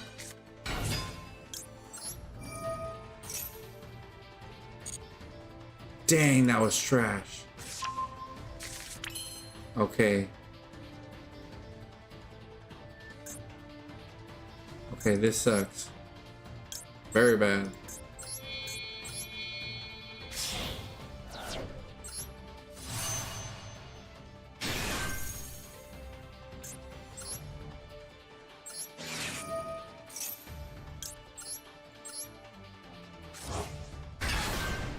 Yes.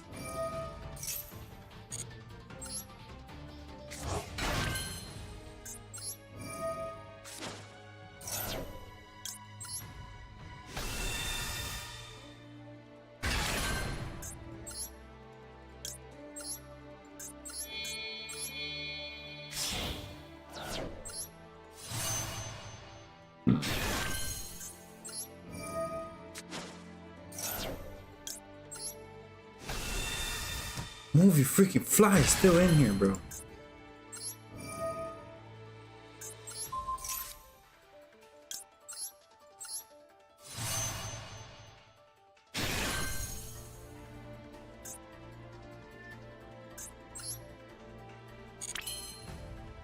Okay.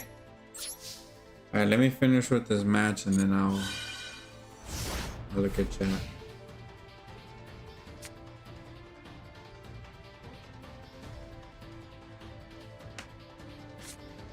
No way, bro.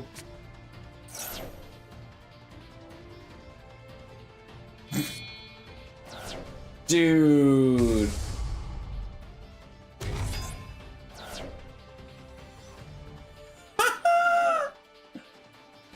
Well.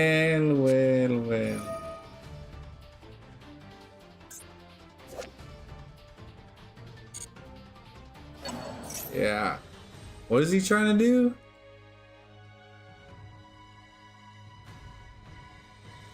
What? Who'd he pick? That's who he picked?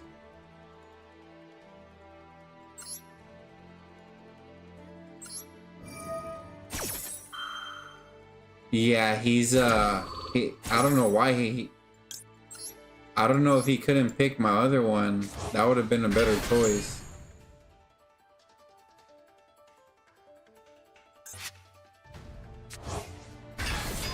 Yeah, next turn. He should. I don't know. I guess he couldn't. Where's my big monsters? He couldn't take my big monsters? Dude, I have two level 12s in here. No way, my guy. Oh, he's destroying me.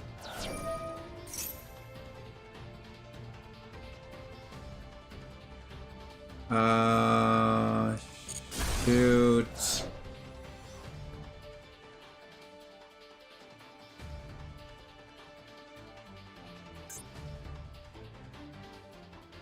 No.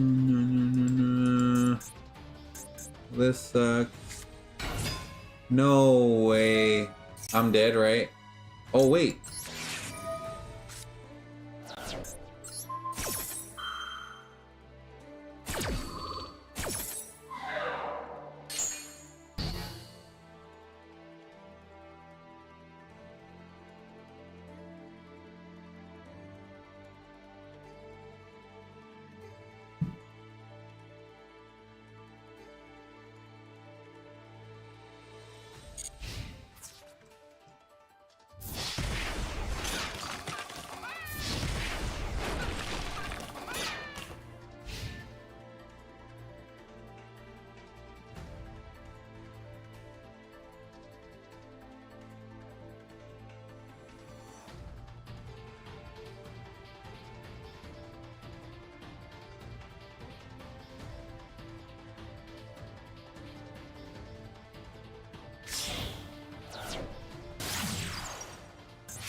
This freaking guy, bro.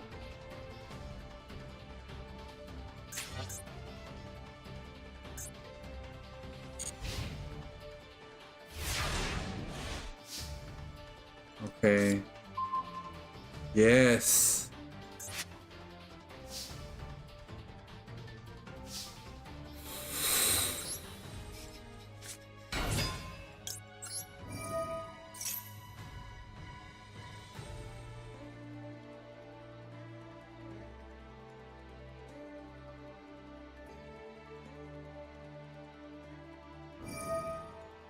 Yeah, figured.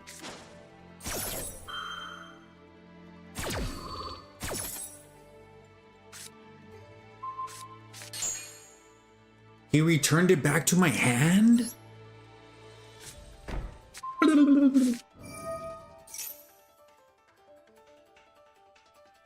What is he even? Oh, he's playing Tenpai.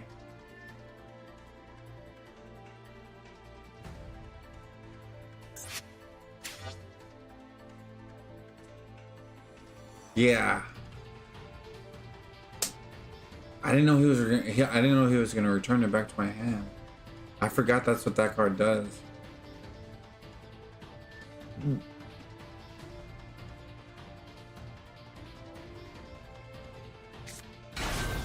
Oh no. Yes, yes, I do have that card. Yes.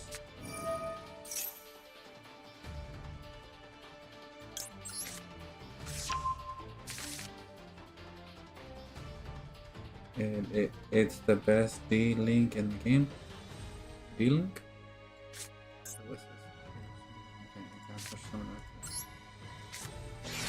Yes, that's what I'm trying to do. Oh, I thought so, but I didn't know.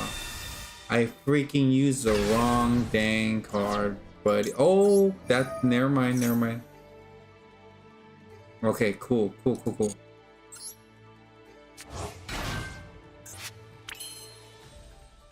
They're both gone. Oh my gosh.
Oh, he's thinking, buddy.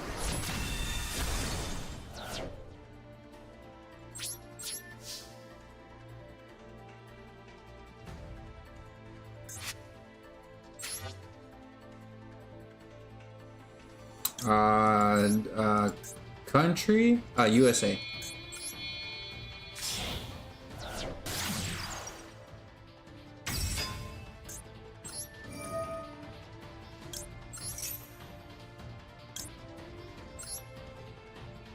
Are you PR?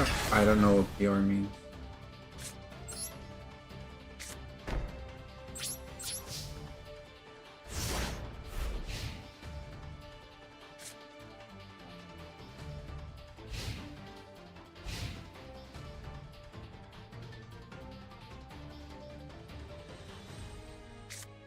No way, dude.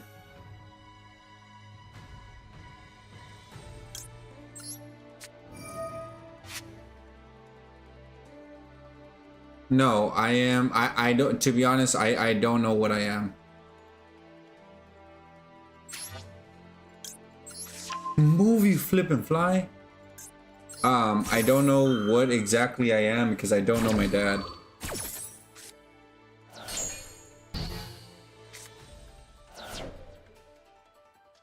And then yes. Okay. Okay, cool. Yeah. And then also my mom, I don't know what she is either. I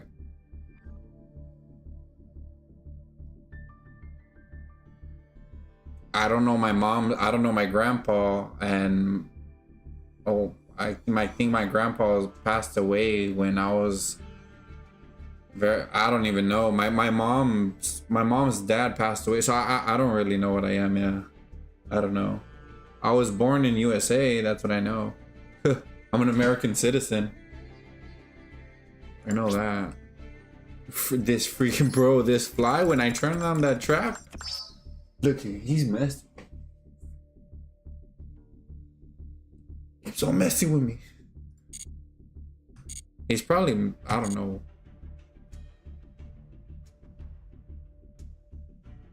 So DNA companies can't be trusted. Yeah, I really don't like, I did my crying about my dad like long ago. So after a while, like after, you know, I did my crying, I was like 19. I'm 33 now. It really wasn't, because I don't, you know, I didn't grow up with a lot of money, and I still don't have a lot of money. So paying for the DNA test and finding out who my dad is, trying to go that route, and it's just too much. I've already kind of, you know, I don't know if I've ever met him. I don't know who he is. You know, I'm not about to spend the little money that I have trying to see if it's this guy, or trying to even go the route that it's just too much. I've known a life pretty much without him, if I'm correct, for the most part, if I'm right. And, you know, you just kind of, like, if you don't have a leg, you just kind of learn how to go through life without a leg, if that's what you choose, right? So without a dad, it's just kind of, you know, it is what it is. This is what I know. So, yeah, I'm out, and I became a man without him. So, yeah. But let me go back. I don't want to skip over anybody's messages. Lennon Herd, if you're still here, add 3 copies of Cloak and Dagger, so you draw it. With it, you are able to declare a card name little d, so you troll the opponent. Winning is secondary at this point. What is your take on this strategy? To be honest, I don't know what Cloak and Dagger is. I think I've heard of little d. I'm not sure. So I really can't give you I can't answer that truthfully, or sorry, I can't give you my take on the strategy, because I don't really know what Cloak and Dagger is and little d and stuff like that, or even what they do. Or sorry, yeah, pretty much, yeah. Ernest, I mean, I wouldn't just sit there if somebody's connection is bad. Actually getting them to play and increase the chances.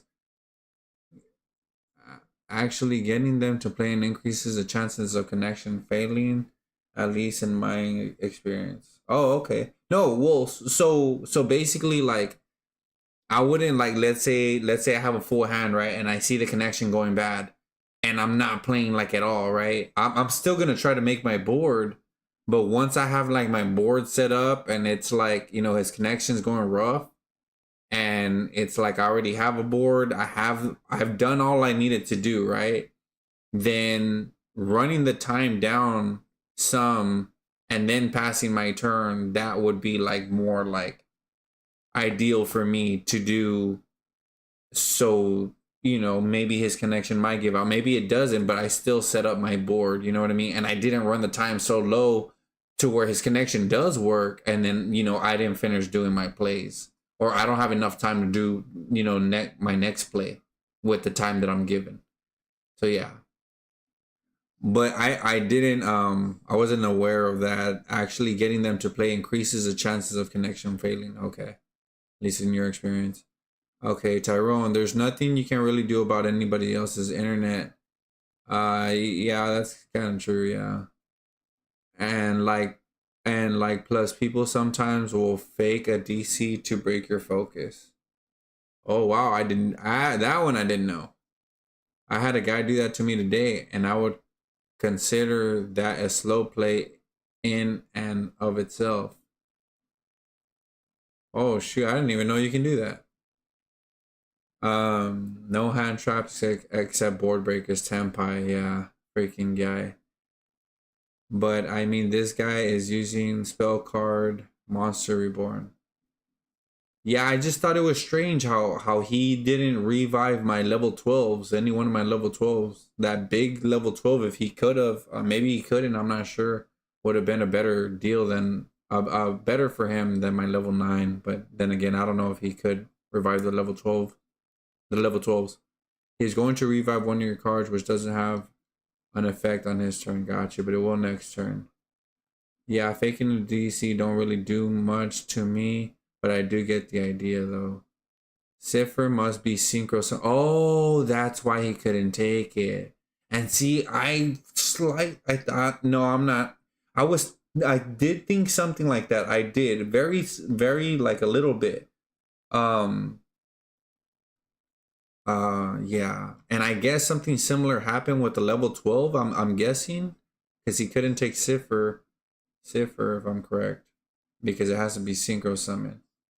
That's why he couldn't take. Got you. I mean, if you fake a DC with the toggle on, it's just eating time and making someone think of what reactionary hit they throw out. Huh.